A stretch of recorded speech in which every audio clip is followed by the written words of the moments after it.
Texas, where our mission control is. So great to see all these home teams showing up for today's historic mission. I want to toss it back to Florida, though, because I have to reiterate, if you have a chance to go to Florida and watch one of these launches in person, it's great. I watched my first one last year, and that was the uncrewed test flight of today's mission. And even then, uncrewed, I literally cried. I mean, you cannot describe the emotion that comes over to see this in person. So highly recommend if you get a chance.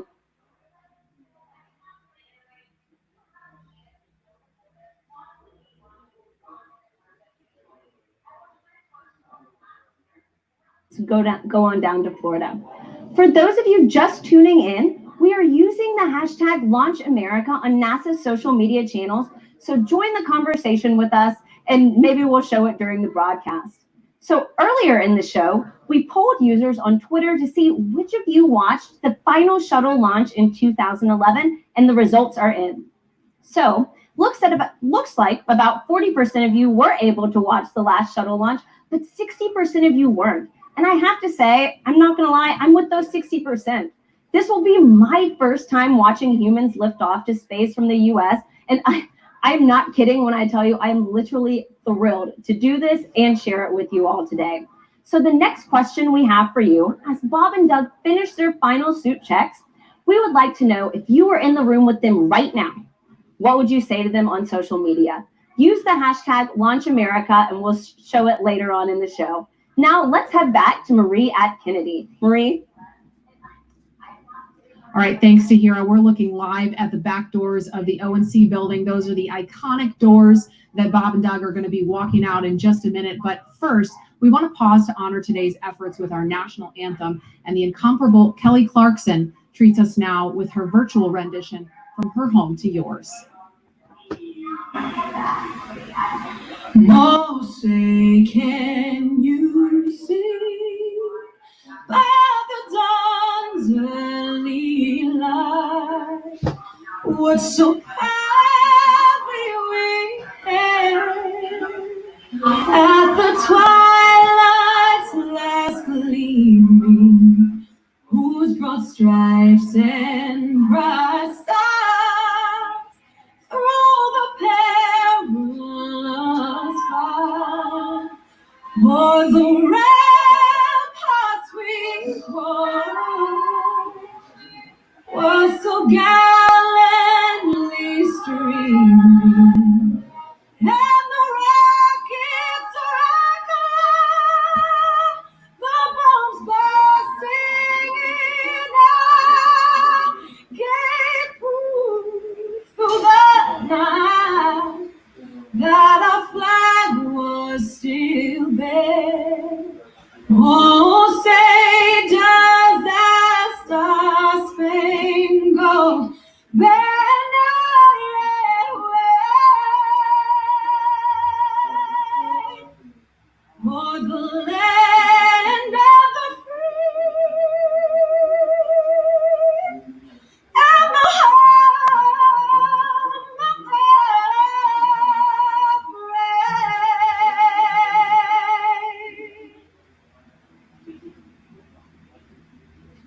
And any moment now, we're going to see Bob and Doug walking out. We're looking at the pad right now, but you guys, that just gave me chills listening to that. We saw them getting into the elevator, so they're making their way down to the first floor where they're going to be walking out of those doors any moment now. Just so exciting to think, back in 11 years ago when I was going down that elevator and about to walk out those doors, it just brings back these memories of getting human beings to space, working together as a team, and having this entire community around you helping you get off the planet. Yeah, and Leland, I know you have a really cool memory about somebody special that you saw when you walked out of those doors. Oh my goodness, Marie, when I walked out of those doors, my chemistry teacher was right there from high school, who inspired me to be a scientist. And she said, "Go Leland." And that's what's going to happen when they come out. These people that, their families are going to be there. Wish other people could be there, but it's just an amazing moment. Yeah, and the shot you just saw there with people carefully spaced apart, we saw them walk out right before the anthem started. It was Vice President Mike Pence along with Elon Musk and Jim Bridenstine. Of course, they left the building just ahead of the crew. So they are standing, we're looking now at the doors, but they're standing just right of that, across from the Teslas. There's also a designated spot for Doug and Bob's immediate families. There's that shot now. So we're looking at the back of Elon Musk, Jim Bridenstine, and Vice President Mike Pence. Of course, there's a small group of media there also. And so we kind of blocked this very carefully to maintain social distancing and those that can't have the masks on. But there's the Teslas waiting for them. They got the meatball. There's the worm in the background and the worm on the back of the Teslas. So Leland, I know we were talking about this earlier. You had some mixed feelings about the worm, right? I mean, the worm, the meatball, when I was at NASA Langley, we changed over to the meatball from the worm. So, Lauren, I know you love the worm. It's worm all day. All day, really? All day. Seriously? Oh, yeah. I'm sorry. I'm sorry. I love that the worm is so retro, and it's only fitting that it would be making its way back, bringing the historic just opulence of NASA's past to the present. I'll let you have that. Yeah, well, thank you. But I mean, the chevron and the meatball goes back to Langley's tradition when it was, aviation, and that gets back to that heritage and that history too. So I guess, sure. Okay, truce? Orbits. Or truce. I feel like this is a microcosm of what's happening online about the worm. But the meatball's not going away. It's a worm meatball partnership. There we go. There we go. So there's another view there of the crosswalk. There is where Bob and Doug are going to walk out any moment. Of course, they're going to get their photo taken by all the paparazzi there. And we're just standing by for them to walk out. I'm going to check the time, actually, 1:13. So if they walk out any minute now, they're going to be right on schedule to start their final goodbyes and waving to folks. And I'm sure they're going to pause for a photo op. But this is just really amazing. Haven't seen this site since 2011 with STS-135. Of course, Doug Hurley was the pilot on that mission. So this is a really incredible moment. Yeah, and one of the crewmates that was with him was Rex Walton that we're going to talk to later. And we have, oh, here they come. Oh, here they are.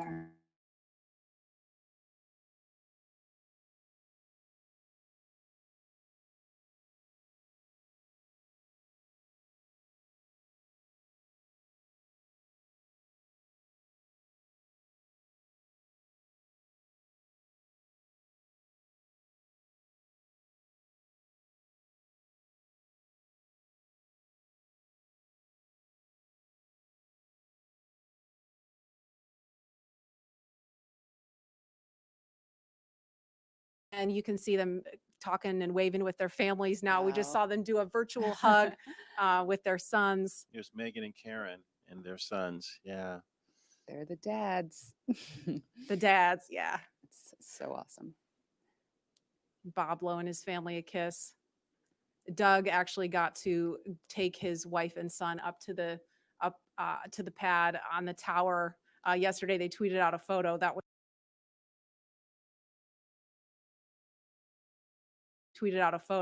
so cool. I saw that picture and it had a prominent worm in the picture, right? Yes. Telling you, worm all day. Wow. So they're climbing through those DeLorean doors of the Model X. This is totally from the future. Are they stock? Are they stock Teslas? And then you see in the front seat there, that's our flight surgeon. He's climbing in, and the suit technicians, there's one, Chris Trigg right there, number 12. He is buckling in. They're both, the two suit techs are buckling in, Bob and Doug, and they're connecting that umbilical. And Lauren, I know you mentioned this earlier, but for folks that maybe weren't watching then or can't remember, I mean, we're in Florida. It's super hot, super muggy. So how are they staying cool? There are these portable cooling units. We had one at the ONC building, or sorry, two at the ONC building. There are two in the Teslas. There'll be two in the elevators, and then two in the white room when they arrive on the crew arm. So we're just keeping that cool air flowing through the suits. There's actually ducting integrated into the suits to keep them cool. And you can see they're saying goodbye to their families. This is awesome. Yeah, it's awesome. That their families get to come up to the window and obviously get a little closer than everybody else. There's Megan and her son. Yeah. Oh my gosh. These are precious moments. This is what it's all about. As I mentioned before, it's about the people. It's about the families and working together as one community to get Doug and Bob launching off to the cosmos, to the space station. Yeah, it's emotional. It's emotional watching that. It really is. There they go.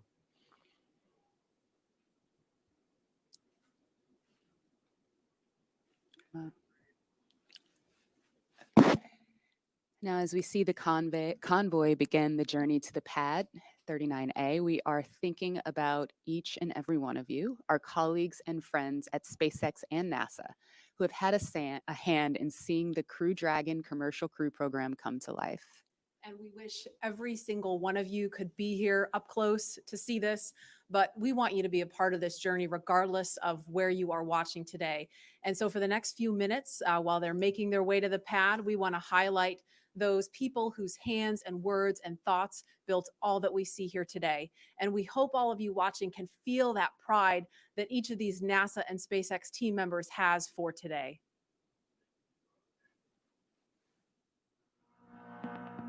This is Laura Segura from the Commercial Crew Program. We're so excited about this historical day. Congratulations on being a part of the very first mission for human space flight, commercial human space flight ever. We're behind you, Bob and Doug.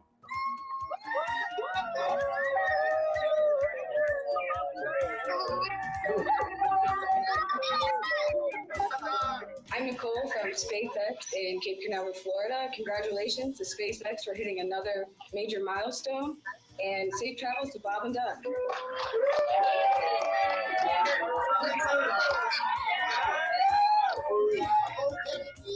and Doug, as the launch vehicle chief engineer, we've got a lot of our launch vehicle team here to wish you a very wonderful and safe ride on a Falcon 9. Coming up to Demo 2, we're so excited for you. And launch America, it's time to launch. Let's go.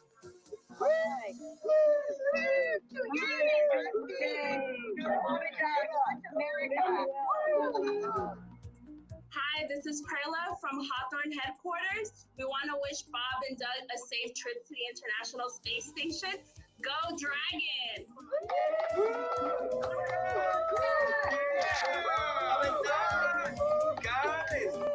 It's been 9 years in the making. This is such a historic time, and our team has worked so hard, and we're very excited to be here.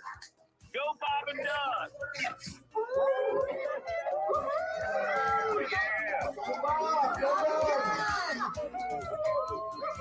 Hi, this is Sam from McGregor, Texas. Go Bob and Doug, go NASA, and go SpaceX.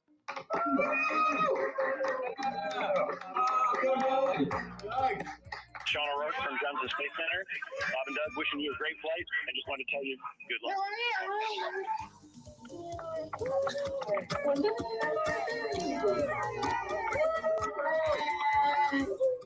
Hi, I'm Dustin Kamak with NASA Kennedy's Communications and Public Engagement Directorate, and we all want to wish Bob and Doug safe travels and Godspeed.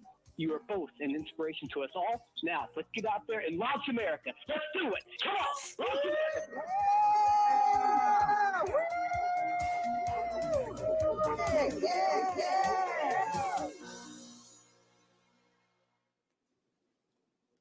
And we are following the convoy. And Leland, Lauren, I don't know about you guys, but I'm so glad that we had the chance to hear from the NASA and SpaceX teams that have been working behind the scenes, because Lauren, I know you know this all too well. I mean, these people have been working not only for, the last, since 2014 when SpaceX won this contract, but I mean, working long hours, long reviews. Coronavirus happened, and then they're homeschooling their kids, still trying to get through all the final checkouts and closeouts to get to today, and we made it. And now we're just waiting on the weather, but it's just great that they got a chance to wish Bob and Doug good luck.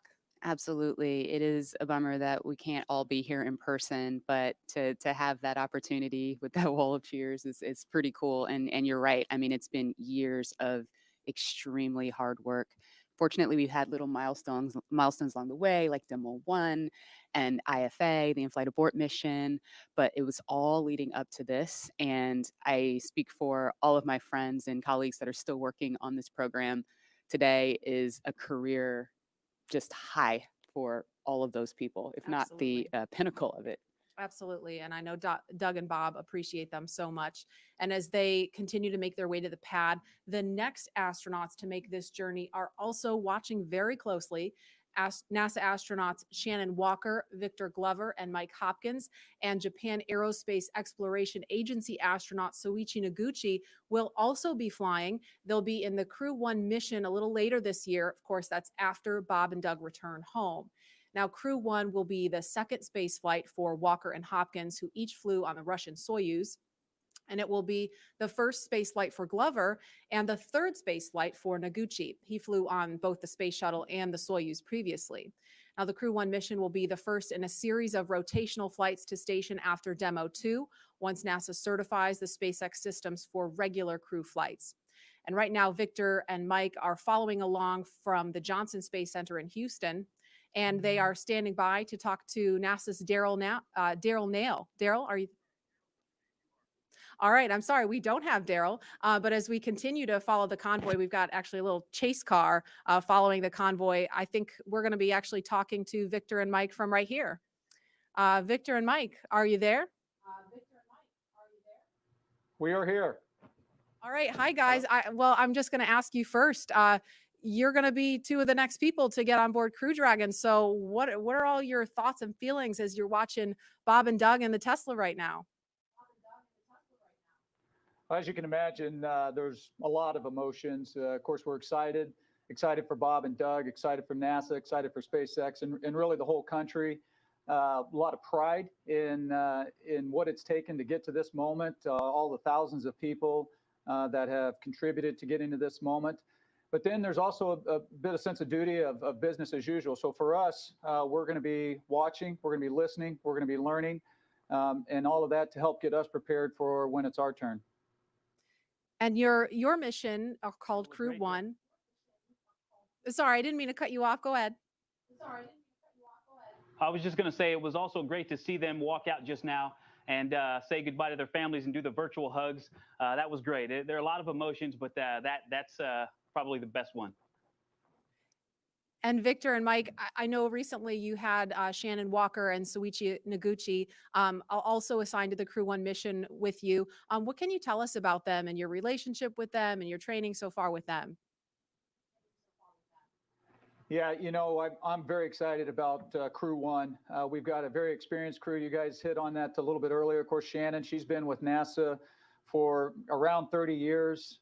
She's been with the astronaut office for more than 15 years. And of course, Soyuz long duration. So she's seen a lot around here. Soichi, you know, with Jackson, he's done it all. 1996, when he first became an astronaut, shuttle, space station, short duration, long duration, spacewalks, you name it. And so, you know, we kind of late in the game here had our full crew complement. And so it's really helped getting them in with all of that experience. It's really streamlined the process for our becoming more cohesive as a crew.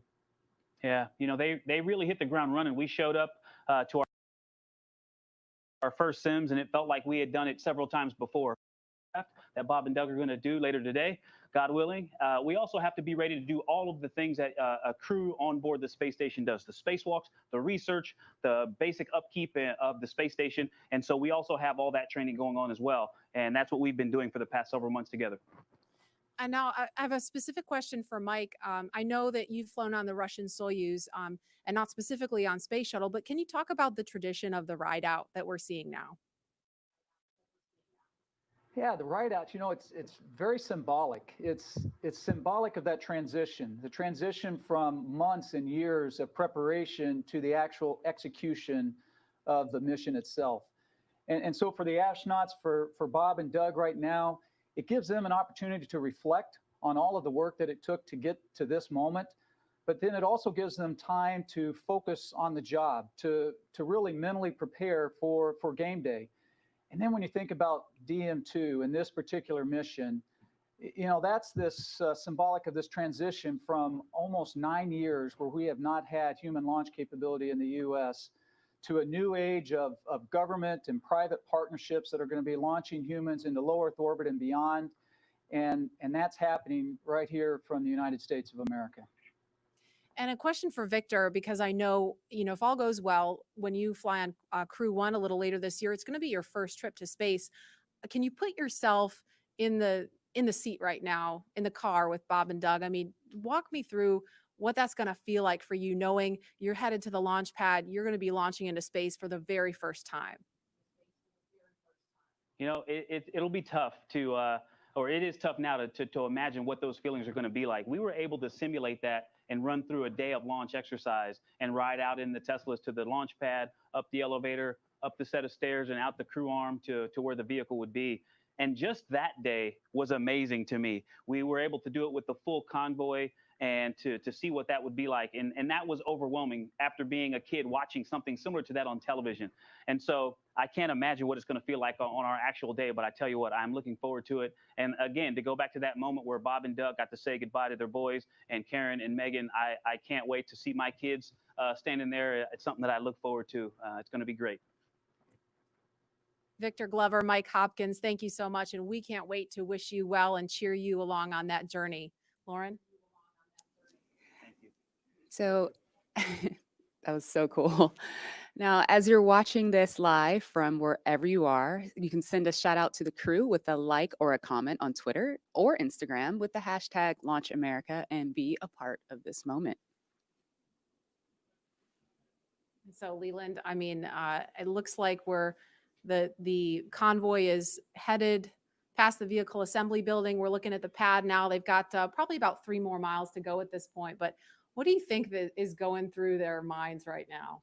Well, I was watching some video of Bob and Doug, the kind of the lighter side, and I would imagine that the two of them, they've trained so hard, they are meticulous at what they do. They might be telling jokes like we did when we were in the Astro van heading to Pad 39A. You've been together for so long, you know the systems, you know exactly what you're doing. And we had a moment of levity where we would tell jokes, and we wouldn't even tell the whole joke. We would just say the number because we had said them so many times. And, we were high-fiving, we were chest bumping, we were, getting ready mentally. But it was that moment of just, we've made all this preparation and now it's game day. We're ready to get up in that vehicle and go to space. And now we're going to go out to Hawthorne for the last leg of the convoy's trek to the launch pad. Dan? Hey, thanks, Marie. So at this point, the convoy is getting really close to Pad 39A, and pretty soon they're going to be entering what's known as the BDA, or the blast danger area. Before any pad technicians, engineers, or obviously our astronauts enter this area around the launch pad, SpaceX and NASA teams do some internal go, no-go polls just to make sure everything is clear. And you already saw people on the arm, and the crew's moving in, so everything is clear. This storied launch pad, which has been the beginning point for so many firsts, is the perfect backdrop for today's historic launch that marks a new first and a new era in human spaceflight. But with new vehicles being designed and launched, this launch pad required some major upgrades. That's right, and Daryl Nail is going to show us a couple of those upgrades at Pad 39A, where SpaceX completed a 21st century makeover to help launch us into the next chapter of human spaceflight. We're go, train tide, we're go. Altitude, velocity, light.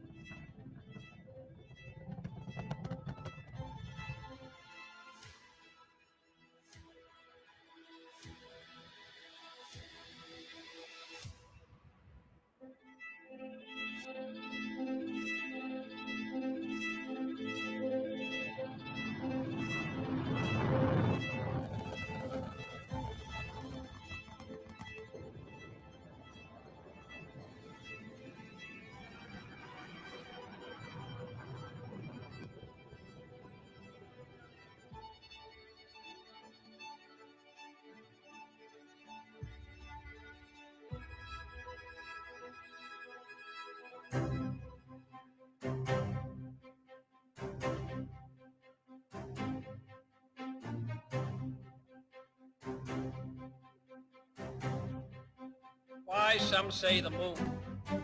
Why choose this as our goal? And they may well ask, why climb the highest mountain?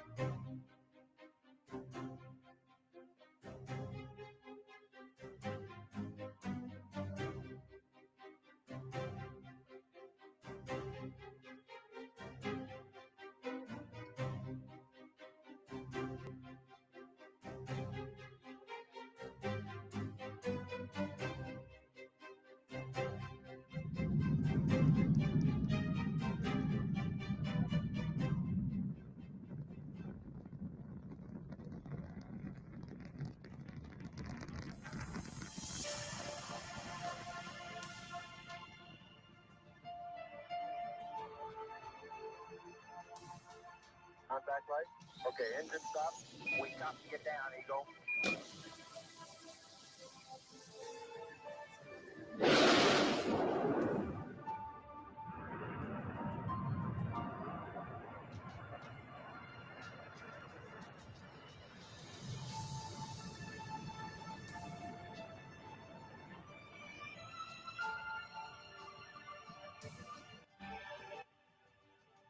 Start. T-minus 10, 9, 8, 7, 6, 5. All three engines up and burning. 2, 1, 0, and liftoff. The final liftoff of Atlantis on the shoulders of the space shuttle. America will continue the dream. Roger, roll, Atlantis.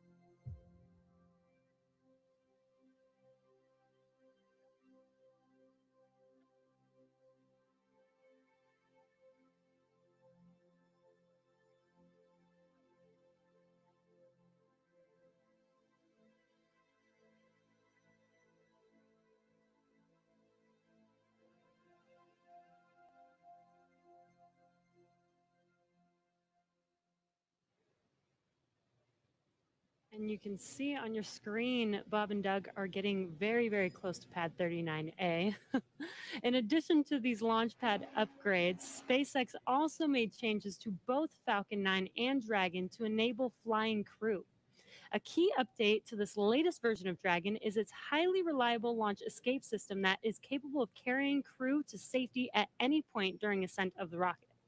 Right. And I'm sorry, I'm just waiting for that pullback moment on the camera where we're going to see their cars roll right up to the pad.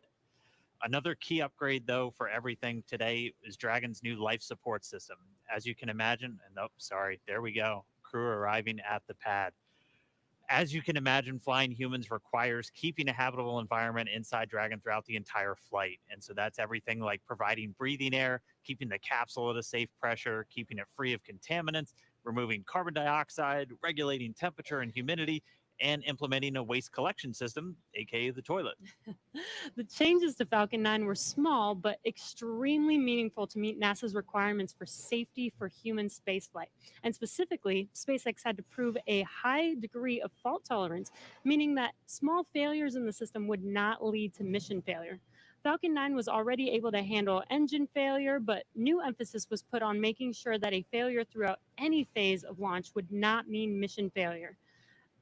And that's a really cool view on your screen with Bob and Doug getting out of their Teslas. That is amazing.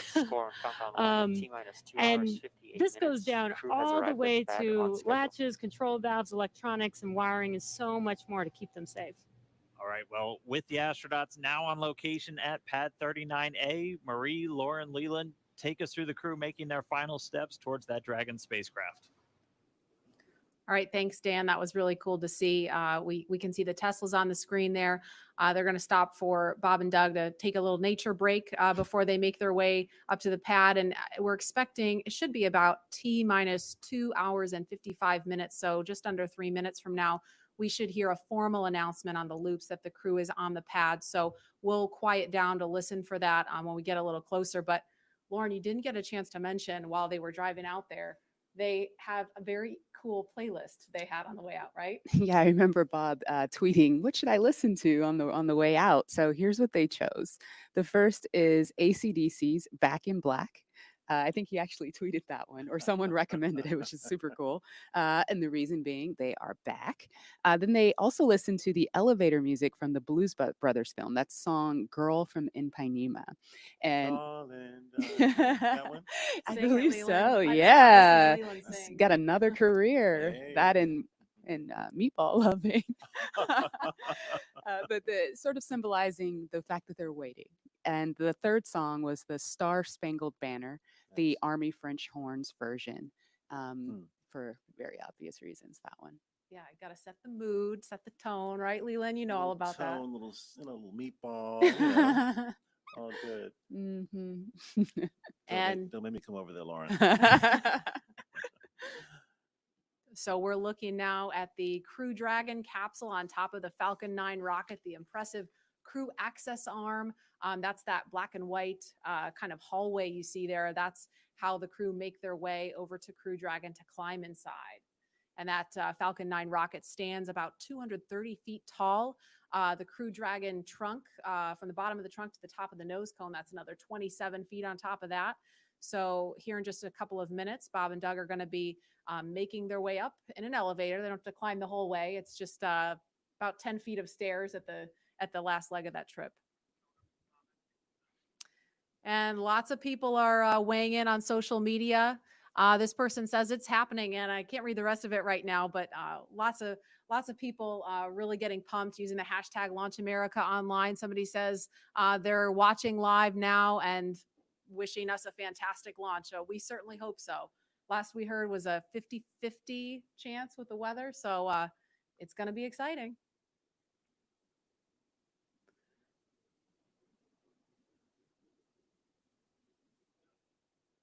And it looks like, I'm not sure if that one is Bob or Doug in this one here. Can't tell from this view, but looks like one of them is getting ready to get out of the Tesla in just a minute. Lauren, our suits our pumpkin suits had different colors for what mission position you have. Do these suits have colors to designate the two astronauts? Do you know? Not that I'm aware of, but their names are on the suits. Maybe that helps. Well, we had names too, but Yeah. but I mean, if you're trying to find out what suit that you have, I guess it's only two of them, and it could be up to 7 astronauts, all right? Dragon is capable of carrying 7, but for NASA missions, it's 4. It's just 4. Okay. There go those doors. I'm going to call them the DeLorean doors. Can I call them that? Sure. I think that's totally fair game. Acknowledge the inspiration. Yeah. Yeah, for sure. Again, we're looking at the base level there. And Leland, I know we talked about this. You were out here last week and we were talking about how the pad looks so different from the shuttle days.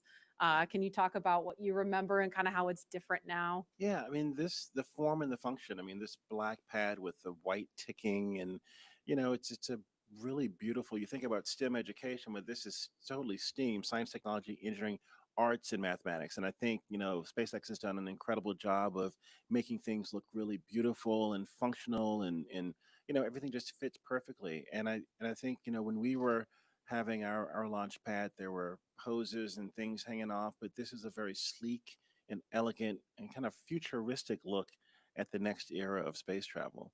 And I just love seeing these Teslas versus the Astrovan. Are they doing selfies? Looks like they're trying to strain to see the top of the Crew Dragon, just taking in the sight. It's pretty high. And I don't know if you caught this one. We could see it briefly on the shot, but the license plate says ISS BND, ISS bound. Oh, you nice. follow? Nice. Yeah. And hopefully they will be today. We just need the weather to say, I mean, it looks pretty nice right now, right? But I mean, obviously it's not just what the weather conditions are here. They've got to think about downrange in case of an abort, make sure it's okay for recovery if we get into a situation like that, which is unlikely. So this elevator is going to take them up to level 255. It's not 255 floors, but that's 255 feet. And from there, they'll once they get up there, and this elevator is pretty zippy, so they'll get up there pretty quickly. They'll get out and they'll walk up another flight of stairs to level 265. And that's where they will greet the crew arm. And I don't know, well, obviously Leland's been in the elevator. Lauren, I'm pretty sure you've been out there too, but the first time I rode in that elevator, I was like, whoa, we're really moving in this. Pull some G's. A little bit of a jolt when it first goes. Yeah, you get used to it. And then the jolt is a little bit more extreme when you get in the rocket and take off. Just a little. Just a little primer. It's a primer. The doors are opening.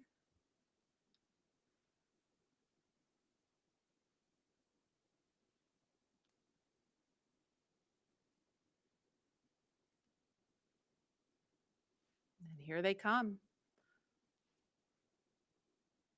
It's a beautiful view up there too of the, all of the surroundings in Florida and this national wildlife retreat that we have here. But getting ready for the business at hand of getting in the rocket and heading to the cosmos.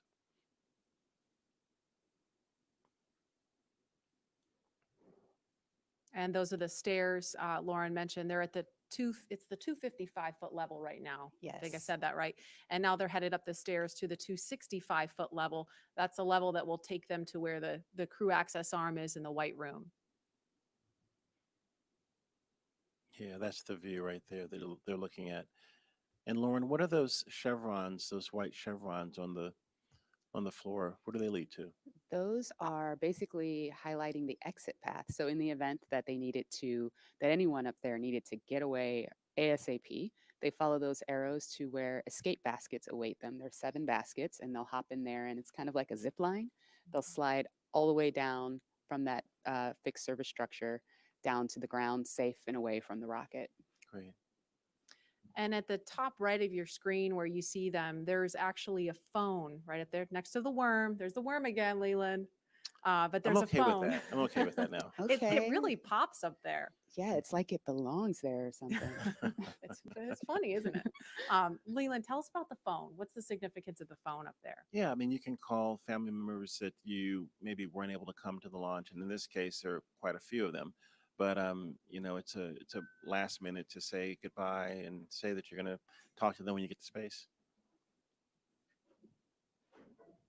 Absolutely. And again, they're just kind of taking in the sights before they go into the white room, and the pad team is there. You can see them. They're in black with the white numbers on their back. They're all members of the pad team. They're going to be helping them when they get into ingress.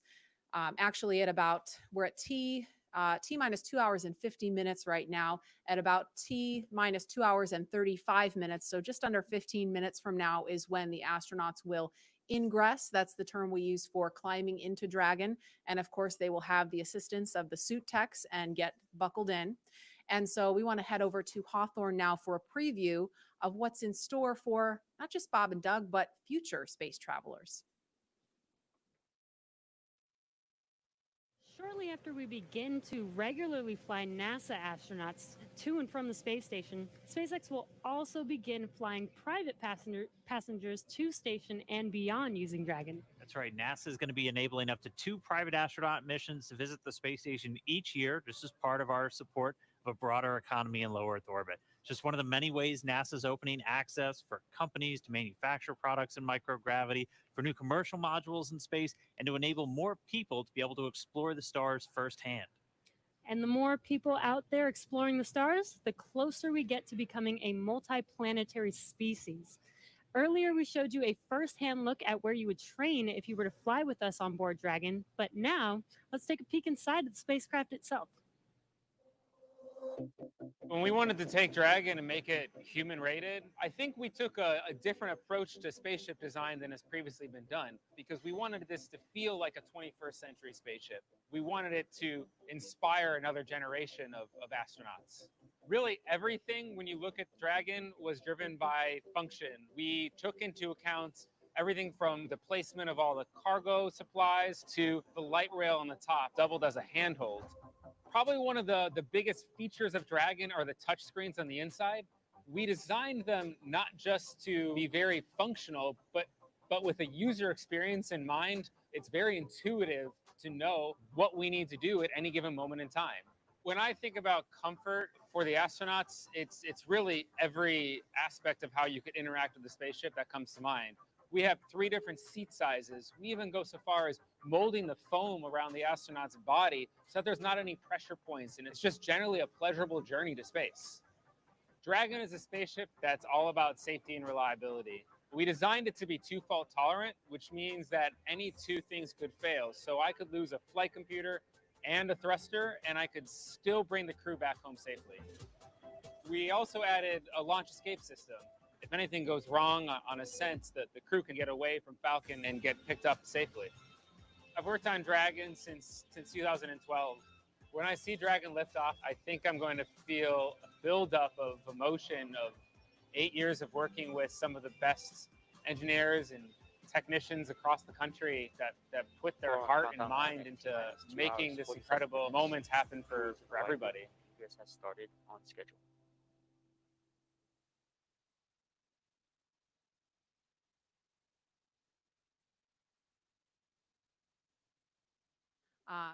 We see them signing.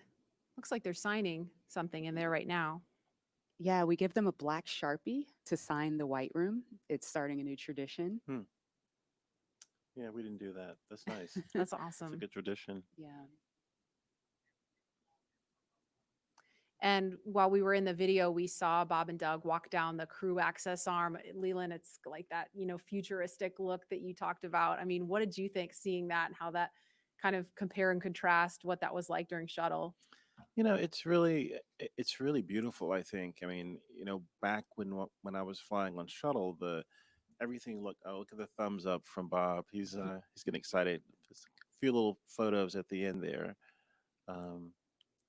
But it's just a totally different era. I mean, the SpaceX team is really looking to make something futuristic. It's looking like something from the George Jetsons or from other movies that you've seen on television and at the movies. And I think it's something that inspires our country and inspires our children, especially, to see that they want to be these astronauts. They want to study hard and be that next generation of explorers, launching from Cape Canaveral in a SpaceX rocket, or working for NASA, working for SpaceX, or any of the other companies that are trying to get off planet. And I think that this change in the way that we're doing business is going to be a really great way of getting more people to the table to fly in space. Yeah, that was really important to us. Dragon, we see it as a 21st century spaceship. It needs to look like a 21st century spaceship. It flies like a 21st century spaceship. So of course, the ground support equipment should look like it's from the same era. The suits do. All of that sort of future-facing technology and aesthetic is super important to us. Actually, right now, you can see that duct in the hands of member number 5 there. That is an ECS duct, or environmental control system duct. Once this original, who just went in? Was that Doug or Bob? I think that was Doug. Okay, Doug That was just climbed Doug, in. yeah. That is awesome. He's ahead of schedule. Somebody tell him to climb back They out. are booking. It is great. He's ready. He's like Leland. We were joking earlier about it. We were going to have to buckle Leland into his seat here to keep him from running out there. Yeah, if we had stayed outside, I was going to swim across the moat and run over and get in the vehicle with Bob and Doug. All right, But now Bob's going in. yeah. This is great. So the suit technicians are helping the crew climb inside. They're holding back the hatch seals to protect the seals on the hatch, but also making sure that the crew doesn't hit their head or anything on the way in. Even though they have helmets, we still don't want that to happen. And they climbed in a couple minutes earlier than we expected them to, but Lauren, that SpaceX has rehearsed this over and over and over again with Bob and Doug, and sometimes, and I've heard them say, well, we might be a little bit ahead of schedule if we're ready. It just gives them more time to check things out. Yeah. So right now, what the crew, the suit technicians are doing is they're strapping the crew's feet into these restraints that the boots sit inside of. They're going to close those 5-point harnesses around them. I know, Leland, you talked about some of the harnessing that you had in the past with the shuttle. Yeah, I mean, this is such a more sleek design where there's one point to plug in to get cooling, communications, and everything. And we had a 5-point harness. We, had these hoses and things all over the place. But I think this is a much more streamlined look into the future of space travel. Yeah, and similar to what was going in the ONC building during the suit checkouts, that seat umbilical is going to connect to the right thigh of the spacesuit. There is a fluid module that is connected to the spacesuit, and that provides fresh cooling air and also nitrox for the leak checks that are going to come up later. But the audio system is also going through that umbilical. So while the crew while the suit techs are getting the crew all buckled in, they're going to perform a comm check. And that's, again, similar to what was done at the ONC building, but this time the integrated two-way communications between the astronauts and the ground crew.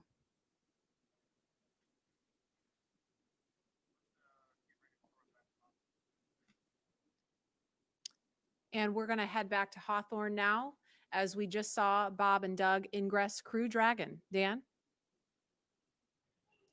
Hey, thanks. Yeah, it's incredible to see them inside the capsule. If you're just now tuning in, great timing. You're watching our coverage of the mission known as Demonstration Mission 2 or Demo 2. Today, SpaceX and NASA are going to be sending people into orbit on a mission to the International Space Station for the first time from U.S. soil since 2011. Bob Behnken and Doug Hurley are those astronauts flying in Dragon. They're inside. That's Doug Hurley really close to our screen and Bob Behnken on the further seat away from us. And they are getting ready to lift off from pad 39A, where Falcon 9 will lift off around or at 4:33 p.m. Eastern Time. They already ascended the tall structure next to the rocket, which is called the fixed service structure, and walked down the corridor known as the crew arm. And now they're already boarded inside of Dragon. Yeah, right before they got in, we did see them pause for a moment and actually sign the wall. They were in the white room. And the white room is just literally that room at the end of the crew arm that has an opening into Dragon. It's the last place on planet Earth where Bob and Doug are standing before they get into Dragon for their ride to the space station. And the term the white room was first used during NASA Gemini missions, where the room right before entering into the spaceship was painted white. So we've continued the tradition with painting ours white as well, and also started a new tradition. If you just saw, they did sign the white room wall, which is really, really awesome. It's a fairly small area that has room for the crew and a few ground support members to complete cargo load at T-minus 24 hours and crew ingress at T-minus 2 hours and 35 minutes. And ingress is how we refer to the crew boarding Dragon. And inside the white room, there's also a movable platform that just gets extended out to the capsule just in order to bridge that gap between the crew arm and the Dragon side hatch, just allowing easy entry into Dragon. And as you might expect, the entire area is environmentally controlled just so the Dragon side hatch can be kept open while we're keeping all of that dust, dirt, Florida humidity out of the capsule, making sure it's pristine for the crew. There's also a big seal that's inflated and compressed against the capsule right now just to help maintain that clean environment. The white room also has lots of tools in order to open the side hatch, complete crew ingress as they're doing right now, and prepare for any contingency or emergency that may be encountered. And so as we just heard from Lauren and Marie and the team, they're getting into this capsule now. They're getting their seats connected to their suits via that umbilical that's going to give them hardline connections into audio for their comm checks, which are going to be coming up shortly. And again, breathing gas and pressurized nitrox for those suit leak checks. So this will be the second time since getting suited up that they've done these leak checks. We're just kind of all about redundancy and constantly checking our systems as we continue to count down. But I mean, there they are. Right now, we're watching Bob and Doug getting into Dragon, getting strapped in. Before they connected their suits to the actual seats, they did something called a foreign object debris check, or a FOD check. And that just means that they actually get inspected for any substance or debris on their suit that could interfere with those systems on Dragon. And to help protect against debris, the crew has covers on their boots as well as their umbilical port on their suits that need to be removed before they can ingress. So they've already removed those, and as you can see, they are getting strapped in. And once the FOD check is complete, our commander, Doug Hurley, entered first, and then Bob Behnken followed after him. And they're getting buckled in right now, as you can see on your screen, and attaching their umbilicals to their suits. The umbilicals allow the crew to have comms through their suit and air to help keep them cool, as well as delivers nitrox for suit pressurization. And as we mentioned earlier in the broadcast, the suit's primary function is to protect the crew in the event of a cabin depressurization. And just walking through the interior a little bit, there are 4 seats configured inside Dragon right now. They're numbered 1 to 4 from right to left when you're looking at the seats. We've had a couple of camera views just from the hatchway, so in the white room, if you're looking at that angle, you go from 1 to 4 right to left. Doug Hurley is in seat 2, or the commander seat. Bob Behnken is in seat 3, which is on Crew Dragon is the pilot seat. And then obviously nobody is in seats 1 and 4 today. Crew Dragon is designed to carry 4 astronauts on these future NASA missions, and we met 2 of the Crew 1 members and heard about their other 2 crew members a little bit earlier. Directly in front of both of our crew members today are 3 touchscreen displays that they're going to use throughout the flight, giving them insight into Dragon systems, seeing any alerts or issues with the vehicle, and if required, taking control and manually flying Dragon. We can see Doug Hurley manipulating those displays right now. And coming up, the crew will do a comm check to make sure that they can hear mission control, and their seats will be rotated into position for launch so that they can see those display panels right in front of them. So now let's check in with John Insprucker for the latest on the health of both vehicles. Over to you, John. We're at T-minus 2 hours, 36 minutes, 30 seconds in the countdown for the launch of Falcon 9 with Dragon to the space station. The Dragon launch ops team has completed their major activities to prepare the spacecraft for the astronauts. Checkouts are complete of major systems, including the escape system. And as you can see, ingress of the astronauts well underway. They're hooking their suits up to the various cabin systems. Right now on Dragon, there are no issues in work.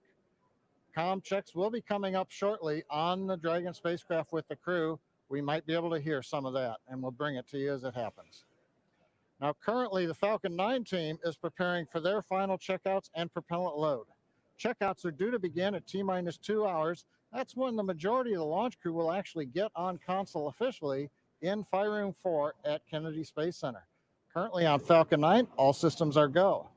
The Air Force range continues to report no problems with air and sea space clearance. Everything's looking good. Roadblocks are up around the launch pads.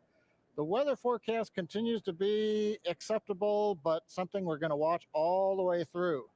We're not only looking at weather at the launch site, but we are looking around the world. We need to make sure conditions are acceptable if Dragon has to splash down in the Atlantic in case of an escape. We're also monitoring contingency splashdown locations if the crew had to come back to Earth before docking with the space station. Right now, those conditions are getting better as we go through the day. At the launch pad, things continue to be a 60% probability of violating the conditions, or 40% chance, if you're an optimist, of good weather. But right now, the clock is continuing to count down. All systems are go. We're just inside T-minus 2 hours, 35 minutes. All right, now as Bob and Doug finish their ingress procedures and get comfortable inside Dragon, we're going to continue to listen for those comm checks. They should be coming up in just a little bit. But right now, I'm joined now by SpaceX's Jessica Jensen and Lars Blackmore just to discuss a little bit more about what make Dragon and Falcon 9 a 21st century launch vehicle. So first off, thank you so much for joining me today. Jessica, I'll start with you. Yeah. Walk me through kind of Dragon's life history and how we got to where we are today. Sure. So Dragon was designed from scratch 12 years ago by SpaceX. It was designed to carry cargo to and from the International Space Station. And what that means is 12 years ago wasn't that long ago. So we got to use state-of-the-art materials, state-of-the-art, computer processors. So really, Dragon, to start off with, is already a modern advanced spacecraft. But then there's two other parts of it also that really led to commercial crew.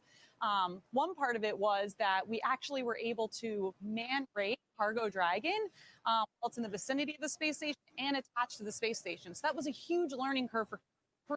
We human-rated a spacecraft for a portion of the mission, and then for crew, you just have to obviously expand it for the whole mission.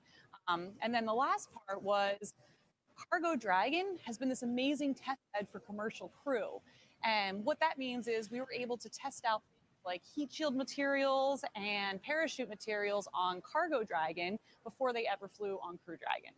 Very cool. And that's just one part of the equation. Lars, walk us through, again, just the flight history of Falcon 9 from the humble beginnings to where we are today. Well, Falcon 9 first flew almost 10 years ago today. And even though the first version of that rocket couldn't carry humans, the fundamental design was made with that goal in mind. Over the course of 87 launches, we've steadily improved the rocket so that now it has twice the payload to orbit that we started out with. We can land and reuse the first stage in the fairing. And most importantly for today, we have the reliability that we need for humans. Now, what's interesting is that reliability has come from steady upgrades and almost a decade of flight experience. But it's actually quite hard to prove reliability. This is something that the commercial airline industry has been grappling with for decades. And just like them, we rely on lots and lots of testing.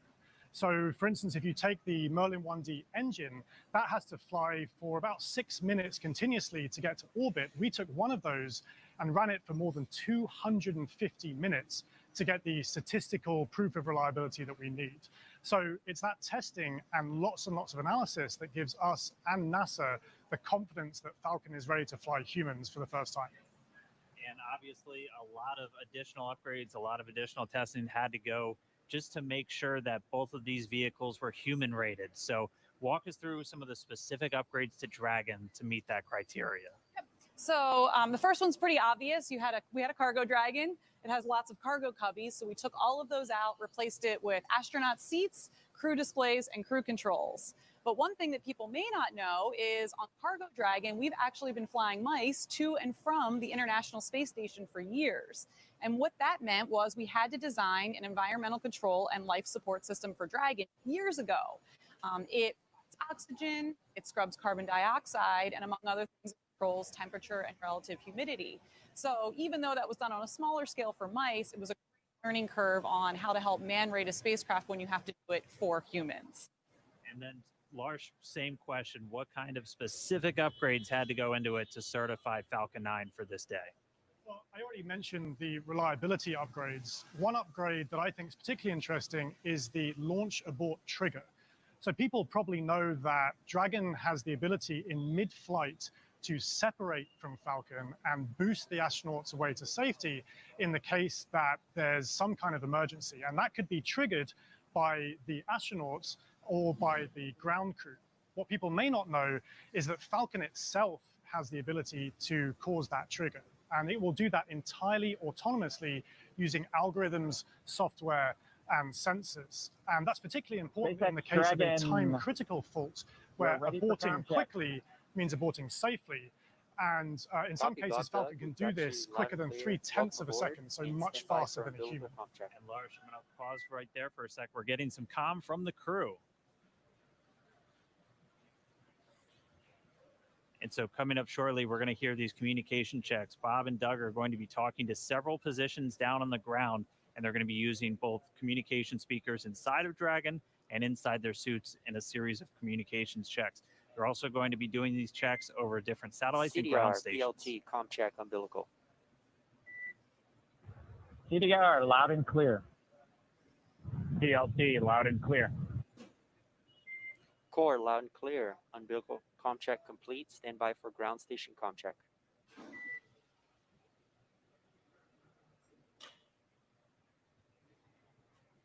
And you'll hear him referred to. CDR is Doug Hurley. That's the commander. PLT pilot. That's Bob Bankin. And so that first one we heard was through the umbilical. So that communication linked directly into their suit. Now they're going to do a communication check over the ground stations. We'll also hear one over TDRS. That's the tracking and data relay satellites. Same satellites we use to talk to the International Space Station. That's what we'll be using to talk and track Dragon throughout its entire flight.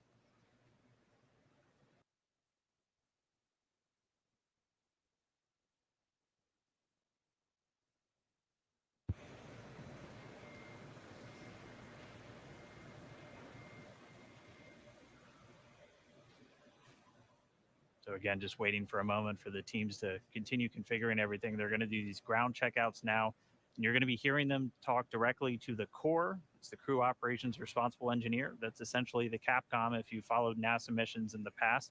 It's a position right here in Hawthorne at SpaceX Mission Control, which is just a few feet away from us, where the team's going to be watching over Bob and Doug for their entire flight. That's where the main person whose job it is to talk to them is going to be sitting. We'll also hear them do some checkouts with the launch director down there at the Cape inside firing room 4.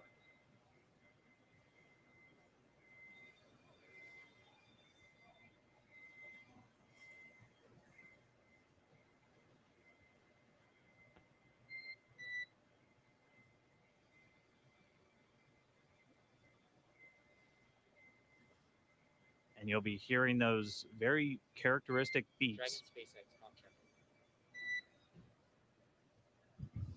SpaceX Dragon, weak but readable. Copy. We have you the same. Stand by. We're still configuring for ground station contract. Dragon copy.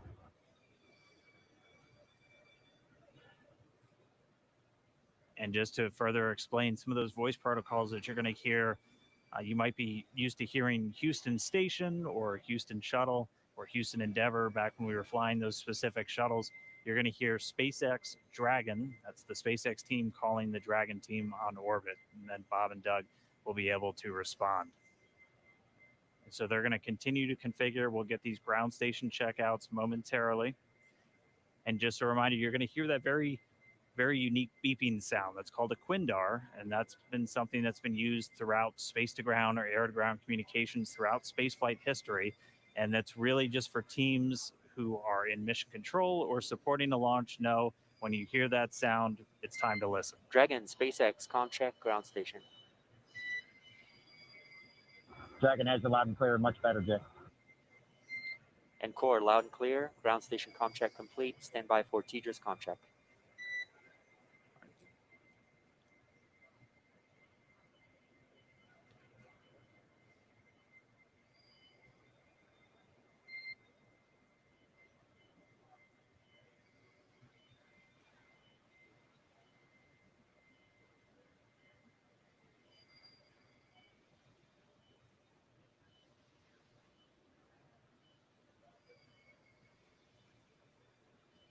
Dragon, SpaceX, comm check, TDRS.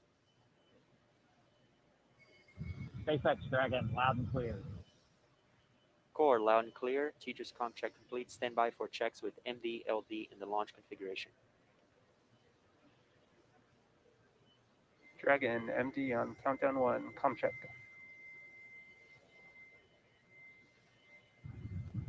Jason, we've got you loud and clear. How you doing?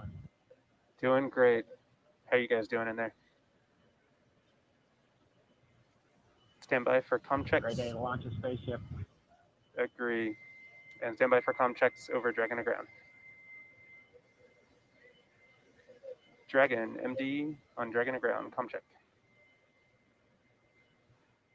Loud and clear. MD, loud and clear. Stand by for comm checks with LD. Dragon, launch director on countdown 1, comm check. Mike, we've got you loud and clear. Good afternoon. Good afternoon, gentlemen. Let me try on Dragon to ground 1. Dragon, SpaceX launch director on Dragon to ground 1, comm check. Loud and clear. Have you the same? Dragon, SpaceX, launch configuration comm checks are complete. Report when ready for seat rotation for section 2 of 4.100.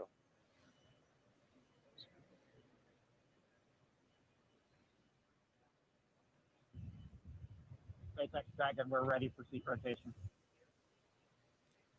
Copy, ready for seat rotation. We will report when initiating. All right, so that wraps up those communications checks. Everything going good with the spacecraft. Bob and Doug talking to the teams on the ground. Pretty soon they're going to get their seats rotated. Bringing you back inside Hawthorne real quick, I do want to thank Jessica and Lars for joining me real quick, giving us that great insight into Dragon and Falcon 9. Hope you guys got a good spot staked out to watch a launch today. It's great to have you on. Absolutely. All right. Excited. So we're going to throw it now down to Gary Jordan at Mission Control Houston, who I know is also following along. Over to you, Gary. Thanks, Dan. Great to hear good checks from Bob and Doug in the Dragon vehicle. Here in Mission Control Houston, Flight Director Zeb Scoville has pulled space station flight controllers, and all systems are go for launch. Essentially, the station is prepared for Dragon to arrive 19 hours after launch. Flight controllers here will continue to monitor the countdown, but really it's up to the teams in Kennedy and Hawthorne to get us to liftoff at this point. So we want to hear your comments as we continue to count down to launch. So let's go to the social desk now. Tahira. Thanks, Gary. So taking a quick look at those numbers right now, there are now 1 million people watching our coverage, and Launch America is up to the #1 trending hashtag on Twitter. So let's take a closer look at what's being said online. Okay, so right now we have Art Alexandria, and it looks like she's got a personal self-portrait, cosmic for sure, in her NASA flight suit. And guys, this is what I'm loving seeing online with this hashtag, is how everyone around the nation is making this launch uniquely theirs. And I want to point out one line in her post that says, "I believe that no matter how far the future is, we are on our way towards it." And guys, I couldn't have said it better myself. That's what today represents. Let's take another look. Oh my goodness. Okay, so right now we have Jessica with her space pup getting ready for liftoff. And guys, I'm not gonna lie, we love to see it. So please, if you have any space pets, comment using hashtag #LaunchAmerica. As you can see, everybody is thrilled to be a part of this launch today, and I know of one special guest in particular. I'm so pleased to welcome Diana Cohort of Physics Girl. Diana, I hear you have a burning question for Mission Control, so go for it. Hi, Tahira. Thank you so much for including me on this incredibly special day. I'm Diana from the YouTube channel Physics Girl, and I've always been so fascinated by space and especially space exploration because we bring together so many people for such a complicated task to send a rocket up into space. So my question is along the lines of what goes into a mission like that? What we all know, I think we're familiar with how much preparation and training astronauts have to do, but preparing for a mission like this and maybe preparing in the future for a mission to the moon or to Mars, what kinds of things does the whole team have to do in order to prepare to launch a rocket? So Diana, that is such a great question because I mean, sometimes I think it does get overlooked what all goes into making a moment like this happen. So Gary, what has the team there in Mission Control been doing to prepare for this historic launch? Thanks, Tahira. And Diana, that's a fantastic question. Really, the operations here are not just starting today. There has been a lot of training and a lot of simulations that have been going into preparing for this moment, really preparing and getting everyone familiarized with every step of the mission from launch all the way through docking and throwing different scenarios at them just in case something were to happen. Every flight controller you see behind me will be prepared to respond effectively. Now, I do want to make a shout out that it's not just the flight controllers here in Mission Control Houston that have dedicated so much time to this launch. In fact, I've been talking to Zeb Scoville, the flight director here in Mission Control Houston, who said that even before he was a flight director back in 2014, they were working on some of the operations for commercial crew missions. But really, this team expands across the country. You've already seen a lot of people working in Hawthorne, in Florida, in Houston, and really it takes an integrated and dedicated team to make a mission like this possible. Diana, thank you so much for the question. And really thanks to everyone sending in questions and for sharing in this historic mission today. Remember, as you're posting, to use the hashtag #LaunchAmerica. I do want to make a shout out to the flight controllers here in Mission Control Houston. In fact, some traditional flowers have been sent to Mission Control Houston. This dates even back before the shuttle days for every mission to dedicate it to the operations and the controllers here who are working so closely and are integrated in every part of the mission. But now let's head over to Hawthorne for the latest status on the crew and on Dragon. Dan. All right, thank you, Gary. As you can see, Bob and Doug in a little bit different position now. Their suits have been rotated to the launch position.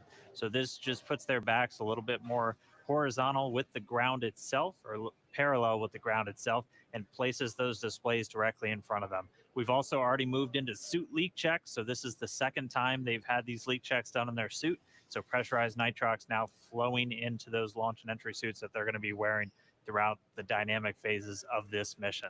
So right now we are under 2 hours and 20 minutes from launch. We're about 2 hours and 18 minutes and counting from liftoff of the Falcon 9 from the Kennedy Space Center in Florida. It's going to be carrying our NASA crew members today, Doug Hurley and Bob Behnken, aboard SpaceX's Dragon spacecraft. It's been a really exciting day so far. We're fighting against that weather, but we're continuing to press on for launch. The crew has been up since about 6 a.m. as they prepare to head to the International Space Station for part of this Demo 2 mission for NASA. Yeah, and as you can see on your screen, it looks like they're just waiting and getting ready for this mission today. It's been such an exciting day so far. Again, as Dan said, their seats are rotated into launch position so that they can see those screens that you see there on the left side right in front of them. Their suit leak checks have been complete. Their comm checks are complete. So let's throw it over to Lauren in KSC. All right. So Dragon hatch close is expected at T-1 hour and 55 minutes. And we are just pretty close to that. It's getting really, really close. So this is one of the the final key visual milestones on that timeline to lift off, the closure of that hatch and locking Bob and Doug inside. Now, we have a couple of special guests joining us with Daryl at the OSB-2 viewing location. That's NASA Administrator Jim Bridenstine and SpaceX Chief Engineer Elon Musk. Daryl? That's right, Lauren. We're here on the 5th floor. We were supposed to be outside on the balcony overlooking pad 39A, but we have come indoors due to the weather. But we are here with two titans of space. And though it might look like this is a reunion of a 90s boy band, it is not. We are socially distanced for good reason.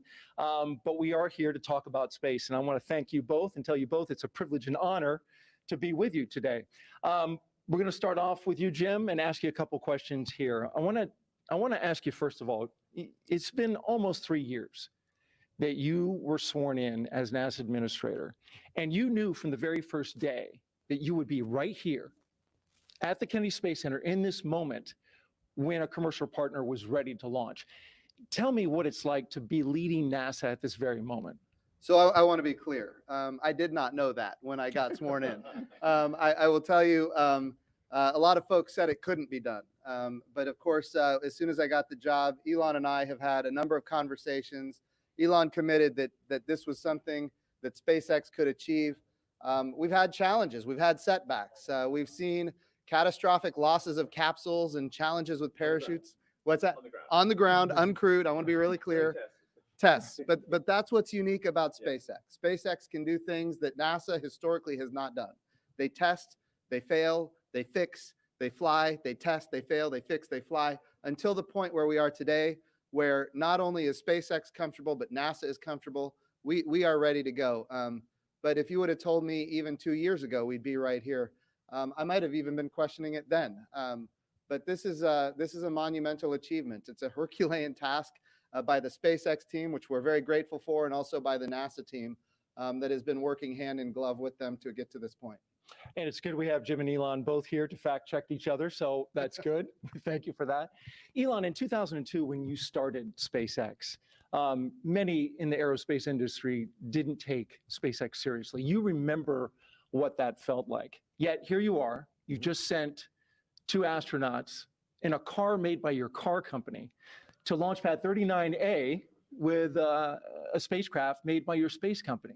And now they're launching the International Space Station. So I'm wondering for you in this moment, do you just pinch yourself thinking, is this really happening? This is a dream come true, I think, for me and everyone at SpaceX. This is not something that I ever thought would actually happen. So when starting SpaceX in 2002, I really did not think this day would occur. I expected 90% chance we'd fail to even get to low Earth orbit with a small rocket. So somebody told me in 2002 that I'd be standing here with the NASA administrator, meeting the astronauts, and we've got a rocket and spacecraft on pad 39A, the best pad in the world, which is it's an honor to be there. I would have thought, man, I don't know what you're smoking, but it's not. like no way is that true. You know, and so it is.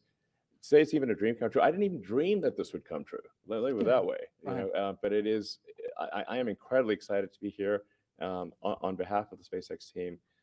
And as Jeff said, this really is the culmination of an incredible amount of work by the SpaceX team, by NASA, and by a number of other partners in the process of making this happen. It's really, you can look at this as the result of 100,000 people roughly, when you add up all suppliers and everyone working incredibly hard to get to make this day happen. So it's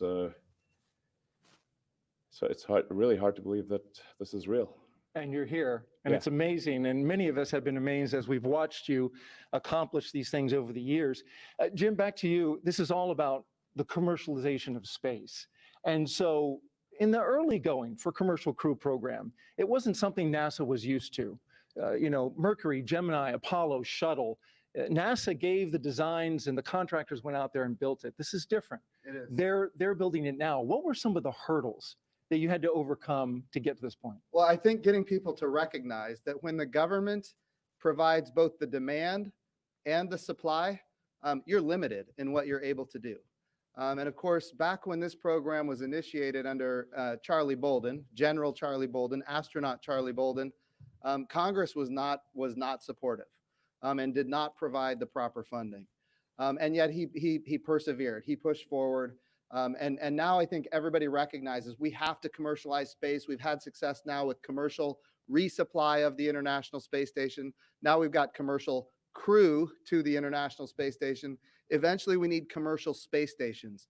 So what we're using the International Space Station for right now, we're proving that we can compound pharmaceuticals in a way that you cannot do on Earth. We're able to create immunizations in a way you cannot do on Earth. We're printing human organs in 3D. Right now it's just tissue, but eventually we're going to print human organs in 3D using adult stem cells, your skin cells, your own DNA. It's going to transform how we do medicine here on Earth. We're creating advanced materials that you can only create in the microgravity of space, things like an artificial retina for the human eye. So if you have macular degeneration, you don't have to lose your eyesight. Bottom line is this: these markets are the future. And when they materialize, and they are materializing because of the work of NASA, we're going to see capital investment, not just into launch, but also into habitation. And that ultimately is what's going to be transformational for commercial space. Very good. And Elon, in getting all of that going, the ISS and all the activity that takes place on board, it's key that this Crew Dragon operate on a regular basis. As the chief engineer, what were some of the biggest hurdles you had to overcome to get your spacecraft ready to fly this mission? Well, the spacecraft and the rocket have gone through literally thousands and thousands of tests and reviews, both by SpaceX, by NASA, by third parties. We've also, as Jim was alluding to, we've done a lot of flights. So one of the things I think that's very helpful about this flight, about what we're about to do, is that the rocket has flown many times. In fact, even in this essentially this configuration, it's flown about 20 times.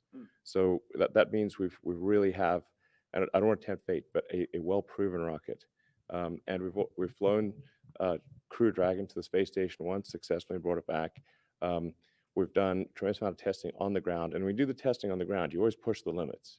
So you want to try, you push it way beyond what you'd expect in flight. So sometimes you'd break it because you kind of want to break it on the ground during testing to see what the limits are.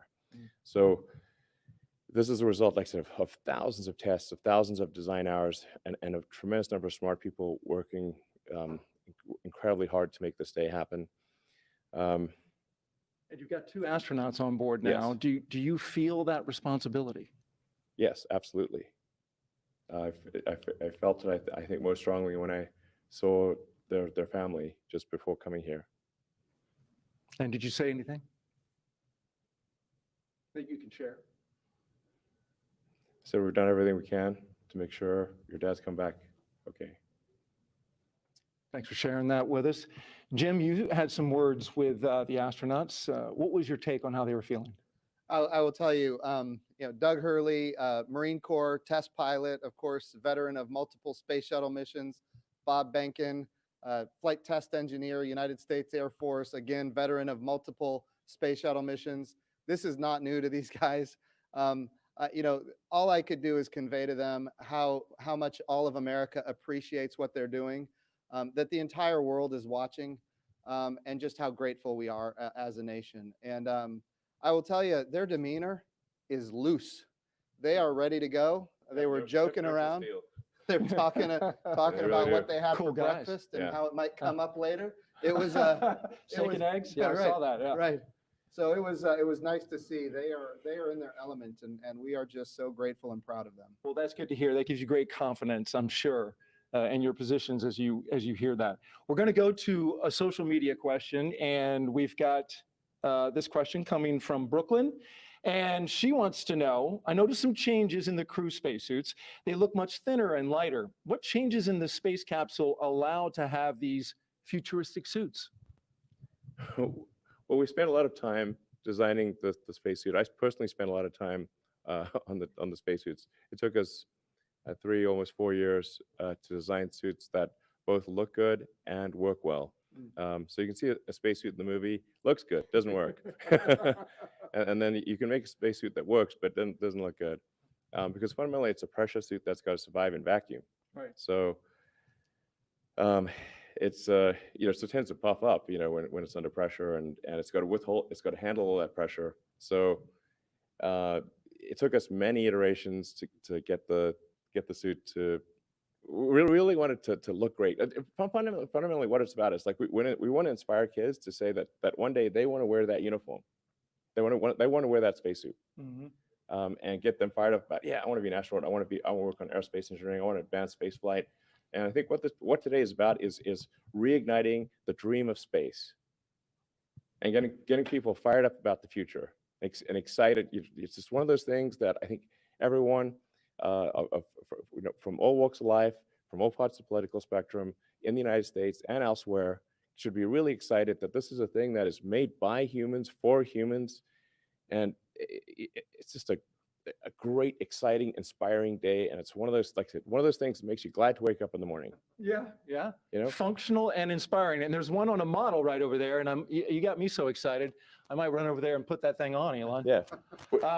They're custom tailored, by the way. So, it's not gonna fit I me. think you won't fit in that one, but we could make one that you would fit in. Well, I appreciate you. Yeah, yeah. I appreciate you saying that. Yeah, because I'm 6'8", so you're gonna have to do a lot of sewing. Well, and the Dragon spacecraft is can take someone who's 6'8". My size. Yes. This commercial thing, I'm getting excited. Yes. Yeah. I'm ready to fly, Jim. Yeah. Sir. We've got another social media question we're going to ask. Ashton J wants to know, how do you think that launching astronauts on American soil for the first time since 2011 will revolutionize future missions? Yeah, so what we're doing here is unlike anything we've ever done before. We are not purchasing, owning, and operating the hardware. We are turning to commercial industry. And going back to the spacesuits, it's the same for the capsule, it's the same for the rocket. We did not tell industry what to build.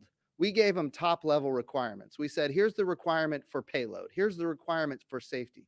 And then we let the innovators, commercial industry, American commercial industry, innovate, and they came up with solutions that had never been dreamed of before. And that's the success of this program.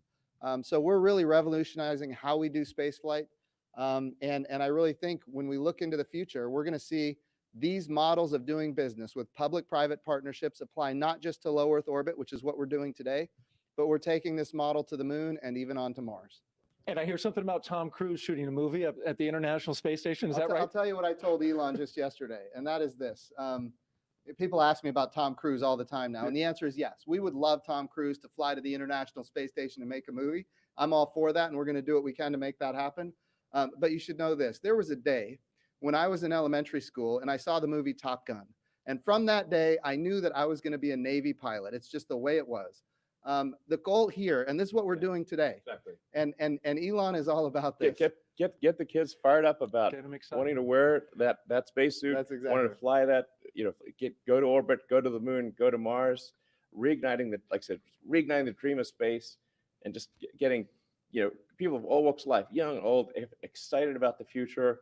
Excited. I think anyone who has within them the spirit of exploration should love what's going on today. And if we can get Tom Cruise to inspire an elementary kid to join the Navy and be a pilot, why can't we get Tom Cruise to inspire the next Elon Musk? That's what we need. We need a new generation of many Elon Musks. And that's what this launch is about today. I want to say, speaking of this inspiration piece, it's not by chance that we have the Secretary of Education of the United States of America here. This is all about the next generation. If we have great success in our generation, it's not enough. It has to continue. The challenge with the Apollo program is that it ended. What we're doing now is sustainable, and that's why we have the public-private partnerships and commercial capabilities that are coming online. Very good. And the good news for Tom Cruise is he does a lot of his own stunts. Yeah. So in zero Absolutely. Gravity, he should get hurt a lot No, less. I think it's going to be super cool. Yeah. And Yeah, and as Joe said, it's like this is going to, you want to capture the public imagination, have them see cool things happening in real orbit, real space stations. It's like, I think I'd want to watch that movie. Yeah. And it's like, like I said, you think it was like this is really just the beginning, because we want to go from low Earth orbit, we want to go back to the moon, and the moon to stay, have a moon base like Moon Base Alpha, and have build a city on Mars and be a spacefaring civilization out there among the stars. This is a super exciting future that I think that's the kind of thing where you're like, can't wait for it to happen, If you can't get excited after listening to you guys, I'd say you need to have your pulse checked. Yeah. Elon Musk, SpaceX CEO and Chief Engineer, thank you very much. Thank you. Jim Bridenstine, we appreciate you leading NASA in this time, Administrator for the agency. And we're going to send it back to Marie. All right, thanks a lot, Daryl. We saw in the meantime, while that interview was going on, the hatch actually closed. So that happened a few minutes earlier than we expected to. Our timeline has that happening at T-minus an hour and 55 minutes. So a few minutes ahead of schedule right now with hatch closed. And you can see the pad teams there just working on things now. Yeah, right now it looks like what they're doing is, oh, what are they doing? So they perform a leak check. There's a mechanism there called a side hatch mechanism. That is what actually closes the hatch and seals it. And what we'll do is perform a leak check on that for a few minutes to make sure that that's nice and tight, that those O-rings are sealed really, really well. And after that, we will install the, yeah, you can see the leak check ground support equipment there in the technician's hands there. And while we're watching this, Leland, I mean, we just heard them talk a lot about inspiring the next generation. And you're a man of many talents. I know after your flights yourself, you used to head the head of NASA education. I mean, what did that stir up in you? You know, Marie, this what Elon said about reigniting the dream of space is so important, that we get our young kids thinking about themselves being in these seats. And when I first became an astronaut in 1998, I was riding on the back of a fire truck celebrating John Glenn's return to flight on a space shuttle. And I saw these two little kids. They had on orange pumpkin suits, and when their dad turned them around to point to look at me on the fire truck. And it was almost as though when they saw my face, they started launching into space with rocket fuel because they were inspired, because they saw someone who looked like them.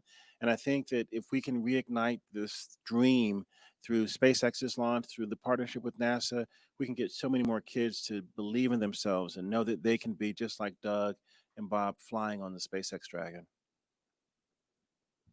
Absolutely. I mean, it's really just breathtaking to see them there in their suits now and looking at the screens in front of them. Lauren, I know we've talked a lot about the spacecraft. We've heard about that, but for folks that maybe are just tuning in, what are they looking at in front of them now? Yeah, so they have 3 different touch screens in front of them. Overall, that whole assembly there is called the control panel. So you'll have those 3 LCD touch screens in front of them where they have the displays are showing them details on the vehicle's pressure, its temperature. There's audio control. That center screen has the procedures that they're going through today on day of launch. You can also see the vehicle's attitude. You can see its velocity, its apogee, its perigee, its inclination, details on the status of the hatch, the thermal control system loops, basically all the cool stuff that helps them have situational awareness of the vehicle. That's displayed on those displays. Additionally, there are some actual buttons on that button panel that you see down below. And some of the things that allow them to do is if the crew ever needed to do any sort of manual overrides like that, right in the middle, right underneath that center LCD screen, that's the crew's ability to initiate an abort. It's called an abort handle, and it's right in the middle where both crew members could use it if they needed to.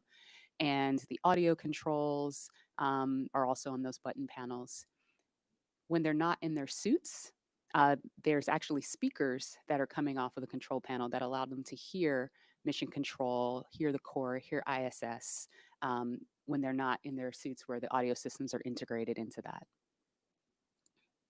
And we see them using the touch screens now. Leland, what's your take on this? Because this has got to look totally different from what you were looking at during shuttle. Touch screens. We had these displays and these buttons, and you know, it was one of those moments when I'm looking at this now, when I had knee boards that had procedures and things on there, and the procedures are now all run in that middle screen, and the malfunctions and the things that you do to mitigate problems with the vehicle if something happens, it's all controlled right there with the 2 of them. And so it's a radical departure from what we did with the shuttle, but it's again ushering in this new era of space travel. For post-ingress brief and a check on how that suit air feels about now. And we're going to listen now for an announcement. We're ready. About hatch closer. Copy. Well, today we are not tracking any issues on Dragon and F9 currently. For a weather update, the weather line that is overhead, which is what you saw when you were ingressing, is now moving offshore. The next radar return is a cell over Orlando, which is expected to be our decision gate for today, and that is currently eroding. That's good news. Thank you. Copy. And then one additional item, the Cabo, the orbit site, remains as briefed, so no change there. But I do want to make you aware that that is slightly west of Cabo for go weather. So you just want to target the longitude if needed. Okay, Dragon copy, slightly west. We'll target the longitude, and the suit air has cooled off, so we appreciate that as well. Copy, outstanding. Let us know if you have any questions, and we'll keep you posted as the closeout team completes the leak check. Dragon copy.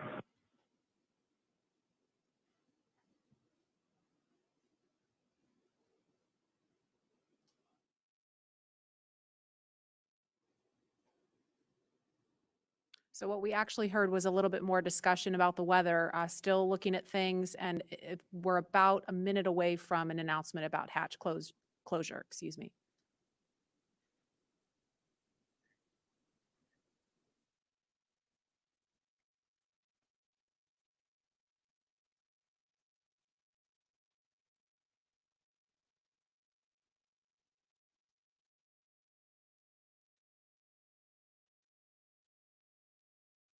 If you're just joining us, we're at T-minus 1 hour, 55 minutes and counting, and we're expecting an announcement to confirm hatch closure in just a few seconds.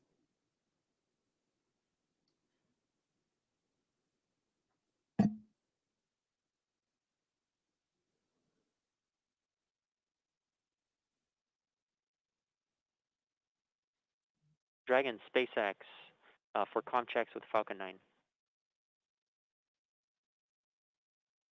Go ahead.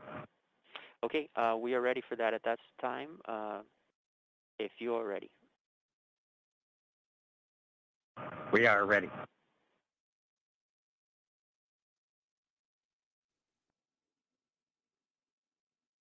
All stations up on countdown net for section 54.49, F9 responsible engineer, communication check with the crew.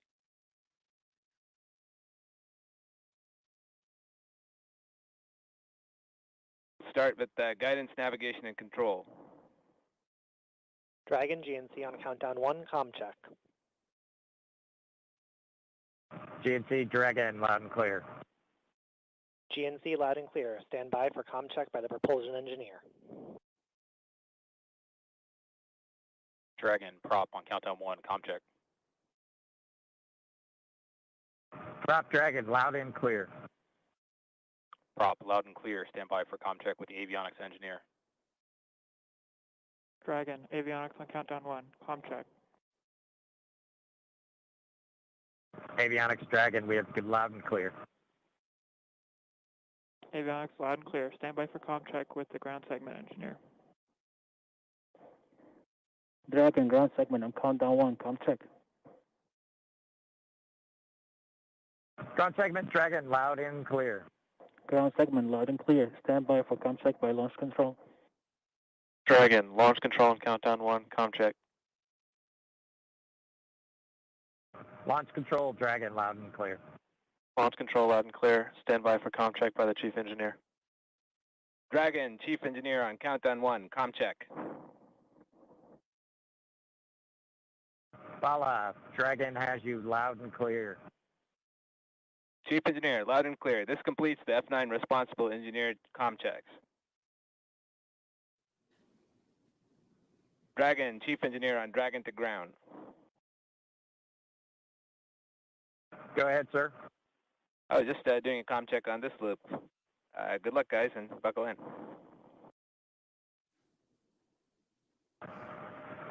Thanks to you and the F9 team, Bala. We really appreciate it. Thank you. Thanks, Bala.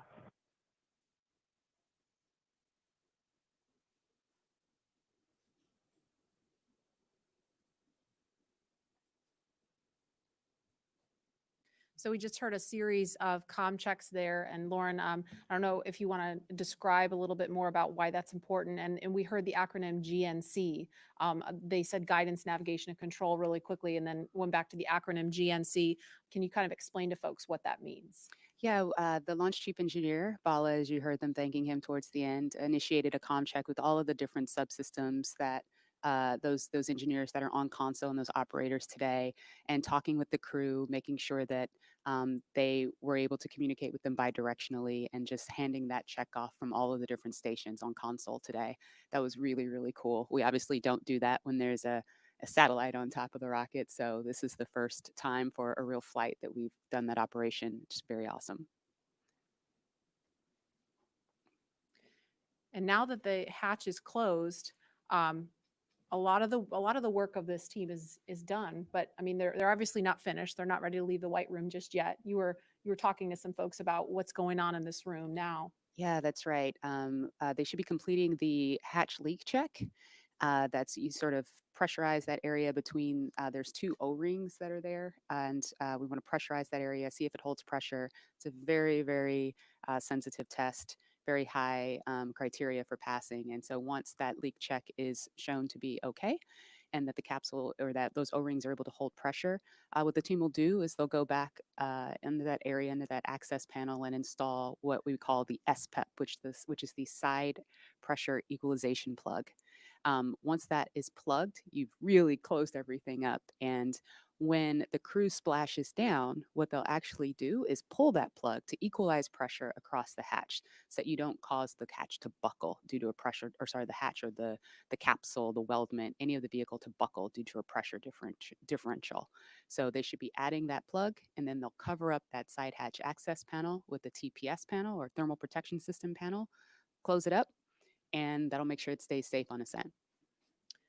And now, obviously, we're looking at a view from the outside, the top of Falcon 9 and Crew Dragon. We can confirm a good side hatch leak check.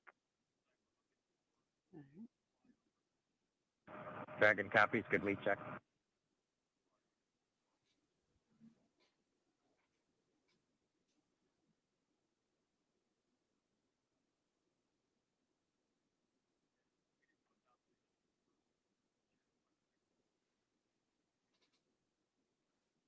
And we just heard confirmation of a good leak check.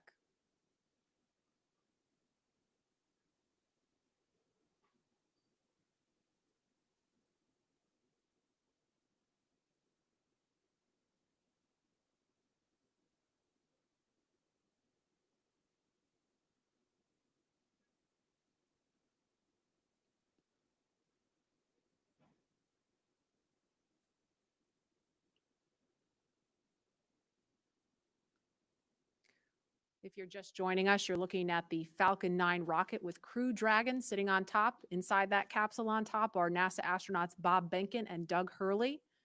And we are inside of 2 hours until liftoff, if the weather holds up.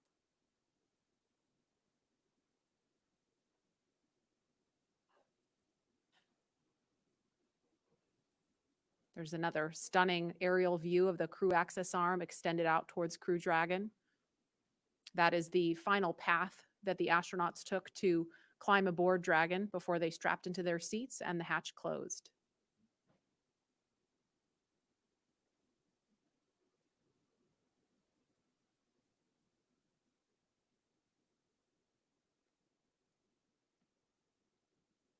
And no doubt Bob and Doug are focused on the mission ahead, but you know, we also heard the administrator and Elon Musk talking about how they've been kind of jovial and joking around. And Leland, you kind of mentioned to me during that segment that that's really important.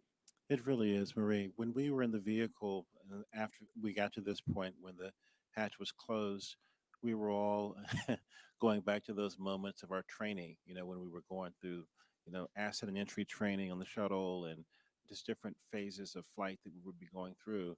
And we would think about some of our instructors who got us there. You know, in our crew notebooks, we would have names of people that were very impactful in making sure that we were perfect in our training.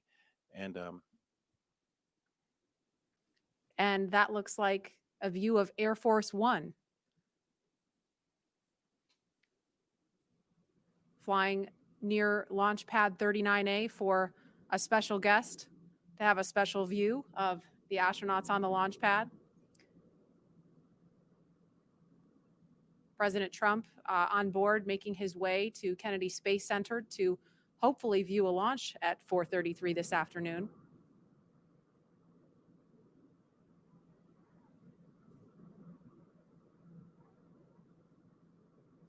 And there they are in view of the launch pad. So no doubt he's looking at the window, looking out the window at Bob and Doug on the pad. That's got to be an amazing sight to see from on board Air Force One.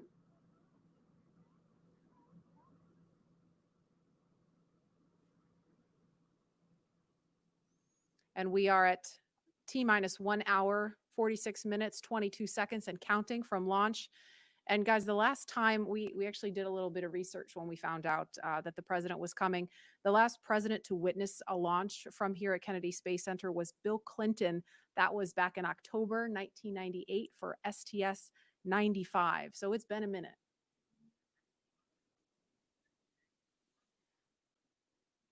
Okay, and we are about 56 seconds away from the, oh, no, we're not. We have an hour and 56 seconds away. Never mind. Instead, we are 1 hour and 45 minutes away from launch. And Tahira, you are there with the social teams.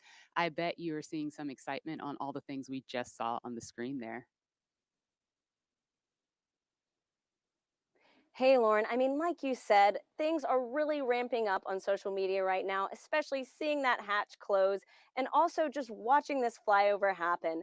We are up to 1.7 million viewers across all of our social media channels. And let's check out what people are saying on Twitter right now. So it looks like we've got more creativity still going on. Some people are crying with pride in Houston, feel it. We even have Elizabeth Banks, who from the Hunger Games. That's awesome. We have more just good luck and well wishes for Bob and Doug across the nation. This has been a constant online today, which is so great to see. More just future astronauts and kiddos getting excited. We even have the band Bastille tuning in for launch. This is awesome. And just looks like more people standing by to witness this historic launch today. And so, guys, on top of what's being said on social media, we've also got a lot of well wishes from everyone across our country showing us what today means in their creative way. So let's take a look at that video. I am so ready to launch America.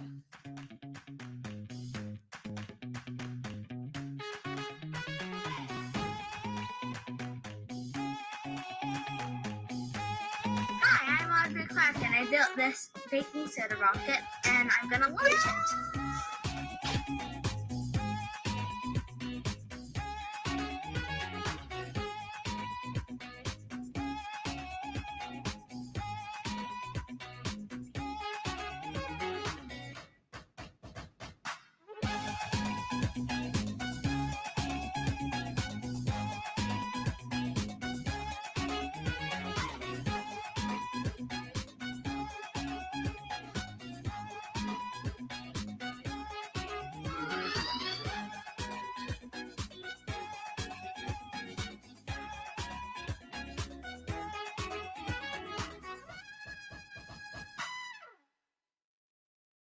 Wow, I mean, guys, just look at everybody excited for today's launch. If that doesn't get you pumped, like, come on, let's go. We even got to see astronaut Snoopy in there, which is a personal favorite of mine.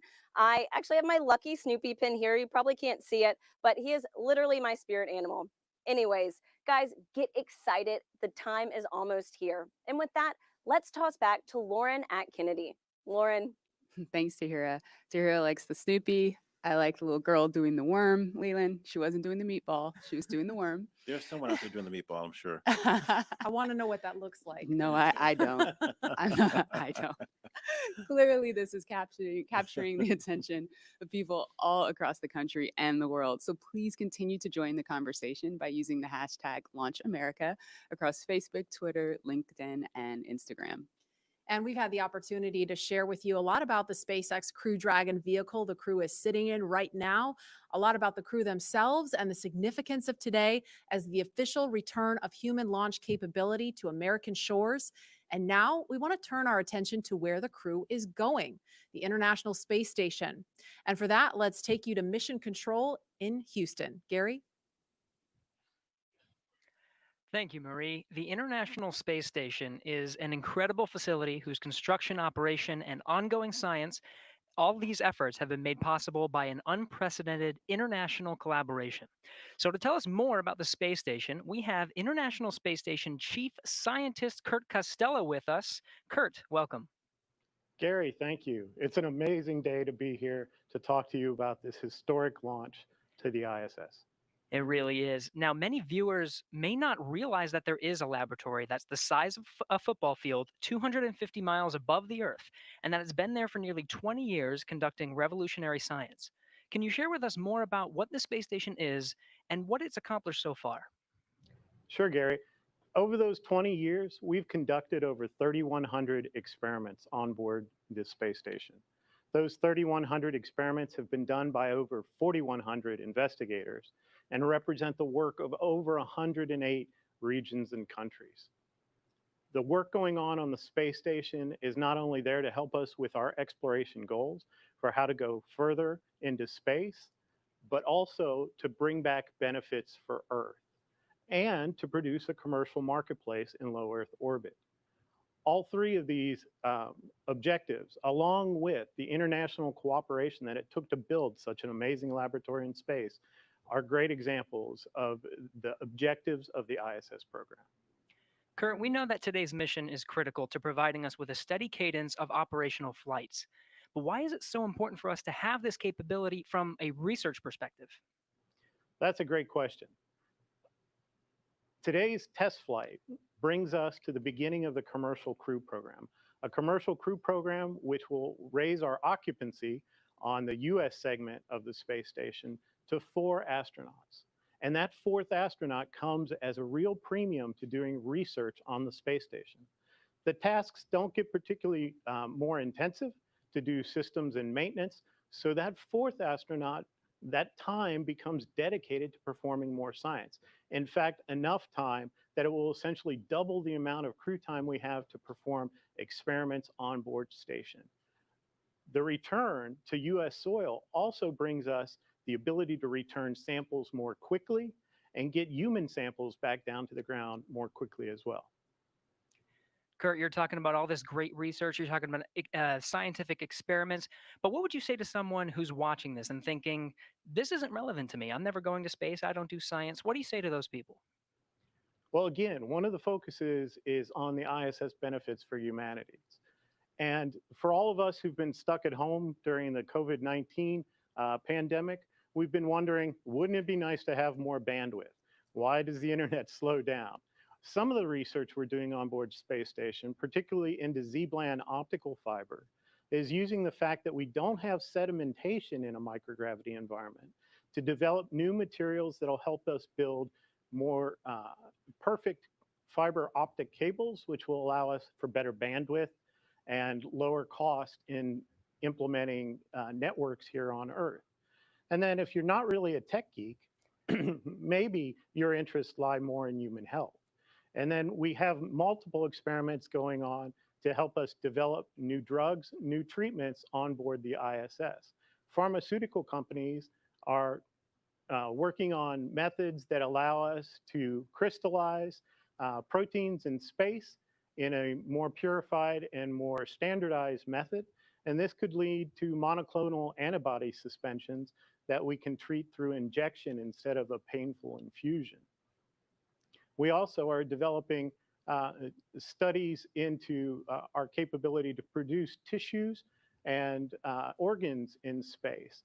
Again, because you don't have sedimentation, there's a capability there to produce more realistic tissues that can someday possibly be used to prevent human disease. Now, Kurt, I know they have some cargo going up with them, but I understand they plan to bring some science back. That's right, Gary. A lot of their cargo going up with them are crew supplies and EVA supplies to support them if they have to do EVAs on board. But the cargo they'll be bringing down is science, and it comes from across the spectrum. We have student experiments in seeds that will be returning with the Crew Dragon.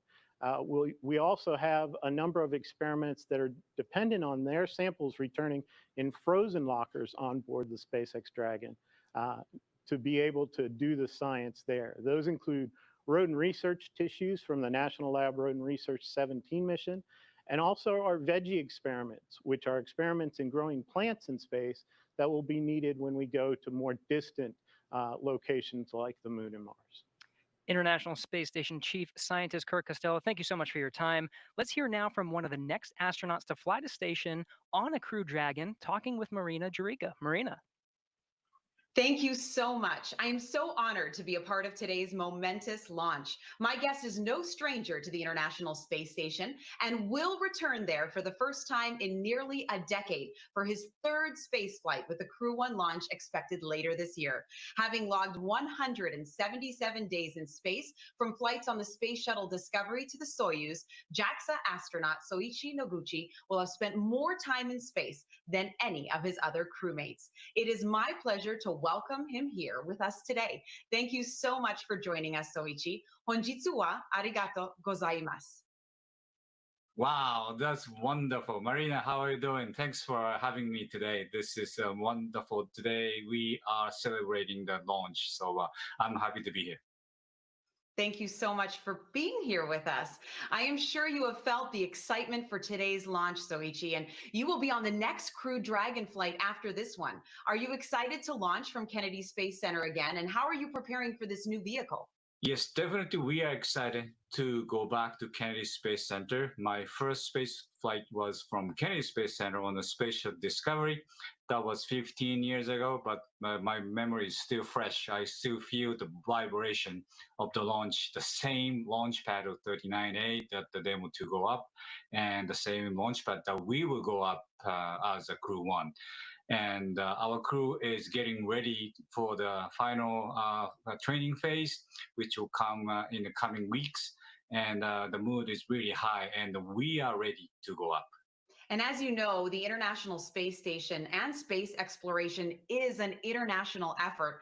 How do you feel representing the Japanese Space Agency once again on the ISS? Well, I think the strengths of the International Space Station is the diversity of all the participating countries, and adding a diversity is definitely gives a rigidity to the program. And the same applies to our Crew 1. Our Crew 1, we are 4 of us, but quite a different background, quite a different ethnicity, and definitely the diversity is the key word of our success to the Crew 1. And I'm sure it will be very successful. What are you looking forward to once you get back to the ISS? Well, this will be my third visit to the International Space Station. I like to see the things my colleagues keep saying, hey, you got to visit the space station again because it's getting more comfortable, more roomy, and I cannot wait to go back to my sleep station after 10 years. And nothing beats that view, does it? Oh, definitely. My last flight, we actually installed a big window called the cupola, and that was a big hit, obviously. This is the #1 leisure time for astronauts, and I'm ready to shoot as many photos as I can this time as well. Amazing. I will look forward to seeing those photos. I'm sure you remember exactly what it feels like in these moments right before a launch. What do you think Robert Behnken and Douglas Hurley are feeling right now as they prepare to head to the ISS? Well, Doug and Bob's space shuttle veterans, they know the drill. They have launched, they experienced the launch before. So I think they're pretty relaxed. And so far through my training, I learned that most of the steps before the launch is quite similar to what we have in the space shuttle days. So, different suit, different vehicle, but all the necessity steps to go up into the capsule should feel similar. So I'm pretty sure they are relaxed. Of course, they are very excited. I'm sure they are. Gokatsu yaku o oinori shite imasu. Honjitsu wa arigato gozaimashita. Thank you so much, Soichi, for joining us today. Oh, Marina, you are so good. Domo arigato. And we'll both enjoy the beautiful lunch today. Thank you very much for having me. Bye-bye. Bye-bye. Good luck with your launch later this year. And as the excitement builds towards launch, I will send it back to you. Thank you, Marina. I now have the distinct pleasure of being joined by one of NASA's record-setting astronauts and a recent resident aboard the International Space Station, Christina Cook. Christina, thanks for joining us. Great to be with you, Dan.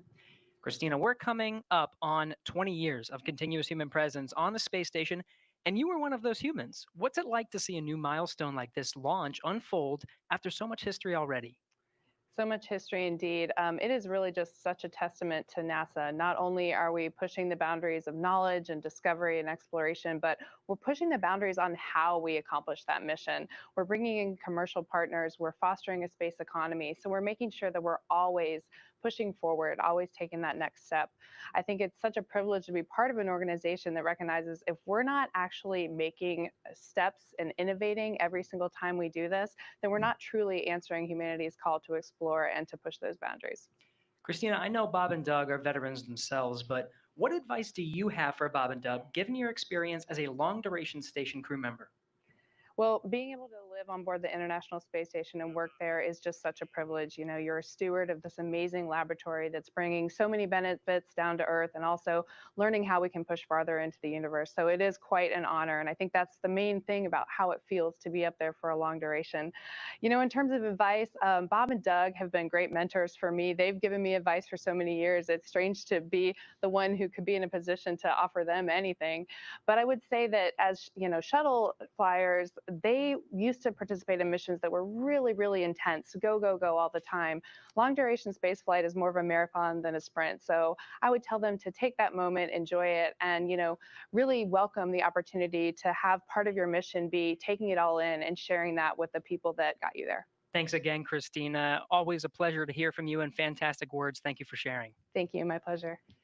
So once again, once Bob and Doug arrive at the station, they'll be greeted by astronaut Chris Cassidy. But before we do that, let's toss to a briefing.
Hello, everyone. I'm astronaut Chris Cassidy, commander of Expedition 63 on board the International Space Station, flying 250 miles above the Earth. Like you, I'm excited about today's launch and the possibilities it will bring to America and to the world.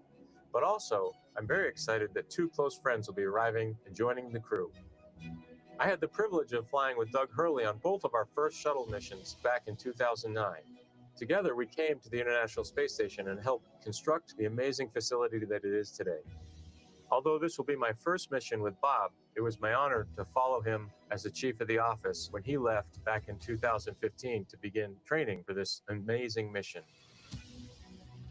Personally, I've been very fortunate to fly in two different spacecraft. Launching from America on the shuttle, and most recently launching from Kazakhstan in the Soyuz.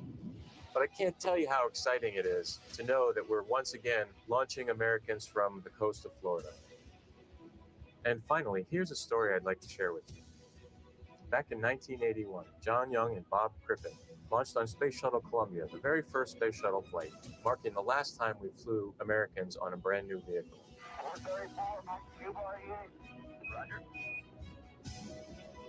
With them, they flew an American flag, representing America's technical prowess. Roger, roll, Atlanta. 30 years later, that same flag was flown to the International Space Station. This flag remains here today, waiting for Bob and Doug.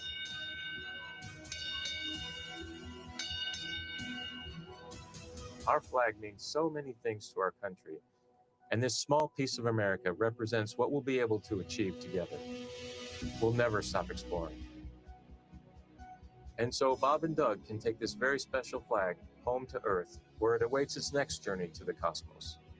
In a few years, the first Orion crew will take this flag with it around the moon. All of this starts today. I'll be watching outside the window along with everyone else in America and around the world. I can't wait to look out the window and see my friends on close approach. Go Falcon 9, go Dragon, and go Bob and Doug. I'll see you soon. And that was a very special message from NASA astronaut Chris Cassidy. Right now, the lone American aboard the International Space Station, so he will be ready and waiting to welcome Bob and Doug when they arrive tomorrow, if liftoff happens today, a little later tomorrow morning. The countdown now stands at T-minus 1 hour, 25 minutes, 54 seconds, and counting until launch. And we'd like to share with you just how much has happened here at Kennedy Space Center since the last time we had a crew on the pad launching from here. As you can imagine, the end of the shuttle era was a bittersweet moment for many people across this spaceport. But in the end, we knew we were striving for this day, and here we are. Joining us now is Kennedy Space Center's Deputy Director, Janet Petro, on the comeback we've seen across Florida's Space Coast. She's with Daryl Nail now at OSB-2. Daryl? Yeah, thank you, Marie. Janet, you were just telling me you were there at the crew walkout. Tell me a little bit about what you saw between the astronauts and their families. So it's very historic. It was very emotional. So when Doug and Bob first came out of the doors, of course, a cheer went up from everybody. The vice president was there, Elon was there, the crew families was there, and of course, Bob, myself, and the rest of the center leadership was there to cheer them on. But then, when they came out and then they went to the families, and Bob Benkin said, virtual hug, and he shouted out a virtual hug, and he did this motion. And of course, his child also did that virtual hug. And so I guess that's the tradition of doing a virtual hug with the families. And then they, then they walked and got in the Tesla. Either side, and the family walked right up to the window of the Tesla and were talking, having a private last moment with their father, hand on the window. It was very emotional. I had tears in my eyes. I don't know how many other people had tears in their eyes, but it was really a special emotional moment. And everybody was, of course, wishing them well. A lot of I love yous, a lot of Godspeeds, a lot of Ad Astra, take care, all of that. So it was very special. Thank you so much for sharing that with us. And in the context of why it's so important, Janet, you remember, you've been here since 2007. Yep. You were here at 2011 when Shuttle Atlantis came to wheel stop. I've talked to my uncle and father who worked out here. Layoff notices went out like the next day when the shuttle came to a stop. It was a very sad time. Bob Cabana, the director here, called it depressing. Tell me about that time and how far we've come. Yeah, so as you note, it was the end of a very iconic program. A lot of people had spent their entire career working on the space shuttle program. So 135 flights, all of them launching from Launch Complex 39, many from 39A, where we're going to be launching from today, and then returning back, at the shuttle landing facility. Those two iconic sonic booms was something that all along the Space Coast people really resonated with, really felt in their hearts and looked forward to. So it was a very sad time, but I will tell you that 30-year program, we had planned for it. the workforce was incredible. You know, there was a lot of people who, as I said, spent their entire career here, and they wanted to safely fly that shuttle out, and then they retired. There was also another large group of people that just wanted to put on their resume that they had been privileged to work on the space shuttle. So the workforce I was incredibly proud of, because they were resilient, they were dedicated, they were committed to safely flying out that shuttle. They didn't skip any steps. And regardless, as you said, that they knew they were getting their layoff notices. I think it landed on a Wednesday. They were getting their layoff notice on a Friday. They were in it till the end to make sure we safely flew it out. And of course, you know, we had 14,000 workers out here then, which we have a lot fewer here today. And of course, our guest operations, you remember those last shuttle flights, everybody around the country wanted to be a part of that experience. And we at the center really leaned forward to maximize how many people we could get both on site and never mind how many people were lined up at the beaches all along the river to watch that last flight. And of course, today with COVID, unfortunately, we weren't able to have any on-site guest operations, which was pretty sad for this historic flight. But I'll bet that there's a ton of people watching from the beaches or from even their TV as we launch here today. I'm sure there is. And tribute to your leadership and Bob Cabanas as well, getting things turned around here as a multi-user spaceport, getting the commercial entities in here. We appreciate all that you've done to make that happen. Janet, Petro, appreciate you being here. Thank you, Daryl. All right, Marie, we'll toss it back to you. All right, thanks, Daryl. And as NASA and SpaceX have worked for years to get to this moment, today's mission opens the door to an entirely new era in human spaceflight, not only for astronauts, but someday for the general public as well. From the beginning, it has been our mission at SpaceX to help make humanity a multiplanetary species. And today's mission is an important step towards that goal. The key to opening up space access for people like you and me is reusability. Without it, traveling to space is just far too expensive for the average person to do. Imagine how expensive a flight from LA to New York would be if you had to throw the plane away after a single trip. A lot. Yeah, exactly. That ticket would cost hundreds of millions of dollars, and almost no one could ever afford to fly. Both the Dragon spacecraft and the Falcon 9 rocket are designed to be reusable, which not only improves the reliability of the vehicles in that they're flight proven again and again, but it also drives down cost. This is essential to enabling not just a handful of people, but rather hundreds of thousands of people to get out there and to explore the moon, Mars, beyond. And I, for one, it is my dream to visit Jupiter's ocean moon, Europa. Leland, you're one of the lucky Earthlings that's had the opportunity to get off the planet and go explore. Where would you like to go next? You know, Lauren, I think I would like to go to Mars and, be there for, a year, about a year each way, and then a year on the Martian surface. But the one condition I would have to have, my pups would have to go with me because it's about exploring new places, but taking your family with you. We have these crewmates that are people that you get to know and love, over a course of training, but it's nothing like having your family with you. And I think that's something that we're going to be seeing in the future, people living and working on other planets as a family. I think there are a lot of people who want to see your dogs with you in space. Well, we've seen them in an official portrait. I know that the dogs came in with you to take a picture in your spacesuit and back in the day. Yeah, we there it is. Well, we kind of snuck them in. No dogs allowed at NASA. Well, they had their moment. They sure did. And knowing that the opportunity to fly to space as a private citizen or a private dog maybe one day is right around the corner, we have a new poll question on Twitter for you. So if you were given the opportunity, would you travel to space? Let us know and we'll share the results a little bit later. All stations come All up right. Well, there is not a lot of cargo. Chief Engineer Technical Poll for launch escape arming and propellant loop. All right. Now, while there's not a lot of cargo in today's mission, Dragon is carrying 2 special payloads, aside from Bob and Doug, of course. The first is a series of custom art pieces entitled Humankind by Los Angeles artist Tristan Eaton. These indestructible double-sided paintings are made from gold, brass, and aluminum, and they celebrate how far humanity has come, as well as how far we still have to go. It includes a beautiful homage to the Saturn V rocket, as well as a nod to Bob and Doug's current ride to space. You can find more images and information about these pieces on SpaceX's social channels. Next, in the spirit of inspiring the next generation of explorers, we wanted to celebrate the class of 2020, from kindergarten all the way through graduate school. SpaceX and NASA invited students from around the world to submit their photo to fly on America's first human spaceflight in nearly a decade. Each graduate's photo was used to create a mosaic image of the planet Earth, which we printed and is being flown aboard Bob and Doug's flight on the Crew Dragon spacecraft. We received nearly 100,000 photos. So thank you and congratulations to all the world's graduates.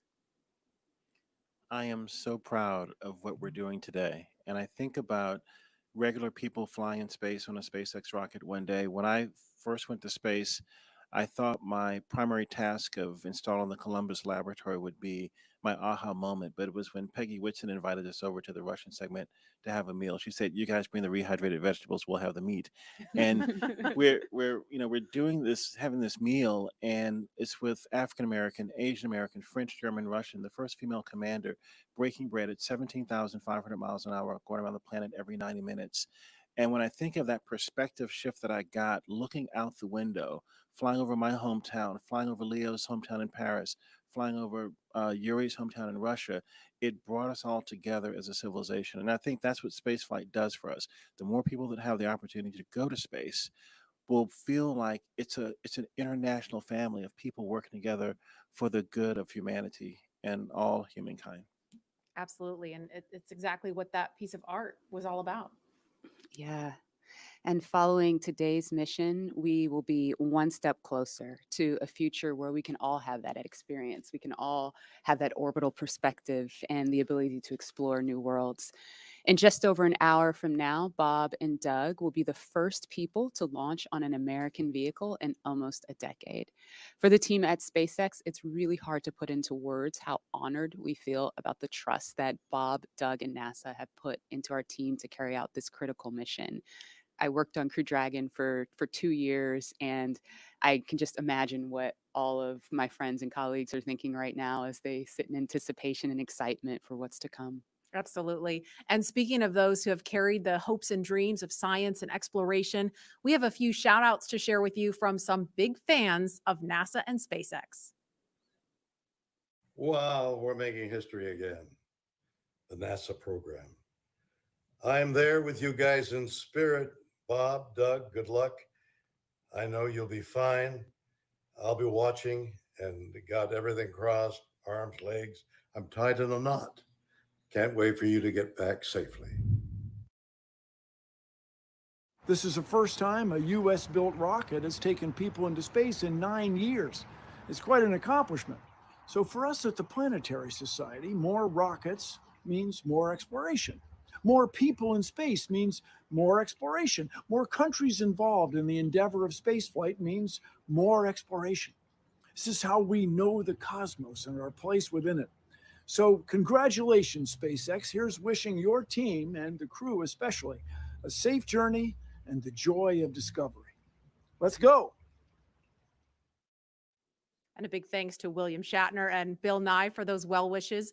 And while we're keeping an eye on the pad, we want to bring in NASA astronaut Rex Walheim. If that name rings a bell, it's because he flew 3 space shuttle missions to the International Space Station, including the final one by Atlantis, STS-135. He was one of the last 4 people to ascend the tower at Pad 39A and head to space. And he currently is Deputy Director of Safety and Mission Assurance at Johnson Space Center in Houston. Rex Walheim, thanks for joining us. You and Leland actually flew together.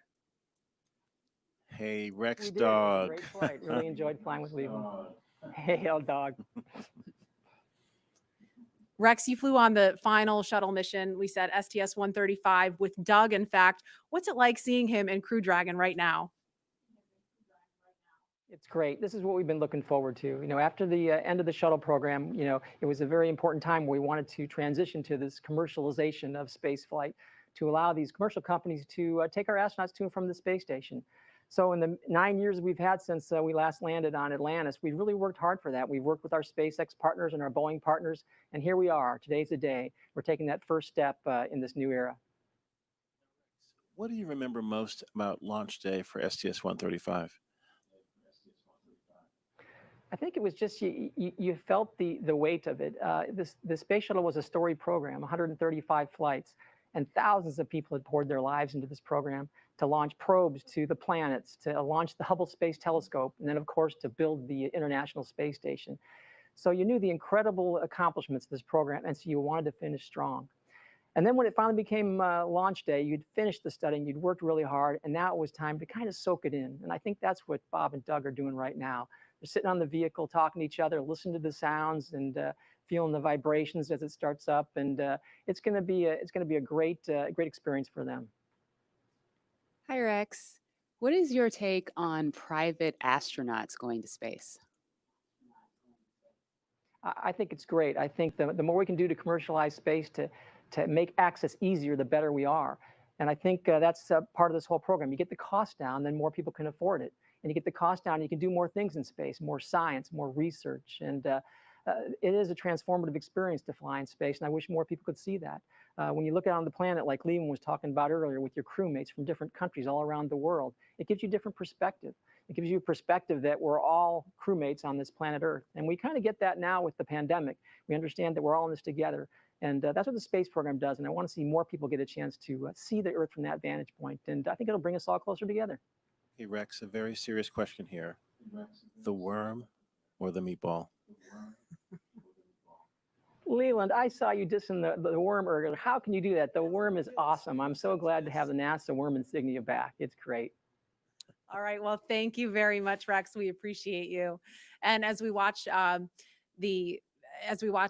and Doug there in the capsule, we are an hour, 10 minutes, 57 seconds and counting from launch, and we're going to send it over to Hawthorne for an update. Jesse? Thanks, Marie. We're just an hour and 13 minutes away from launch, and things are really getting ready to pick up here. Since arriving at the spacecraft, Bob and Doug were helped by our closeout engineers to get into their seats, attach their suits to special umbilicals that provide breathing air, pressurized nitrox, and a communication link to Dragon systems.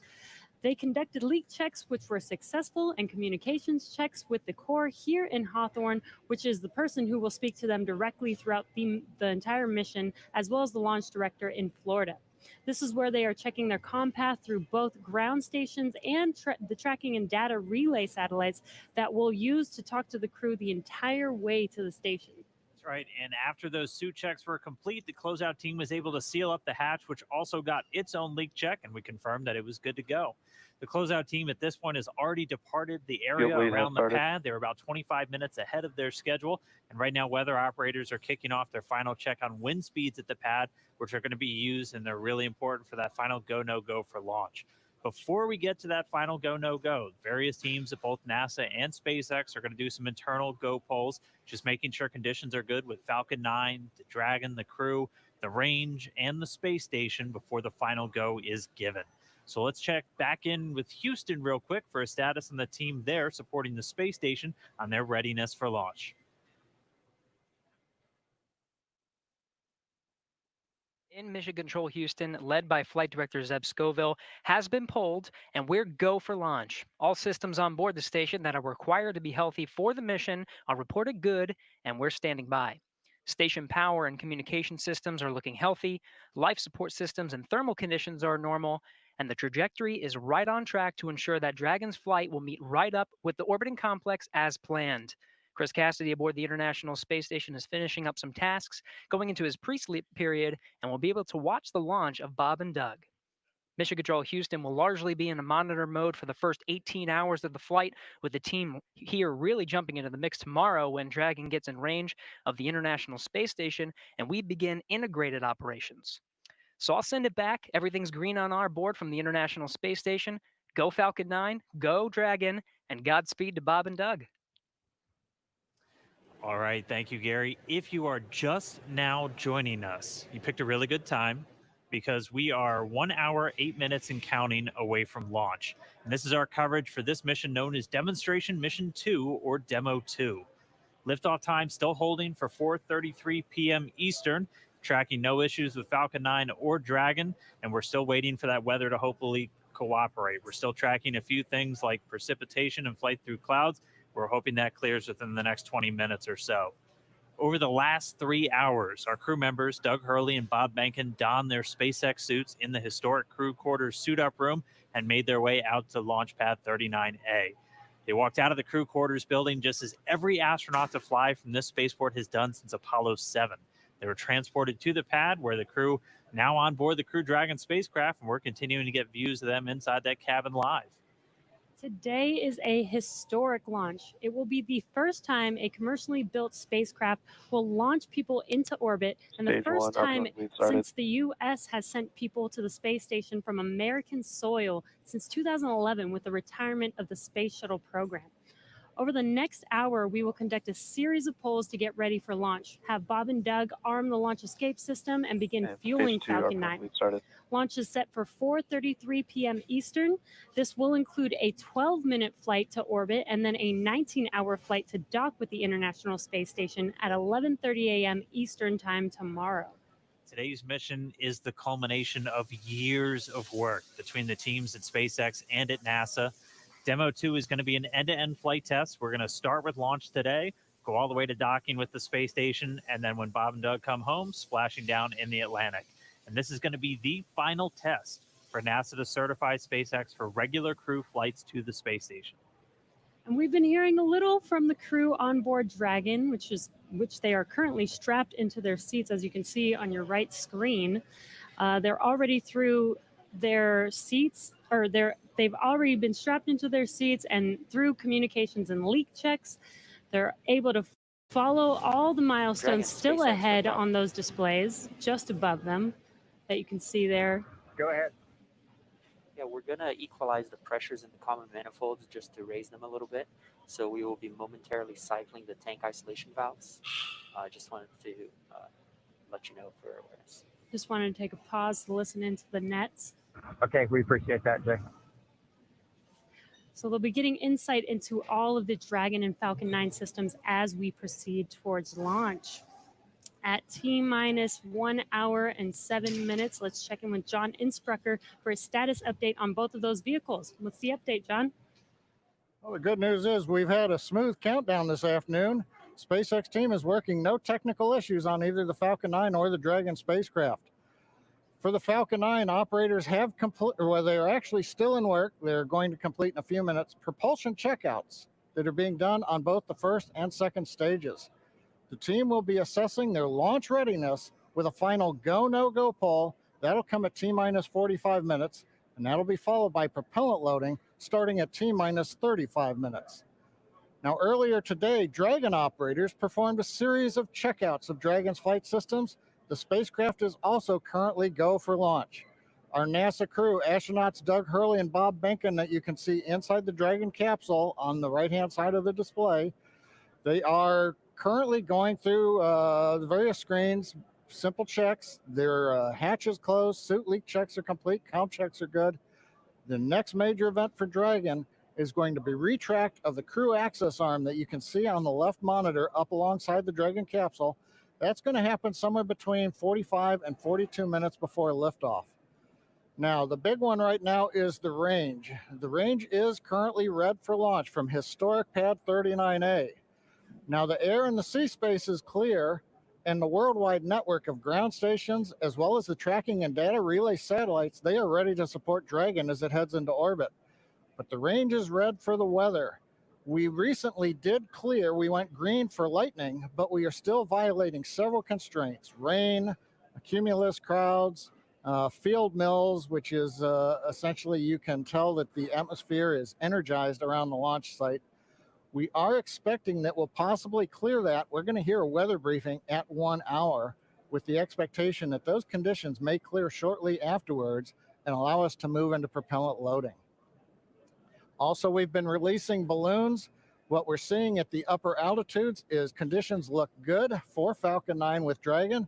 No concerns have been expressed by the GNC guidance team right now. Now, as a reminder, today we have an instantaneous launch window at 4:33:35 Eastern Daylight Saving Time, or just past 33 minutes after the upcoming hour. So we get one chance at it today. But currently, T-minus 1 hour and 3 minutes, just passing that. Falcon 9 Dragon are go. The range is ready to support, but now we're waiting on the weather as we've been expecting all afternoon. Thanks, John. We've got an extensive history now of flying Falcon 9 from the Florida coast, and just last year completed a test run of the mission that we're less than an hour from beginning here today. Yeah, the purpose of that mission was to demonstrate Dragon's capability to safely and reliably fly to and from the International Space Station. The success of Demo 1 was a really exciting moment, and it paved the way for today's mission, where we are just moments away, hopefully if we get that weather, from flying U.S. astronauts from U.S. soil for the first time since 2011. Dragon and Falcon 9 together have years of operational experience, or what we refer to as flight heritage. As I mentioned earlier, SpaceX has successfully completed 21 flights of Dragon to and from orbit since 2010, including 20 trips to the International Space Station. Not only have we conducted thousands of hours of testing, we've also enhanced and added a number of safety features to Dragon. Much of what was learned with the cargo Dragon was leveraged in Dragon the design of this valve vehicle. cycling is complete, expected behavior, and wanted to hear if you were able to hear those. We actually did, Jay. We were just making a comment about that. I heard some clicking, and Bob watched it on the systems display, so absolutely. Copy all. And that again right there, that's the crew talking to the core here in Hawthorne, California, who's going to be talking to them throughout their ascent uphill today. So they were just doing a quick checkout. Bob and Doug confirmed they were able to hear it. Sounds like everything's still good, so still no issues with Falcon or Dragon. Back to what we were talking through as we're describing these systems, a lot of what SpaceX did with Cargo Dragon has been leveraged into this Crew Dragon. The vehicle is designed to be fully autonomous, which means it can basically fly itself, but it also features a full manual override capability if the crew needs to take control in case of emergency. Many of the other enhancements help towards SpaceX's goal of reusability and less refurbishment time between missions. So let's take a closer look at some of these advancements. Standing at almost 27 feet tall from bottom of the trunk to top of the nose cone, Crew Dragon's composed of two main elements. We have the capsule up top, which is designed to hold the crew and any pressurized cargo, and then an unpressurized section known as the trunk on the bottom. And the nose cone at the top of the capsule protects the docking system as well as the guidance navigation control system, or what we call GNC. The nose cone opens for docking and remains attached to the Crew Dragon spacecraft, unlike the previous version of Dragon, that helps towards our reusability Dragon efforts. SpaceX, we are at T-minus 1 hour. We are go for section 6. When ready, we report go for launch.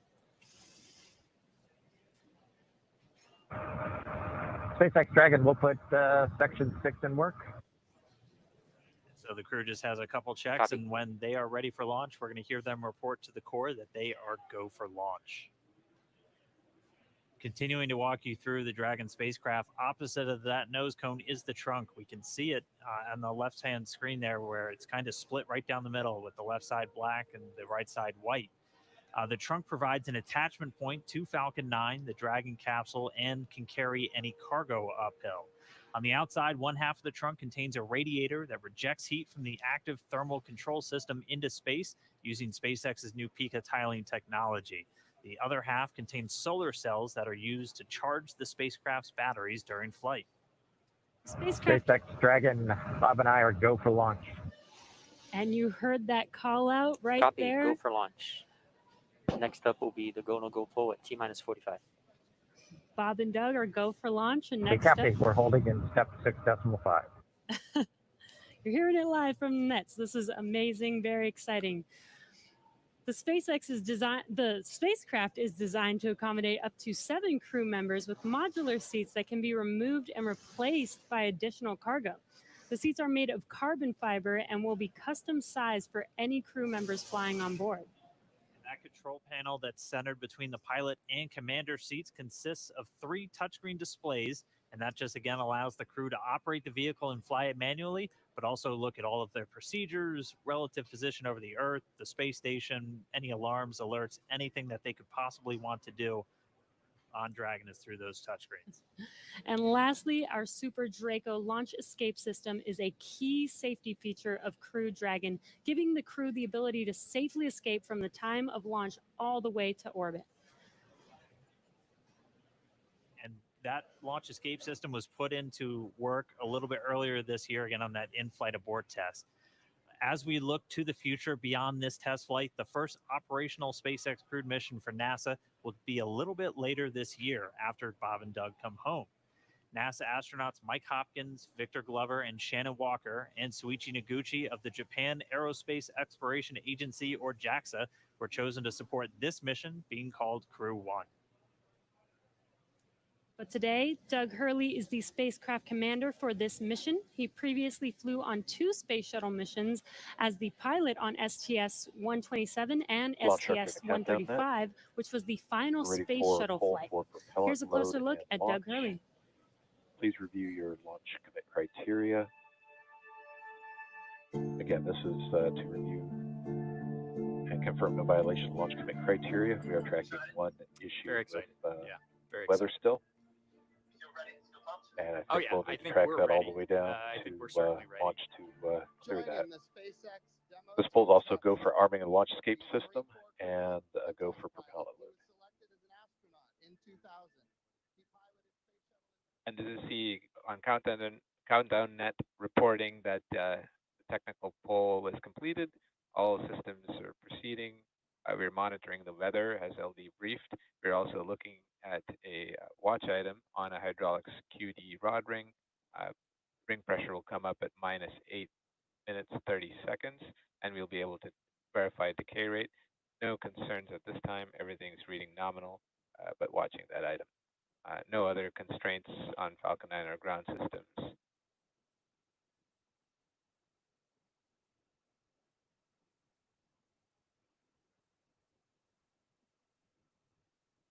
Stage 2 RB1 bleed is complete.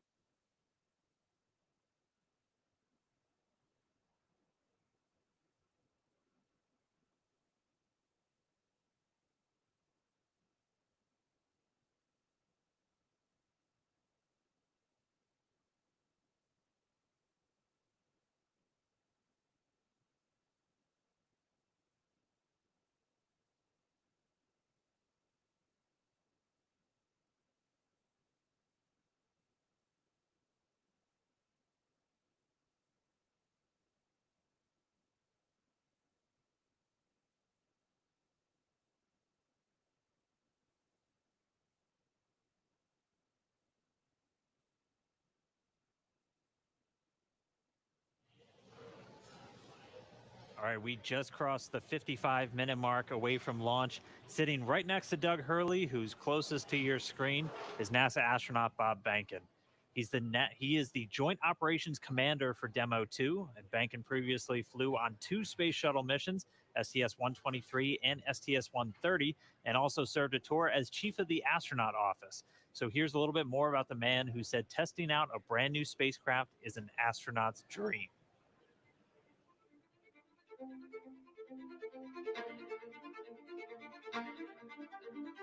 When you go through the launch day preparations, there's a lot of moments that kind of stand out to you. One is the kind of the celebratory piece of it, which is that you're walking out of the suit up room and getting in the vehicle that's going to take you to the launch pad. When you close the hatch, that's really when Doug and I are in the vehicle, and it's our vehicle, and we're really in control of the mission at that point.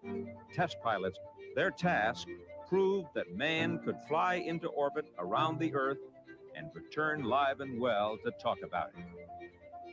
There's always a balance of managing risk as you go forward to execute a test point and figuring out a way to collect the data. We hear a sound. Okay, is that sound an expected sound? Or we see a light, is that light an expected light? What's the source of it? Does it sync up with something else that's going on or not? So trying to dissect all of that in real time in your head is, a lot of things happen like that on launching of a vehicle. From St. Anne, Missouri, he is an Air Force colonel and flight test engineer. He flew aboard Space Shuttle Endeavour twice. Introducing NASA astronaut Bob Behnken.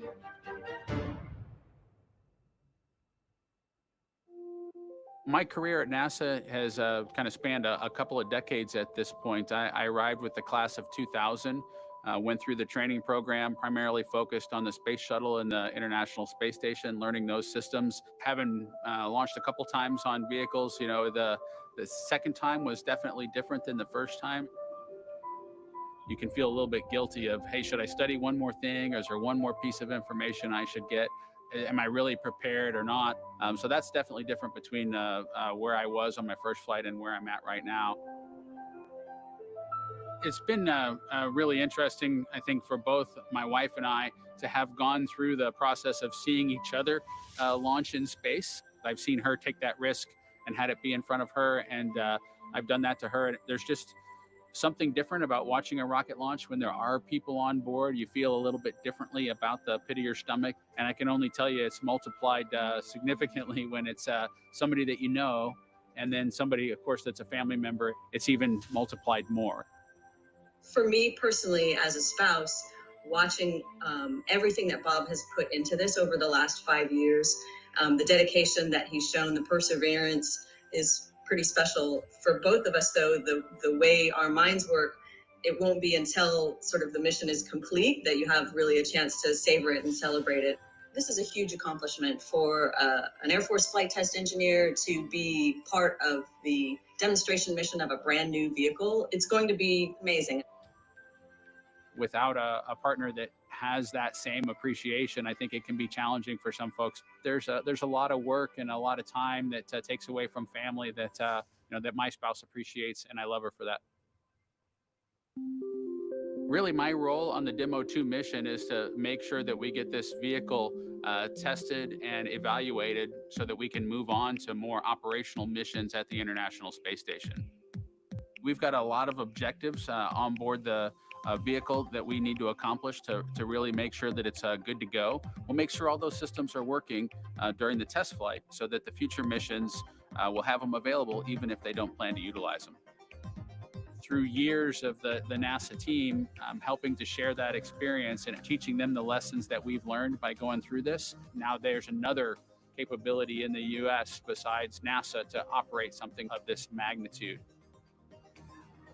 When is the last time humans launched on a new vehicle? Certainly on the American side, it's been several decades. Now we're in a time when we've got multiple vehicles under development. It's a great time from a space exploration time frame just to see all that happening. And it's because of this nurturing of the environment, being able to pull in a wider group of people who can contribute towards human spaceflight. It's a super cool time. On a deeply personal level, I'm really excited that my son is get to get a chance to see me launch into space. Being an astronaut has been a little bit of an abstraction thing for him because he's seen me do it in old videos, but he hasn't seen me do it for real. And so I'm excited for him to see this launch.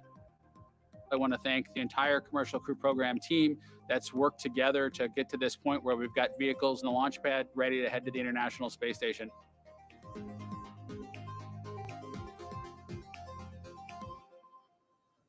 We're just over 49 and a half minutes away from launch of the Falcon 9 carrying Dragon to the space station.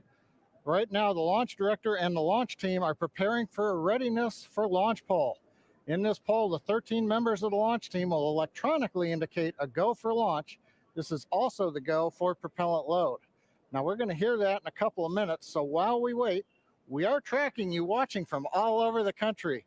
We're seeing large numbers of you logging on or tuning in from coast to coast, as well as around the world. We want to know, is this your first time watching a launch live? If not, how many have you seen before? Tell us using the hashtag LaunchAmerica from your favorite social media website. As for me, this isn't my first one. I've seen a lot, but everyone is exciting. Now, coming up, we're going to go into a readiness poll, as I mentioned. Currently, right now on other nets, the SpaceX launch director is checking to verify the Dragon team is ready, and that the NASA launch management team is ready. They'll come back at about T-minus 47 minutes with instructions to the SpaceX Falcon 9 team to make their final assessments. Then they log into the procedure. It's a little different than the old days where you would hear a go, go, go, position by position, all up and down the row. In this electronic age, everybody just clicks on whether they're go or no go. The launch director will then at T-minus 45 minutes summarize the end of the poll and will then provide instructions for the team. At the same time, we will begin getting ready for the crew access arm retraction, and we'll show you that on one of the screens that we've got up.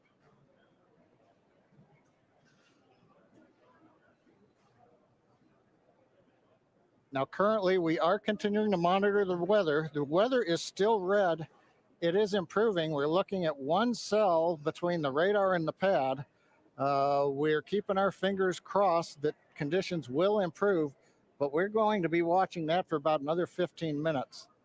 So it looks like we're going to be good to begin propellant load once we hear the polls, but we still have to get the get the range green so that we can actually do the launch in just 47 minutes from now. Let's listen to Countdown Net for a moment.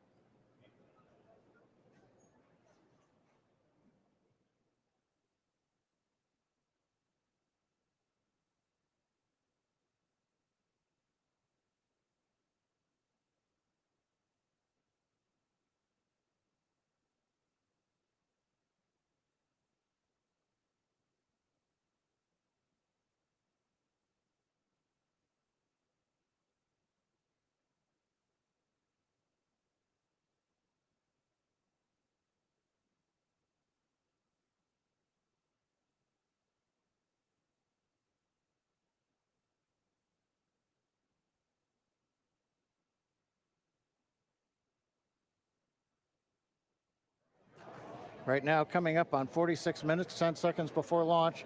Didn't hear any significant chatter coming over Countdown 1. Yes, launch director into Countdown Net. Poll is complete, and we have a go to proceed with propellant load.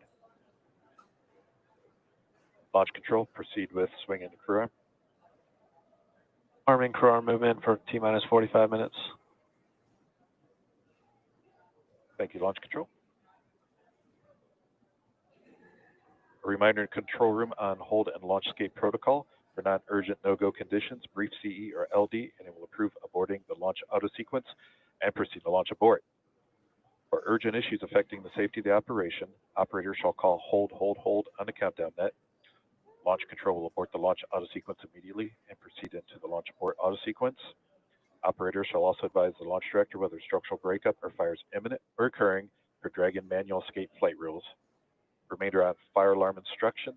Here in Firing Room 4, in the event of a fire alarm, key operators, previously briefed, will remain at their post while the alarm is evaluated. In the event that personal safety is threatened, we will evacuate to the south-facing emergency exit, which leads directly outside. One final reminder, they'll be arming the launch escape system momentarily. Need all personnel, please stay in your seats from now through orbit insertion and Dragon separation from the second stage. Crew access arm recheck has started. And you've heard Mike Taylor, the SpaceX launch director, give instructions to the team. We've also just heard the call. The crew access arm retraction is underway. Great view from the camera inside the White Room as we see the arm moving away from the Dragon capsule, one of the major events necessary to get down to T0. The next one coming up will be arming of the escape system on the Dragon capsule. Now, right now, the next plan for Falcon 9, T-minus 35 minutes, we will begin loading propellant onto the first and second stages. Now, currently, Falcon 9's looking good.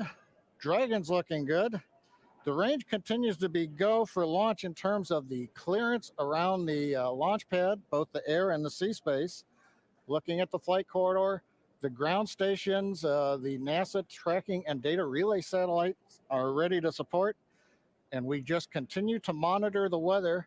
Our team is getting constant updates. We're monitoring weather data sensors around the launch site, looking to make sure that we can get everything into the green position. The one that we're mostly looking at right now is how much rain we're going to get between now and liftoff Whether it's just going to be mild precipitation that's within the rules for loading propellant, that's what the expectation is, but we're going to continue to watch that. So fingers crossed, but right now coming up at T-minus 43 minutes, 18 seconds and counting, everything but the weather's go, and the weather is trending in the right direction. So we've got our fingers crossed here.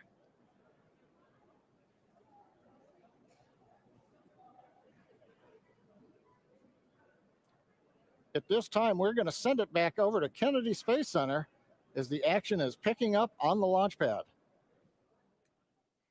Thanks, John I. Now that countdown clock is continuing to tick, and we are 42 minutes and 46 seconds away from launch. Now, as you just saw, the crew arm retracted. That is the last major visual milestone before liftoff. And we should be hearing out on the net soon confirmation that the launch escape system is armed. When that happens, all 8 of the Super Draco throttle valves are opened, which means that those engines can ignite. For section 7. Okay.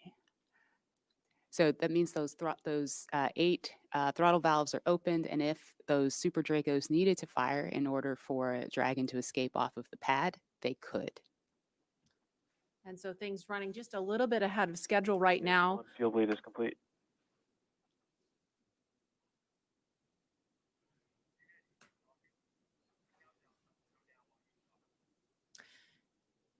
Now we just saw the crew access arm retract just a minute ago. We saw NASA astronauts Doug Hurley. In 7.2, our visors are closed and we're arming the launch escape system. So we just heard the astronauts confirm that they are about to launch, or excuse me, arm the launch escape system. That happens just before fueling begins, which we expect to happen in just a couple of minutes. We saw Bob and Doug suit up a little over 3 hours ago. Then we watched them drive out to Launch Complex 39A. They were assisted by the SpaceX ground team with Crew Dragon ingress. That happened a little before 2 o'clock this afternoon. And then we saw the spacecraft hatch close. And again, just a minute ago, we saw the crew access arm retract. We just heard that the crew armed the launch escape system. And in just a few minutes, we are going to hear the call that they have started propellant loading.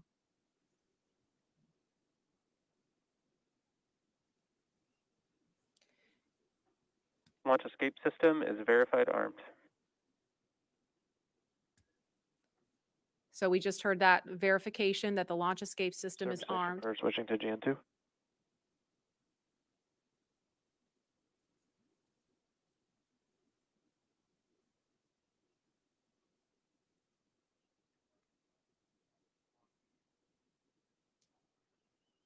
And we are going to send it over to Hawthorne to take us through prop loading. Jesse? From the parachutes to the launch escape system, SpaceX has designed Crew Dragon and Falcon 9 to be the safest launch vehicle ever flown. And joining us today, we have SpaceX's Nick Picone, who was our mission manager for our in-flight abort mission earlier this year and currently works on the Starlink team. Thanks for joining us, Nick. Hey, Jesse. I'm here at the Launch and Landing Recovery Center with the recovery team and our Dragon ground operations team monitoring the launch. Awesome. Can you tell us more about the critical safety features on this new version of Dragon? Sure. So Dragon 2 was designed with long-term reuse and reliability in mind. So fundamentally, there are multiple layers of redundancy to any of the failure modes that we could conceive of, that NASA could conceive of when we were working to design and test this vehicle over the past few years. But in the event that we encounter an unforeseen failure mode or multiple failures which push us outside of our design space, Dragon also has backup systems and operational controls intended to keep Bob and Doug safe. I'm sure you've heard a lot about it today, but the launch escape system is the primary backup system that we have from the moment that the vehicle is here on pad being fueled all the way up until orbital insertion.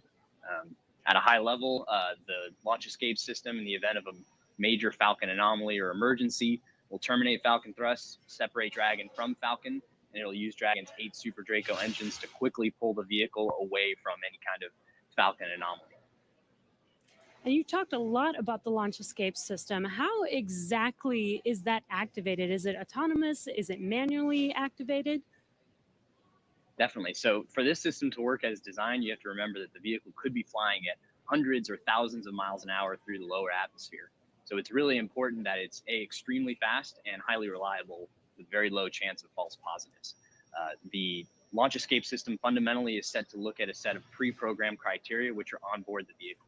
Dragon and Falcon are looking at high rate telemetry, looking for abnormal vehicle dynamics, loss of communication between critical systems, or manual commanding. Our launch director and chief engineer, who you've heard a lot from today, are capable of sending a manual command to Dragon to initiate a launch escape. And Bob and Doug are also always able to actuate the launch escape handle and initiate a launch escape themselves as well. Now that the system is armed, all of this is currently active on the vehicle. Wow, it sounds like there's a lot that goes into it. And we did have an in-flight abort test earlier this year to test this out. Can you tell us what we learned from that test? Definitely. It was possibly the most flight-like test of an orbital class booster in history. It was a fully flight-like test using a full Falcon 9 rocket, which we had to knowingly destroy in order to get this fully integrated system. For folks who didn't get a chance to see it, the vehicle followed a normal crew launch trajectory. About a minute and a half into flight, we had Dragon autonomously trigger the launch escape system based on a reconfiguration of those triggers I was just talking about. For propellant And load. thankfully, we had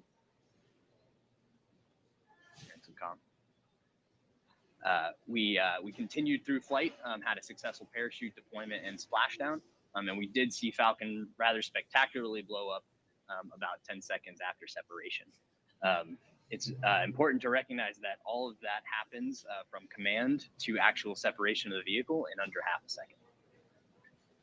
Wow, yeah, that sounds amazing. Thank you so much, Nick, for joining us and talking through those details with us. Enjoy the launch today. So we're going to send it back to KSC with Lauren. Thank you, Jesse. We are about a minute and a half away from propellant load. At T-minus 35 minutes, we should hear the call out on the nets that propellant load has started. So that's about a minute and 13 seconds away.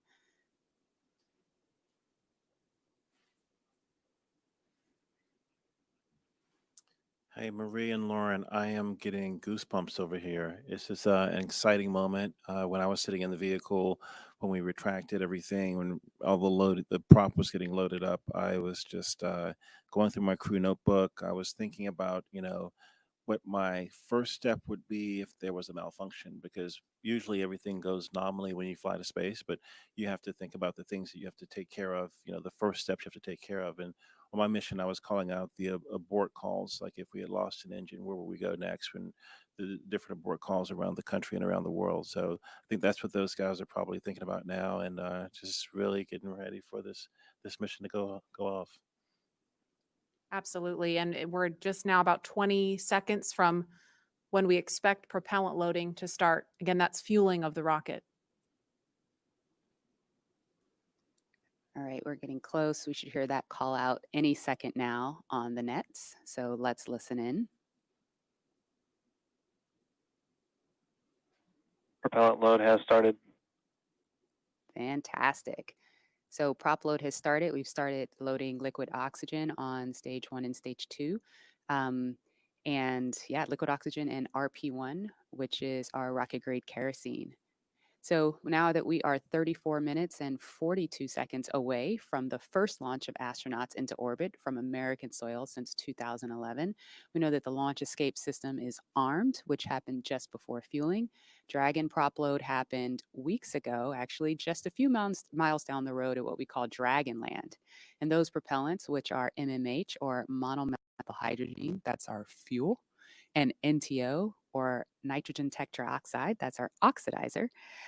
Those not only feed the Draco engines that propel Dragon on orbit, but they also supply those 8 Super Draco engines of the launch escape system. So I have one right here, a little model. Oh, it doesn't come off the stand. Don't break it, Lauren. All right, I know, it's very nice. So as you can see, Dragon is actually broken up into 4 quads, and each quad has 2 of the Super Draco engines for a total of 8 of them. And as I mentioned, they are biprop engines. They have MMH and NTO as their oxidizer. Now, most abort systems from past space vehicles. I believe like Soyuz, Mercury, Apollo, they all had a pointy escape tower on top where there was essentially like a mini rocket engine or a series of rocket engines on top. And if they weren't used, that escape tower would have to jettison itself from the vehicle. If it was used, it would be used to lift the vehicle off of the rocket. Well, Dragon is a little bit different in that its escape system is actually integrated into the vehicle. And that's great for a couple of reasons. One less thing you have to jettison on a nominal flight. And so they're pretty dormant, just those throttle valves open unless they're used, and hopefully they never have to be. And yeah, I mean, the other thing that offers you is the ability to float from the pad all the way to orbit. Because if you jettisoned your escape system prior to that, you couldn't. Recuerda que So yeah, silenciamos los that's micrófonos, a little ¿no? Dragon. Voy a silenciar el mío y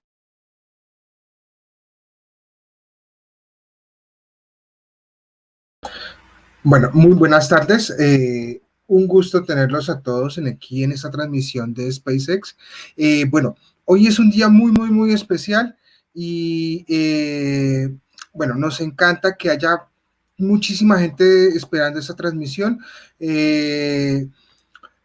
En este momento que tenemos en nuestro chat hay niños, jóvenes, de todas las personas que hay interesadas por este momento tan particular. Bueno, este es un evento muy especial. El grupo Halley va a comentar toda la transmisión, va a mirar toda la transmisión que se está dando en este momento y vamos a mirar qué está pasando tras de bambalinas, cuáles son los detalles.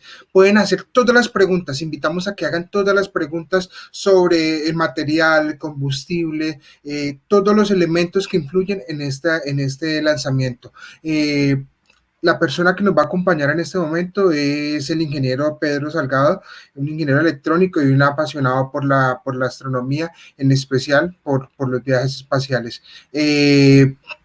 Muchas gracias por acompañarlos. Esperamos que podamos acompañarlos, disfrutar de esta charla que tenemos en este momento. Vamos a hacer un recorrido muy rápido para conocer un poquito cuál ha sido la evolución de los viajes espaciales, de esta carrera espacial que se está dando hoy en día, desde sus orígenes hasta llegar a lo que estamos haciendo hoy.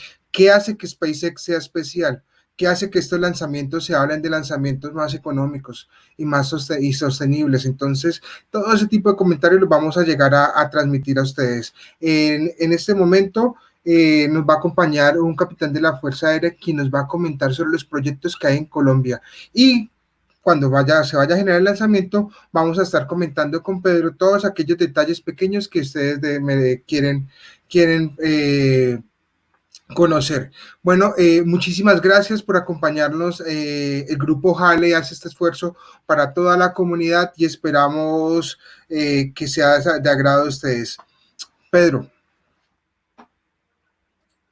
muy buenas tardes a todos. Podríamos comenzar entonces con la presentación porque ya creo que estamos a tiempo apenas. Quedan 30 minutos para el lanzamiento.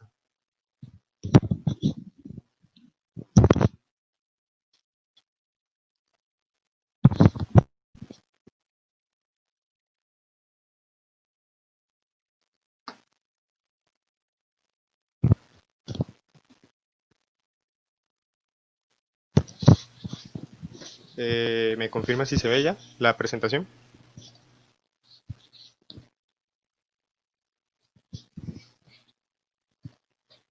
¿Listo?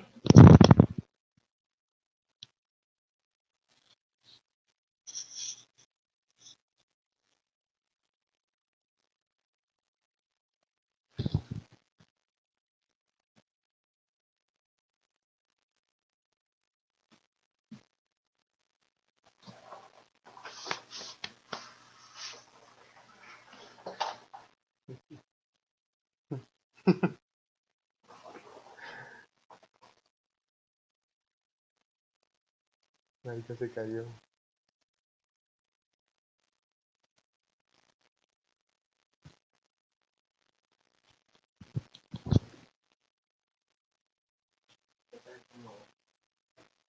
¿Cómo?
¿Listo? Bueno, disculpas, tuvimos un pequeño inconveniente. Proseguimos. Entonces, yo les voy a empezar a hablar un poco de qué es esta misión y cómo se origina todo eso, un poco de qué pasó, cómo es la carrera espacial, dónde se origina. Entonces, para comenzar, empecemos hablando de este personaje que se llama Robert Goddard. Él es de las primeras personas en incursionar en el campo de la cohetería. De hecho, fue de los primeros en desarrollar un motor a base de combustible líquido para el año 1926. De ahí para adelante, pues se abrió una puerta al desarrollo de la cohetería, que es, incluso, bueno, se usó para muchos fines, entre ellos, pues, la Segunda Guerra Mundial, cuando los alemanes empezaron a desarrollar sus cohetes, etcétera, etcétera. Pero lo que nos interesa a nosotros es esos fines, como por ejemplo el de lanzar ciertas cargas, cierto tipo de tecnología al espacio, lo cual se llama satélite, y el primero de ellos fue lo que se conoce como el Sputnik, un satélite ruso, lanzado en octubre 4 de 1957. Entonces, digamos que para ese entonces el ego americano era como que ellos pensaban que eran la potencia, digamos, en ese sector, en ese campo, que eran los líderes, y que Rusia se les adelantara a este hecho no les gustó ni cinco. La respuesta de ellos se vio el 31 de enero de 1958, o sea, 4 meses después, cuando los americanos lanzan este satélite que se llama el Explorer 1, el primer satélite americano en orbitar el planeta Tierra. Pero digamos que esa demora, ese tiempo, los expuso, y de cierta forma algunas personas llegaron a decir que era una falla en el sistema de educación americano, que algo estaba pasando, que no se podían permitir, no se permitían quedarse atrás en esa carrera. Por lo tanto, digamos que empieza el incentivo por las matemáticas y las ciencias. Se revisaron los planes curriculares en varios estados de América, y ese mismo año, el 29 de julio, se da la fundación de la NASA, a lo cual los rusos responden un par de años después, en abril 1961. No sé si algunas personas reconozcan a estos personajes que están aquí. Empecemos por el que se encuentra en la parte inferior. Yuri Gagarin fue la primera persona en orbitar el planeta Tierra, y lo hizo, pues él es ruso, y este fue otro adelanto en esta carrera espacial por parte de los rusos, a lo cual a los americanos no les gustó, y su respuesta, digamos, fue rápida, en el sentido de que lo hicieron ese mismo año, los americanos con Alan Shepard, pero ellos no orbitaron la Tierra. Ellos hicieron el lanzamiento de una persona al espacio, alcanzó los confines del espacio, y luego volvió, pues, a llegar sana y salva a Tierra. Sin embargo, la respuesta real, por así decirlo, se vio con John Glenn en abril de 1962, siendo ese el primer americano en orbitar el planeta Tierra. Ese mismo año, en 1961, el presidente John F. Kennedy, el 25 de mayo para ser más exacto, sale a la luz y dice que para el final de esa década, es decir, para 1969-1970, el hombre va a poner un pie en la luna. Si se puede, ellos lo van a hacer. Y eso da origen a lo que, pues, se conoce como el programa Apolo, el cual fueron una serie de misiones en la cual se invirtió muchísimo dinero. Cabe mencionar que la NASA, pues, es una agencia gubernamental que pertenece, pues, a los Estados Unidos, y pues está fundada, pues sus fondos vienen de los impuestos que pagan los americanos. Entonces, digamos que era un tema que le interesaba a toda la nación, y todo ese dinero y todos esos fondos terminaron, pues, en un resultado final, que es el que se ve en pantalla, el cohete Saturno V. Este cohete fue el responsable de llevar por primera vez el hombre a la luna. Muchos ya lo habrán visto. Es un cohete de 3 etapas, entiéndese por 3 etapas que durante su vuelo se divide en 3 partes, y esa parte que ya se consumió, pues regresa a tierra. A ese detalle no se recupera, eso cae en el océano. Pues ellos hacen la recuperación de esos materiales de los restos del cohete, pero no se reutiliza. Entonces, pues, hagamos una idea.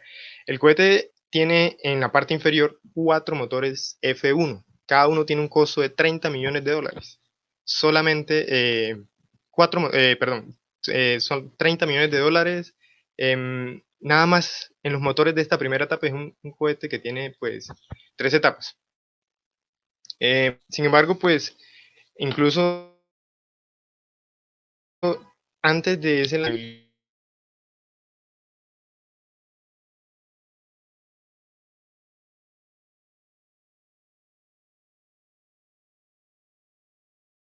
de desarrollar vehículos reutilizables, porque es que el océano puso pues, a convertirse en una pérdida. Eso no es rentable para nada. Pero digamos que el objetivo de la NASA no era esa parte económica, sino más bien concentrarse en el objetivo. Sus fondos provienen de los impuestos. Entonces, la respuesta se ve con el transbordador espacial, que era un vehículo, entre comillas, reutilizable. A ver, ¿por qué digo que entre comillas? Ahorita más adelante les comento. Bueno, el transbordador espacial se le llama también STS, Space Transport System. Inició sus operaciones el 10 de marzo de 1981, iniciando con 4 vuelos orbitales que eran pues de prueba, igual que ahora, ¿no? Si tú quieres lanzar algo al espacio, tú no lanzas tu carga más valiosa al espacio, que en este caso son los astronautas, sino que empiezas haciendo pruebas, empiezas dando pasos para llegar a ese salto final. Y su vuelo final se dio el 21 de julio de 2011. Entonces, ahí es donde está el hito de los sucesos que tienen lugar hoy. Y es que desde ese entonces, Estados Unidos no lanza a sus astronautas desde suelo americano. ¿Por qué? Porque ya no pueden. El transbordador era muy costoso y van a ver ahorita que pues, su reutilización no era tan reutilizable. Valga la redundancia. Realizó en ese tiempo 135 misiones tripuladas. Era, digamos que un vehículo que tenía características especiales. No se compara tampoco con lo que estamos viendo hoy, que es el Falcon, pero sí tiene, digamos, por lo menos su capacidad. Llevaba 7 astronautas, hoy estamos viendo 2, más adelante ese número va a crecer, pero bueno, entonces, ¿cómo se recuperaba este transbordador? Entonces, habían 2 boosters blanco, que eran de combustible sólido. Estos, una vez se apagaban, empezaban su descenso precipitado en el océano, donde eran interceptados pues, por barcos, tripulaciones de 18 personas capacitadas.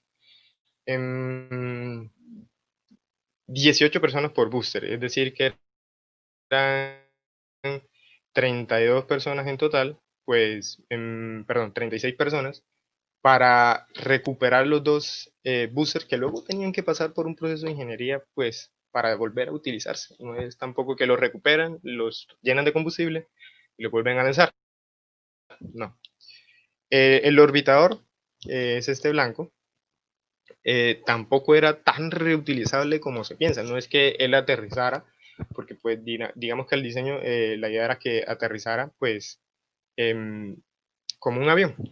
Sin embargo, en su proceso de reutilización se debían revisar, bueno, se tenía que reunir primero un equipo de ingenieros para revisar 6 millones de partes. 6 millones de partes, eso no es reutilizable, 6 millones de partes. Eso les tomaba más de 125 días. Entonces, no es lo que vemos hoy en día con lo que ha logrado SpaceX, que más adelante lo vamos a discutir un poco más, pero bueno, digamos, ese era lo que había, no era tan rentable. En el caso de los motores, el transbordador usaba 3 motores que se llaman RS-25. Cada uno de esos motores tiene 50.000 partes. Llevaba 50.000 partes cada motor. Y en ese proceso de reutilización de esos motores se debían cambiar 7.000. Y las demás, que creo que es incluso peor, tenían que pasar por revisiones estrictas pues, para verificar que funcionaran bien, ¿no? Se iban a reutilizar y aquí no pueden haber riesgo. Aunque el transbordador sufrió varias misiones, no fue 100% exitoso. Fueron alrededor de, no recuerdo, bueno, hubo un desastre que se me escapa el nombre, pero bueno, sí hubo muertos utilizando este sistema de llegar al espacio. Ahorita la NASA está trabajando en otro sistema de cohetes que se llama SLS, Space Launch System, que es el que se ve en la imagen del centro. Ese es un vehículo nuevo y su lanzamiento se tiene previsto, su vuelo inaugural se tiene previsto para el otro año.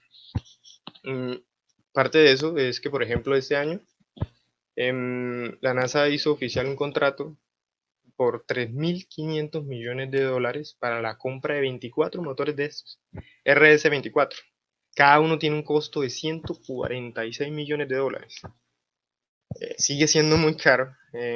Ellos le pagaban a los rusos para que en su cohete Soyuz, por silla, por astronauta, pagaban alrededor de 80 millones de dólares. Entonces, ¿cómo es que van a pagar ahora 146 millones de dólares solo por un motor? Lleva 4 más el desarrollo que eso implica, etcétera, etcétera. Eso es algo confuso, pero pues tienen su razón. Aquí como un dato interesante, esa fue la tripulación de la última misión del transbordador. No sé si reconocen a uno de estos astronautas, que es Douglas, que pues es uno de los astronautas que va a ser lanzado ahorita, en pocos minutos. Entonces fue el último astronauta que fue lanzado uno de los últimos astronautas que fue lanzado con ese sistema, y fue lanzado en el lugar histórico conocido como el Pad 39A, mismo lugar donde despegaban las misiones de Apolo, mismo lugar donde despegaba el transbordador, y donde han tenido lugar las misiones más emblemáticas de SpaceX. Bueno, entonces ahora hablemos un poco más de qué es SpaceX. SpaceX es una empresa que se fundó en 2002 por Elon Musk. Su historia es un poco interesante porque él no estaba pensando directamente en fundar una empresa de cohetes. Su visión o su sueño es hacer la especie humana interplanetaria. Entonces, él lo que quería realmente era colonizar Marte. Y pues él empezó en su pensamiento como, listo, yo necesito estas cosas, necesito lo uno, lo otro. Ok, ¿cuánto me vale llevar a mí eso allá? Y ahí se dio cuenta que esos precios no se podían. No existía la tecnología para hacer ese transporte. Es como, por ejemplo, que ustedes pidan un domicilio de algo que vale, qué sé yo, 5.000 pesos, pero el domicilio les valga 5 millones de pesos. Y entonces digamos que esa metodología no es válida. Entonces, él incluso intentó negociar en Rusia con las personas que desarrollaban este tipo de cohetes, pero no logró llegar a un acuerdo, y en su vuelo de vuelta a su casa, empezó pensando, bueno, ¿y si yo desarrollo ese sistema? Y hizo unos cálculos y se dio cuenta que en materiales solamente se iba a gastar el 3% de lo que le estaban ofreciendo en el costo del lanzamiento. Bueno, me acaban de informar que el lanzamiento lo aplazaron. Entonces, nada, terminamos la charla, hablamos con el capitán y estaremos pendientes entonces pues de qué sucede con ese lanzamiento. Eso pues era algo que realmente yo venía pensando personalmente que podía pasar, porque hace como 3, 4 días la NASA hizo un tweet en que comentaba que había 40% de probabilidades de clima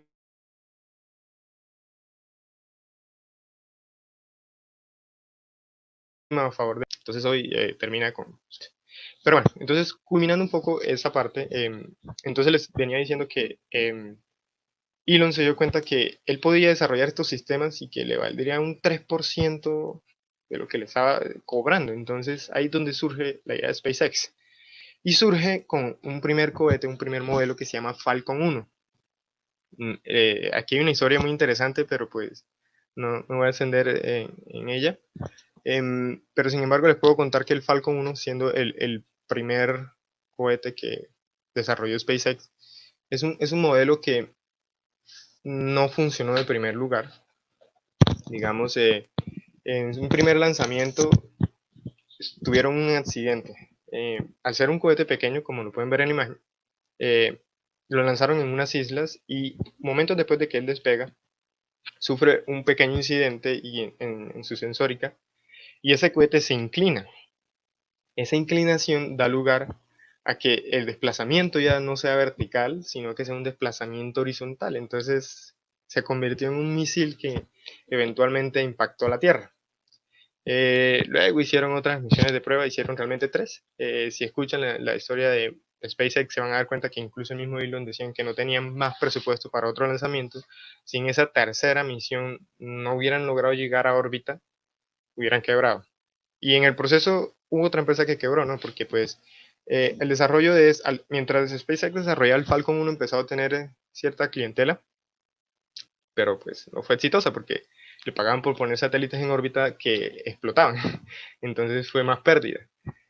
Por eso les comento que hubo dinero para un tercer lanzamiento y ese fue el lanzamiento que fue un éxito. Lograron poner en órbita bajo un satélite y de ahí para adelante, mirando los costos que habían propuesto en comparación con la competencia, empezó a llamar un poco la atención SpaceX. Entonces, los primeros en interesarse fueron la NASA, porque la NASA y SpaceX no son competencias, son aliados. Entonces, le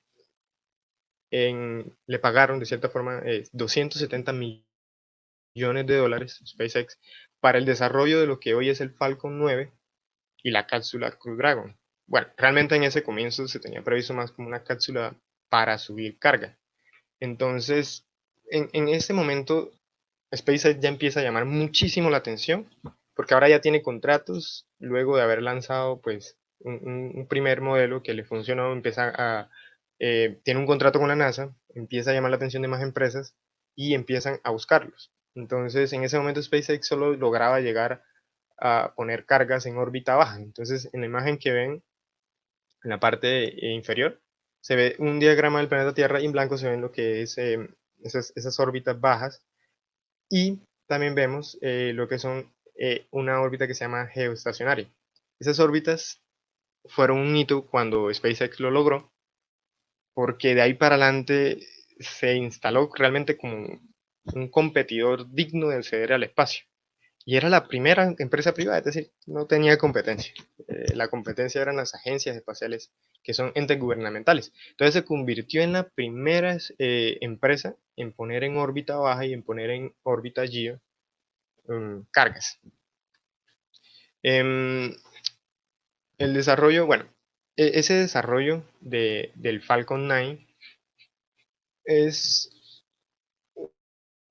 la NASA alguna vez comentó que pues en sus cálculos ellos estipulaban que se hubieran gastado en dinero 3.600 millones de dólares para desarrollar ese cohete y pues la cápsula.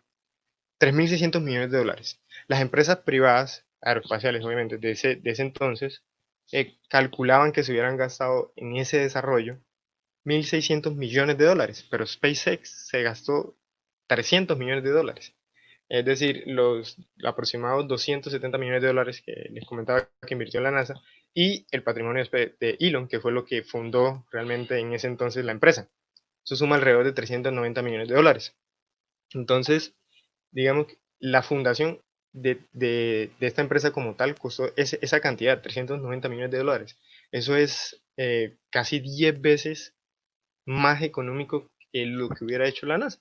Y esa fue la razón por la cual la NASA empezó a promocionar ese sector privado, ¿no? Porque pues, como les venía comentando, ellos no estaban tan interesados en reducir costos, sí les interesaban los vehículos reutilizables, pero no les interesaba al nivel de una empresa. En una empresa eso tiene que ser rentable, tiene que producir ganancias, si no, no sirve.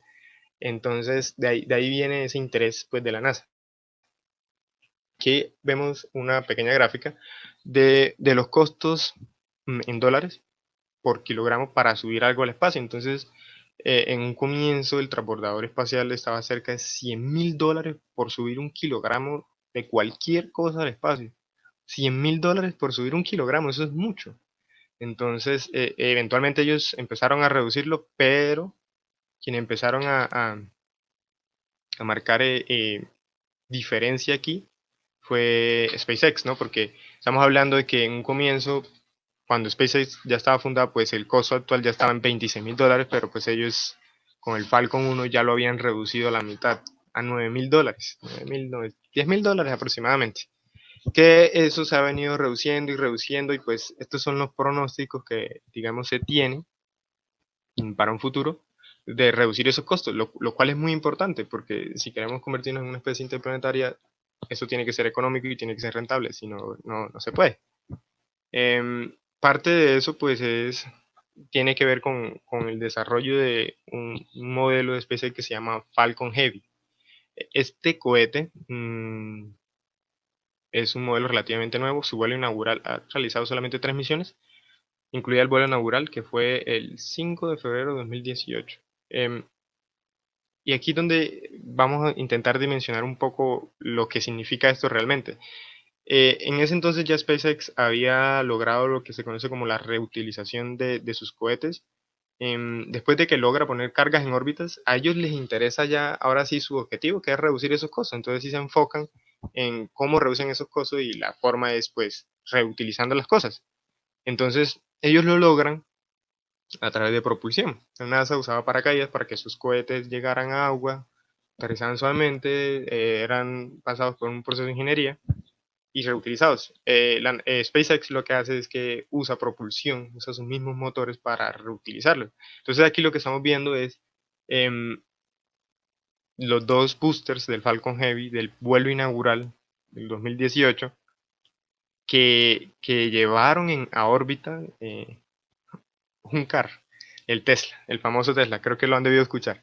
Entonces, aquí lo que se ve es su aterrizaje, lo cual fue un hito porque era la primera vez que logran aterrizar 2 boosters de esos al tiempo. Ahora, estos 2 que ven ahí en pantalla ya habían estado en el espacio, es decir, que ya se habían utilizado una vez, era su segundo vuelo, y volvieron a aterrizar y se volvieron a utilizar.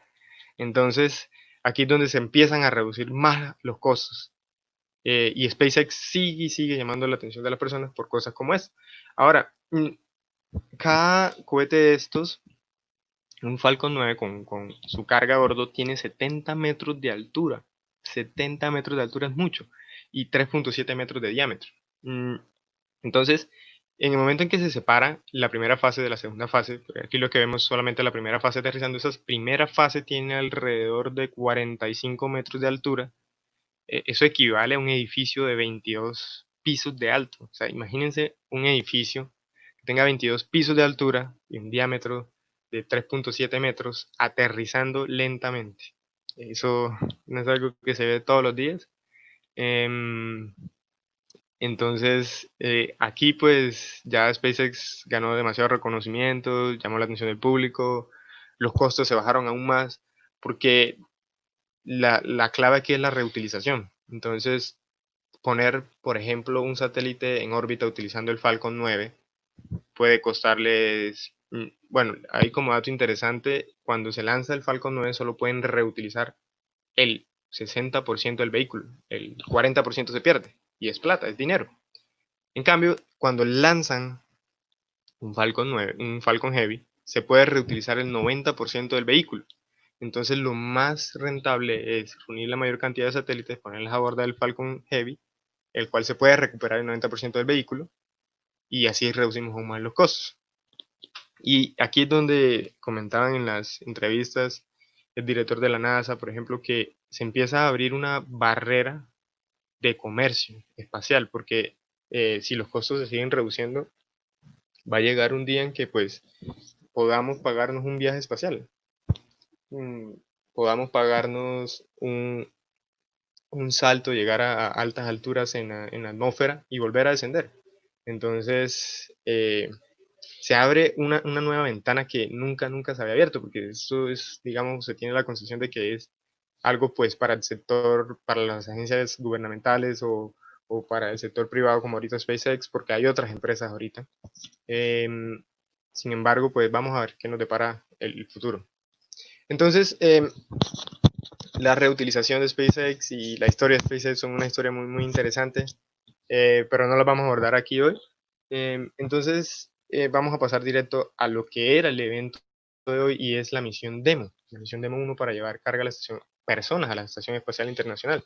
Ellos ya son capaces de subir carga a la Estación Espacial Internacional y lo lograron de una forma inimaginable. Entonces, cuando surge el lanzamiento de la misión Demo 1, que fue el 2 de marzo del año pasado, es muy parecido, lo pueden ver en internet, es muy parecido a lo que iba a tener lugar hoy. Se suponía que iban a lanzar la cápsula Crew Dragon, pero en esa ocasión lo que pusieron dentro no eran personas, sino maniquís. Y fue un éxito, la misión llegó a la Estación Espacial Internacional, entró en órbita, se acopló con la Estación Espacial Internacional y varios astronautas entraron a la cápsula, empezaron a hacer registro del estado de la cápsula, tomaron fotos y 6 días después descendió y fue recuperada en su totalidad. Entonces, hablando de reutilización, SpaceX, por ejemplo, pretende reutilizar estas cápsulas, no para volver a lanzar personas, pero sí para subir carga a la Estación Espacial Internacional. Y lo que tenía lugar hoy era la misión Demo 2. Hace alrededor de un mes se realizó la última prueba que se tenía prevista antes de dar el go a lo que sería la misión de hoy, que era una misión de abordaje. Eso también lo pueden ver en internet. Esta misión consistía en... Era la misión, digamos, que desbloqueaba esta misión, que se conoce como Demo 2, y en ese entonces lo que se quería era simular si hubiese habido una falla en el Falcon 9, ¿qué pasaría con la tripulación? Entonces, básicamente ellos simularon una falla, apagaron varios motores. Como no es seguro tener una estructura de 45 metros de alto por 3.7 metros de diámetro cayendo en caída libre, valga la redundancia, ellos lo que hicieron fue que la detonaron, la autodestruyeron. Entonces, se suponía que esa cápsula tenía que sobrevivir intacta y eso sucedió. Entonces, eso abrió paso a esta misión final, que es una misión que certifica finalmente a SpaceX como la primera empresa privada capaz de subir personas a la Estación Espacial Internacional. Es una misión demo, ¿no? Entonces, ese es su objetivo. El tiempo que se tiene previsto para que esté en órbita realmente no lo han hecho público, no se sabe realmente cuánto tiempo va a durar en órbita o cuánto tiempo van a durar los astronautas en la Estación Espacial Internacional. Me imagino que son datos que seguirán liberando en estos días. Y como dato interesante, con el Falcon 9, por ejemplo, SpaceX lleva un total de 83 lanzamientos exitosos, porque han tenido 2 lanzamientos, 3, si contamos los primeros, que no fueron tan exitosos, fueron pérdida total. Uno de ellos ni siquiera alcanzó a despegar del pad. 44 aterrizajes, eso quiere decir que en un comienzo ellos no empezaron a reutilizar, ¿no? Eso fue algo que empezaron a desarrollar más adelante con una línea, un modelo de cohete que se llama Grasshopper, que traduce saltamontes, es un modelo de Falcon 9 que lo que hacía era hacer saltos. Entonces empezaron a hacer saltos de 1.8 metros, 30 metros, 100 metros, 300 metros, 1 kilómetro, 3 kilómetros de altura, y empezaron a hacer desplazamientos horizontales, todo para aprender de cómo hacer ese aterrizaje de nuevo. Y bueno, son 44 lanzamientos, aterrizajes, de los cuales esos 44, 33 volvieron al espacio, se volvieron a reutilizar. Entonces, eso es un récord que no tiene ninguna otra empresa realmente. No hay ninguna empresa en el mundo que sea capaz de poner cohetes orbitales y que sea pues reutilizable. Y bueno, ese era finalmente digamos la secuencia que te iba a tener. Primero es el lanzamiento, apenas se prenden los motores, en T-3 segundos se prenden estos motores a full capacidad, son 9 motores Merlin que tiene el Falcon 9, y hay un dispositivo en el pad que retiene el cohete, que no lo deja lanzar. Entonces, 3 segundos antes de que ese conteo llegue a cero, esos motores van a estar a full capacidad, y cuando llegue el instante cero, estos ganchos lo liberan y pues el cohete empieza su ascenso. Luego del ascenso, cuando se acaba el combustible en la primera etapa, se separa en 2 fases. La fase 1 es la que se quiere recuperar, que es la que se ve que empieza hace un giro y luego va a hacer un descenso vertical en una plataforma oceánica que va a estar ubicada estratégicamente. Sin embargo, el cohete es quien busca la plataforma como tal.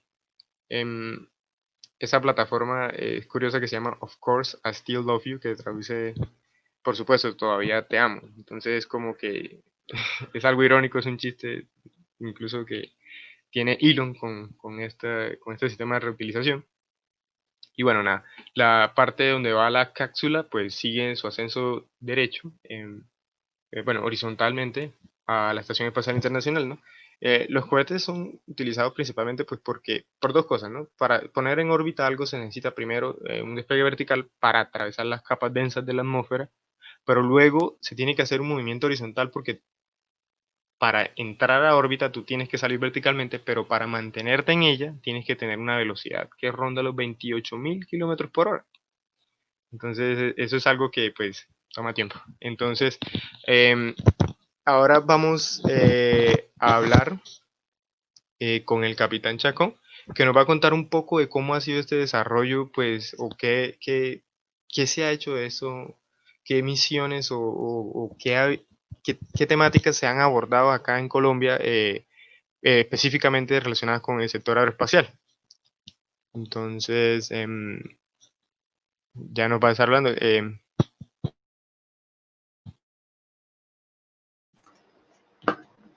Pedro, ¿cómo estás? Muy bien, capitán. Voy a compartir aquí pantalla.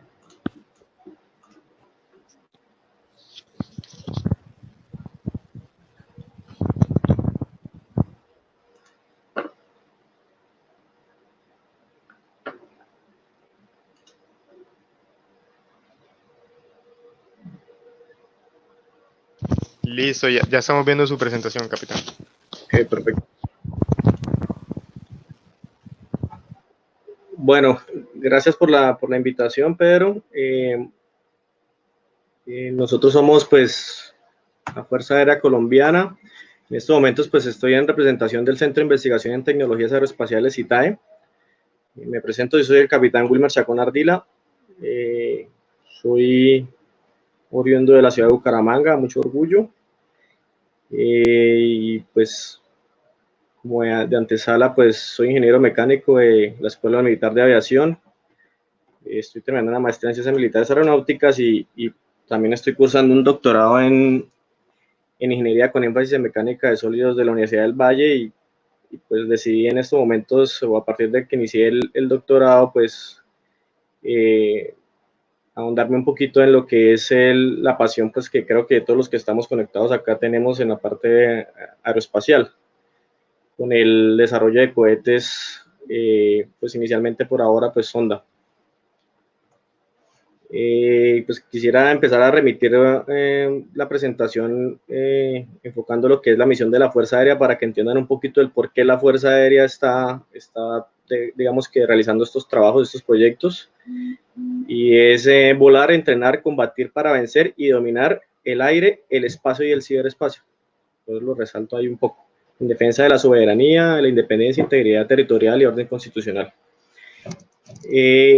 Con base en esto, y de acuerdo a la misión de la Fuerza, pues el Centro de Investigación fue creado o está robusteciéndose para enfocarse en lo que es el desarrollo de proyectos de investigación aplicada en tecnologías aeroespaciales. Actualmente, pues ¿en qué consiste? Pues, o de qué voy a hablar, perdón. Quisiera pues comentarles los proyectos que actualmente pues está desarrollando el CITAE, el Centro de Investigación, pues por parte de la Fuerza Aérea, para que pues, digamos que se hagan una idea de hacia dónde, qué es lo que está haciendo en estos momentos la Fuerza y qué es lo que pretende o hacia dónde piensa llegar. Bueno, actualmente pues los proyectos desarrollados iniciales fue un diagnóstico de tecnologías satelitales, en donde se hizo una organización y sistematización de una información de unos laboratorios que se habían construido y diseñado en el mismo centro con propelente híbrido para un banco de pruebas de motores. Tenemos también dentro de nuestras instalaciones, pues también lo que es un laboratorio de telemetría y de inyectores. Y desarrollamos también, hicimos el diseño el diseño de una lanzadera para que en ese momento que buscábamos o que buscaba la fuerza, y poder diseñar y construir un cohete para alcanzar una órbita baja. Pues dentro de esto pues también se hizo todo un levantamiento del estado del estudio del arte de la hoja de ruta que permitiera pues el lanzamiento, como lo dije anteriormente, de órbitas bajas. Posteriormente pues de hacer estos alcances, este desarrollo, la Fuerza Aérea propuso dentro, digamos que para estar alineados con su misión, se aventó en la idea de adquirir un nanosatélite de 3 unidades, lanzar al espacio y por medio de este, obviamente, o inicialmente, pues por ahora con propósitos académicos, con el objeto digamos que de hacer todo lo que es un entrenamiento de diseño de laboratorios de electrónica, de entender lo que es un diseño de misión para un satélite, de contemplar capacidades en el área de estación terrena, de toma de imágenes satelitales y de transferencia tecnológica también pues por la empresa que hizo finalmente pues la adquisición de este nanosatélite que fue Space, que es una empresa de Dinamarca. Se hizo, digamos que se adquirió todo este know-how y se adquirieron esas capacidades, y actualmente pues el satélite se lanzó en noviembre del año 2018, perdón, en diciembre del año noviembre del 2018, y actualmente pues lleva un año y algo de operación dentro de las instalaciones de la Escuela Militar de Aviación en la ciudad de Cali. Desde ahí se opera, diariamente se le hace seguimiento. Tengo entendido pues también por parte inclusive de la misma UIS se hace también seguimiento del satélite, pero pues nosotros tenemos la operación completa, la programación y diseño de misión para toma de imágenes que en el momento pues se necesiten, como le decía anteriormente, todo con fines por ahora académicos. Me permito citar estos otros 2 proyectos que se realizaron. Uno fue un diseño y construcción de un planeador de la Fuerza Aérea Colombiana, y otro es la renovación de un simulador de vuelo de la aeronave T-90 Calima que se tiene acá como instrucción. El por qué pues rápidamente les explico, y es que estos proyectos, si finalmente no son del área aeroespacial, sí fueron de un insumo muy importante de adquisición de capacidades por parte del centro de la Fuerza en lo que era diseño aerodinámico, diseño estructural y manejo de software y diseño de tarjetas electrónicas para lo que nos vamos a entrar, que es la parte de diseño de vehículos espaciales. Actualmente, pues el proyecto, el centro de investigación, pues lleva a cabo en recorrido, pues ciertos proyectos de investigación, como le digo, aplicada a todas. Y pues me va a permitir acá entonces citarles lo que tenemos contemplado. Pues el primer proyecto que tenemos, que lo pongo de primero no por más o menos importante, sino porque pues yo soy el investigador líder con el subteniente Salek, y tiene como objetivo desarrollar un cohete tipo sonda para activar capacidades de diseño y fabricación de vehículos espaciales en la Fuerza Aérea Colombiana. ¿El por qué sonda? ¿O por qué, digamos, que este alcance inicial? Pues tratamos de proyectar nuestro desarrollo de vehículos espaciales en el área de cohetería por este primer paso, que es los cohetes sonda. Son cohetes de bajo alcance, pero la idea es de caminar primero hay que gatear, y nuestra proyección buscamos evaluar capacidades en cuanto a tener sesión, diseñar y construir el cohete tipo onda para la medición de meteorológicas, porque tenemos que solo buscar el lanzamiento y ya, sino tenemos que aplicar esas adquisiciones de capacidades que ya hemos desarrollado en los anteriores proyectos para poder incluirlo dentro de los sistemas. Tenemos también el diseño, como objetivo, el diseño del sistema de lanzamiento, realización del lanzamiento y por último pues la socialización de los avances y la heurística del sistema del proyecto. Actualmente pues este proyecto está en desarrollo, lleva aproximadamente 7 meses de iniciado y lo que pretendemos en el centro de investigación, pues si digamos que las nuevas variables que están aconteciendo a nivel nacional e internacional respecto al COVID-19 lo permiten, la idea es cumplir con el lanzamiento con fecha diciembre del año 2020 de nuestro cohete tipo sonda. Actualmente pues, y esto pues lo abro como una invitación para la comunidad académica, para la gente de la UIS y demás universidades que de pronto nos pueden estar viendo, y es que ¿qué busca digamos que el centro, qué busca la fuerza dentro de estos proyectos? Busca una vinculación y tratar de hacer una sinergia entre las comunidades, entre la universidad, empresas, Estado, para la triada de la Dirección de Ciencia y Tecnología, en donde busquen incorporar que nosotros como Estado o Fuerza Aérea, las universidades, las diferentes universidades o grupos de investigación que quieran vincularse, y las empresas que finalmente pues son los que los que nos facilitan los bienes, equipos y materiales y suministros para poder ejecutar nuestros proyectos. Con esto pues tratamos de vincular a todo digamos que todo un sector, y finalmente pues sí, el desarrollo está por parte en estos momentos o liderado por parte de la fuerza, pero como lo dije antes, la intención es tratar de vincular todo el sector para impulsar. Aquí, aparte de que la Fuerza Aérea figure, lo que buscamos nosotros como Dirección de Ciencia y Tecnología y como centro de investigación es que se empiece a fortalecer lo que es el sector aeronáutico en el país, darle un impulso, apoyar y no ser una piedra en el zapato, sino al contrario, estar dispuestos y con las puertas abiertas para que todos podamos, digamos que sacar adelante el sector. Dentro de lo que está realizado dentro de este proyecto, pues, bueno, aparte, pues les digo, pues tuve a bien con relaciones estrechas que en estos momentos tengo con la universidad, con la UIS. Yo fui estudiante algunos semestres allá antes de incorporarme a la fuerza, y con el profesor Julián Rodríguez, pues tenemos una estrecha relación entre el centro y lo que es con él, y pues él tuvo bien también de sugerirnos ciertas personas. Entre eso está pues Pedro Salgado, y está Mauricio Rojas, que se incorporaron como contratistas e ingenieros, aportando al proyecto de investigación de cohetería, el uno en la parte de la estructura y diseño aerodinámico, y el otro pues en la parte de telemetría y sistema de ignición y sistema de recuperación. Contratados como tal, inclusive pues no se han graduado, pero pues ya se consideran ingenieros y en estos momentos están ya vinculados al proyecto.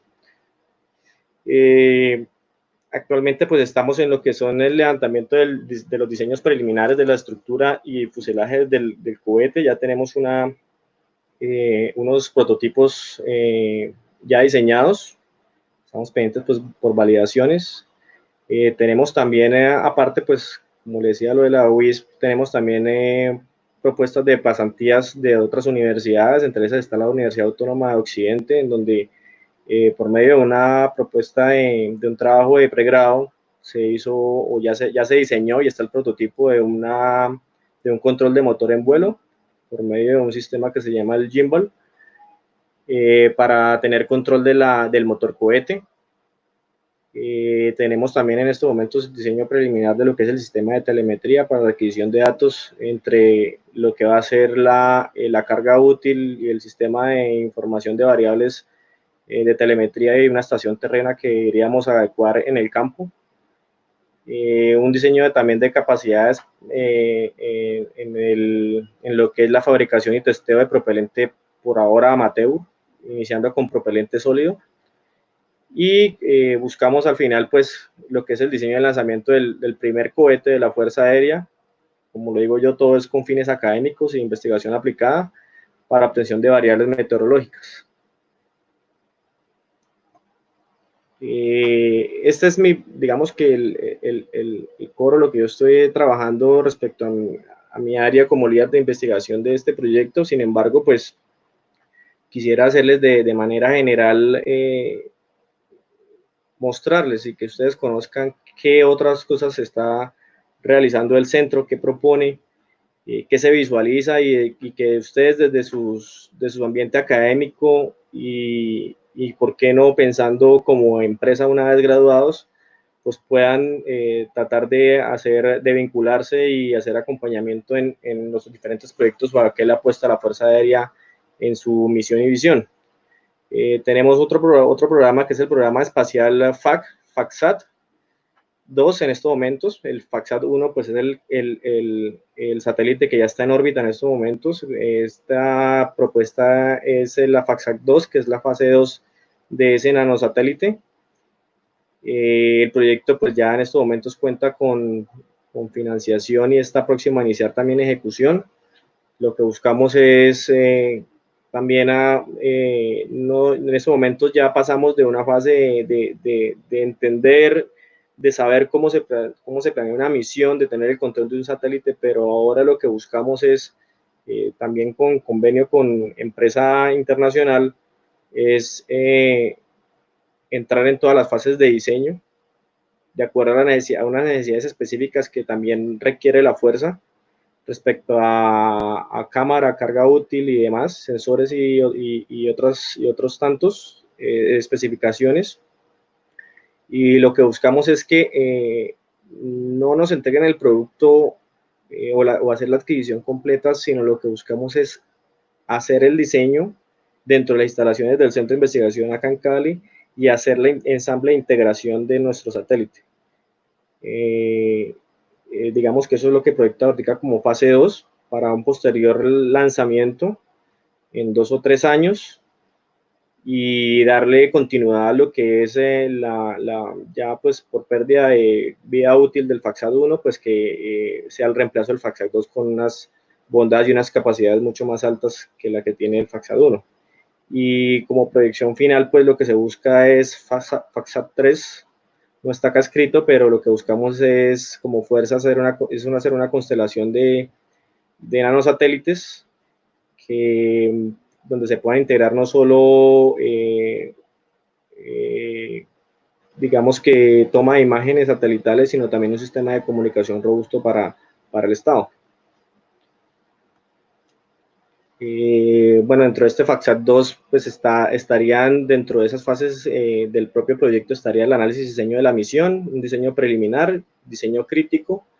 Como les decía, la intención es que esta empresa o estas empresas con las que estamos haciendo la alianza internacionales vengan acá, nos expliquen, nos enseñen, ganarnos todo ese know-how de esas empresas y hacer lo que es la producción, ensamble, integración y pruebas inclusive aquí mismo dentro del Centro de Investigación en Cali.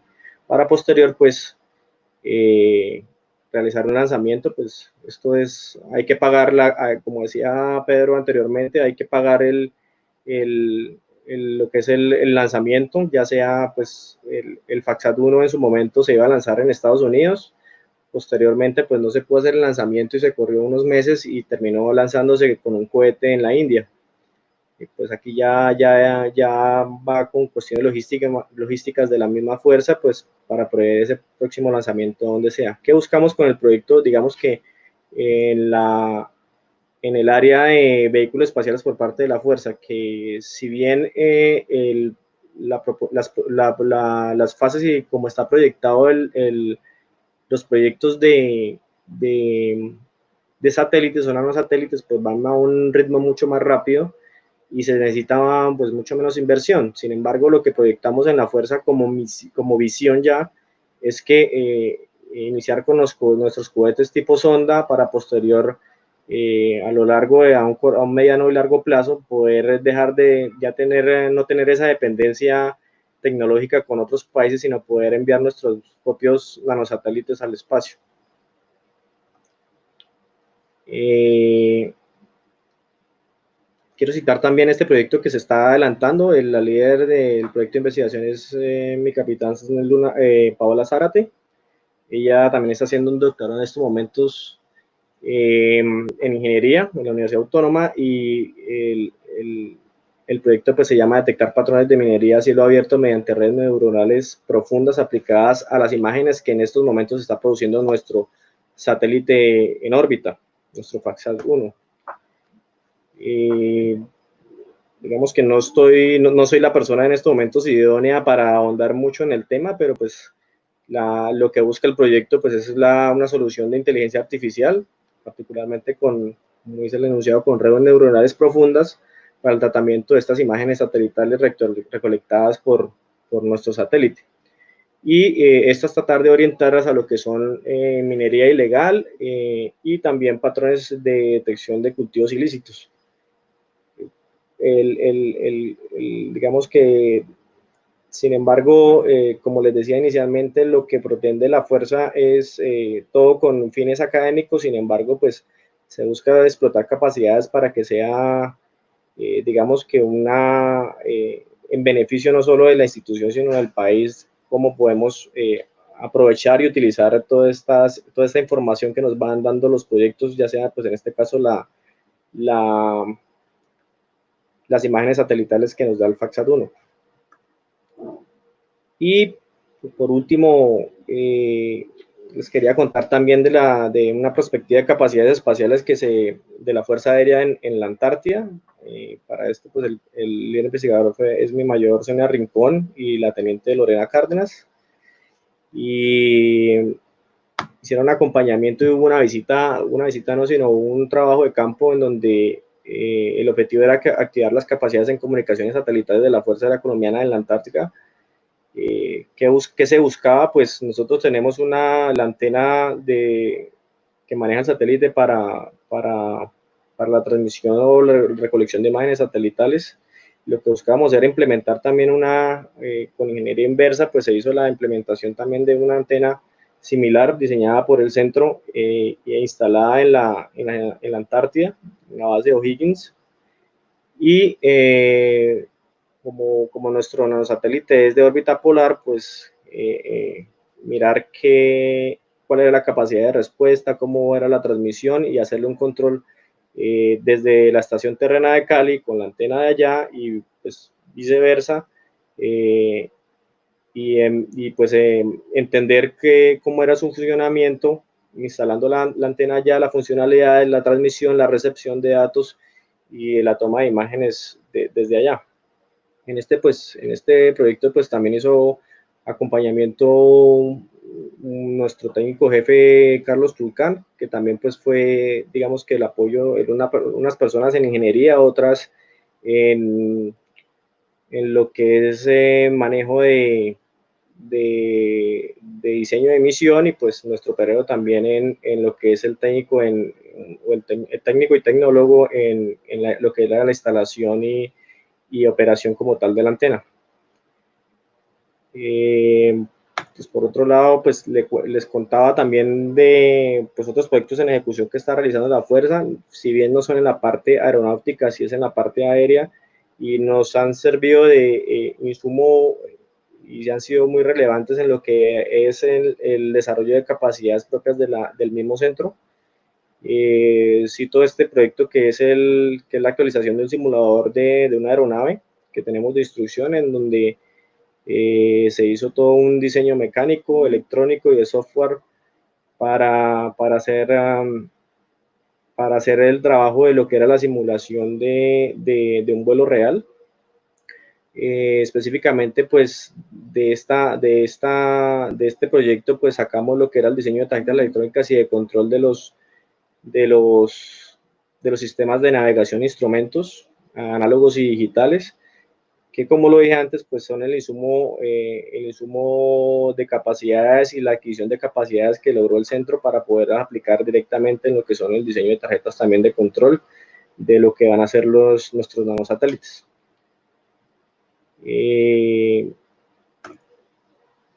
Quiero citar específicamente esto en diseños aprobados por Colciencias para el año 2020, con la intención de que ustedes entiendan y se hagan una idea de que el Centro de Investigación en Tecnologías Espaciales y la Fuerza pues está abierto para vinculación de proyectos de investigación en tecnologías, en investigación aplicada. Este es un proyecto de análisis de emisión de estudio de factibilidad para una misión satelital tipo CubeSat de 3 unidades y que tiene como objeto realizar el análisis de emisión e identificación de necesidades de una misión satelital con un sistema de adquisición de imágenes de carga útil para la observación de la Tierra. Lo quise citar porque es un convenio que se hizo, digamos que es una propuesta del proyecto de investigación que se hizo a Colciencias, en donde estaba vinculado nosotros como fuerza. Participan de manera simultánea entre el mismo proyecto la Universidad del Valle, la Universidad Industrial de Santander y la Universidad Sergio de Bolea, cada uno enfocado en una parte o en un subsistema de ese CubeSat para poder cumplir el proyecto. Con esto, pues la invitación, como lo decía antes, es a que ustedes desde sus grupos de investigación, desde sus escuelas de ingeniería, pues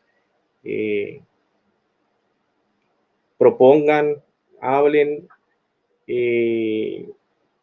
se proyecten y tratemos de vincularnos, de hacer convenios. Los convenios están abiertos, son fáciles de hacer, y pues aquí está el Centro de Investigación y la Fuerza Aérea para tratar de impulsar, de acompañar, y si no es mediante un convenio, pues también nosotros estamos en total disposición de hacer acompañamiento en lo que es sus lanzamientos, ya sea de cohetes o de sus propuestas de pruebas en nanosatélites o en lo que ustedes estén desarrollando en la parte del sector aeroespacial, para, como la idea, como les decía antes, lo que busca la fuerza, lo que busca la institución es promover y fortalecer el sector aeroespacial en Colombia.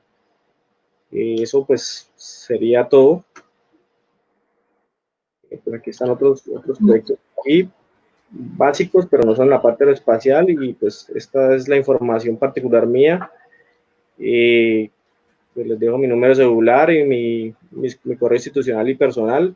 Si en algún momento pues tienen alguna duda o surge la inquietud o ven la oportunidad de que podamos fortalecernos y aplicar para un proyecto de investigación aplicada, está el Centro de Investigación, como le dije, y la Fuerza Aérea con las puertas abiertas para hacer acompañamiento y para fortalecer este sector. Capitán, muchísimas gracias por esa gran explicación sobre el trabajo que están realizando. Quisiera hacerle una pregunta. ¿Qué perfil de estudiantes están buscando o a qué tipo de investigación están apuntando? Me refiero, ¿tienen alguna necesidad en particular o cualquier universidad puede proponer algo nuevo? Jhonattan, gracias. Los que hemos trabajado, los que estamos trabajando un poco en este sector aeroespacial, entendemos digamos que todos los proyectos en esta área, en este sector, ya sea con vehículos espaciales, ya sea cohetes o sea nanosatélites, pues se necesita un grupo interdisciplinario fortalecido y robustecido para trabajar. Normalmente, particularmente, por ejemplo, en el proyecto de cohetería que te estoy diciendo, que llevo a cabo, tenemos vinculados ingenieros mecatrónicos, ingenieros electrónicos, ingenieros mecánicos. Eso, pues, personal externo a la fuerza. Sin embargo, la fuerza, pues, cuenta también dentro del mismo centro. Contamos con ingenieros mecánicos, ingenieros aeronáuticos. Tenemos también Latente Cárdenas, que es física graduada de la Universidad de Tunja y tiene una especialización una maestría en astrofísica, si no estoy mal. Entonces, finalmente es un grupo interdisciplinario. ¿Qué buscamos o dentro de este desarrollo de proyectos que se busca?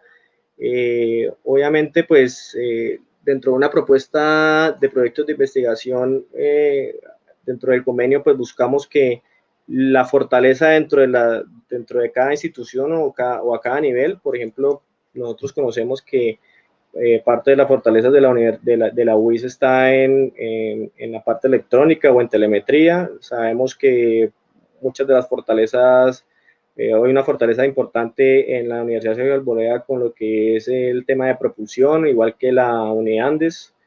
La Univalle pues tiene su parte también electrónica y procesamiento, la UAO, por ejemplo, procesamiento de imágenes y inteligencia artificial, pero la verdad es un grupo interdisciplinario. Lo que buscamos y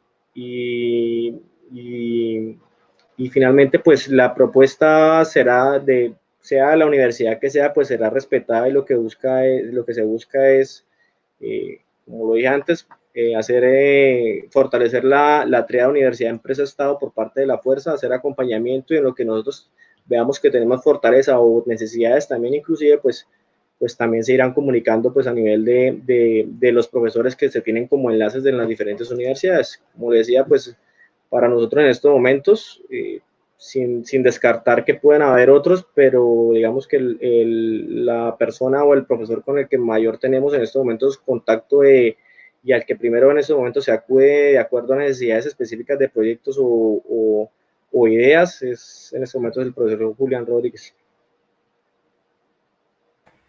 Capitán, otra pregunta. Si alguna universidad está interesada, ¿se va a esperar a después de que pase esta temporada especial, por así decirlo, o desde ya se pueden poner en contacto y pueden ir empezando a trabajar en algún proyecto? No, Jhonattan, la idea es, si están las ideas, si está la disposición, desde ya se puede trabajar. Hay los medios tecnológicos están abiertos, y los espacios están abiertos para poder hacer propuestas. No hay que ser reactivos, sino anticiparnos un poco, aterrizar muchas ideas o propuestas que se tengan, y ir desde ya formulando y proponiendo para en el momento de que se abra una convocatoria al nivel que sea, si es dentro de la misma fuerza o con conciencias, pues ya se tenga la formulación del proyecto y simplemente pues sea ultimar detalles, pero se puede ir trabajando desde ya. Capitán, muchísimas gracias por su participación. Esperamos empezar a que se promuevan más proyectos de este estilo en Colombia. Queda invitado para una próxima transmisión. Cualquier cosa está en su casa. Muchísimas gracias por su participación. Gracias, Jhonattan, sí. La siento como mi casa, como les decía antes, alcancé a hacer unos semestres poquitos de ingeniería mecánica en la UIS, y pues el aprecio por la tierra pues no se pierde, y muchas gracias por la oportunidad. Como ya estaba viendo ustedes decir, si tenemos de pronto otros espacios donde podamos ahondar y especificar más acerca no de forma general, sino de forma más profunda ciertos proyectos, pues dependiendo pues lo que la gente de pronto le interese, pues estamos aquí listos y preparados con las puertas abiertas para socializarlos. Bueno, muchísimas gracias. Yo aprovecho este espacio para invitar a todas las personas a las actividades que tenemos mañana. Mañana tenemos una super charla especialmente dedicada para niños sobre conociendo el espacio que tenemos las personas en este universo. ¿Qué es la astronomía? ¿Qué es lo que se hace? ¿Cómo funciona? Todo ese conglomerado que incluye la astronomía. Entonces Juan Camilo Buitrago nos va a acompañar con esta super charla, y pues están todos cordialmente invitados mañana jueves 3 de la tarde por este mismo canal. Entonces ya saben, quedan conectados, y la otra semana tendremos muchísimas más actividades. El viernes tenemos una nueva infografía. Muchas gracias por acompañarnos en esta transmisión, y espero nos vemos el sábado en el nuevo lanzamiento. Hasta luego.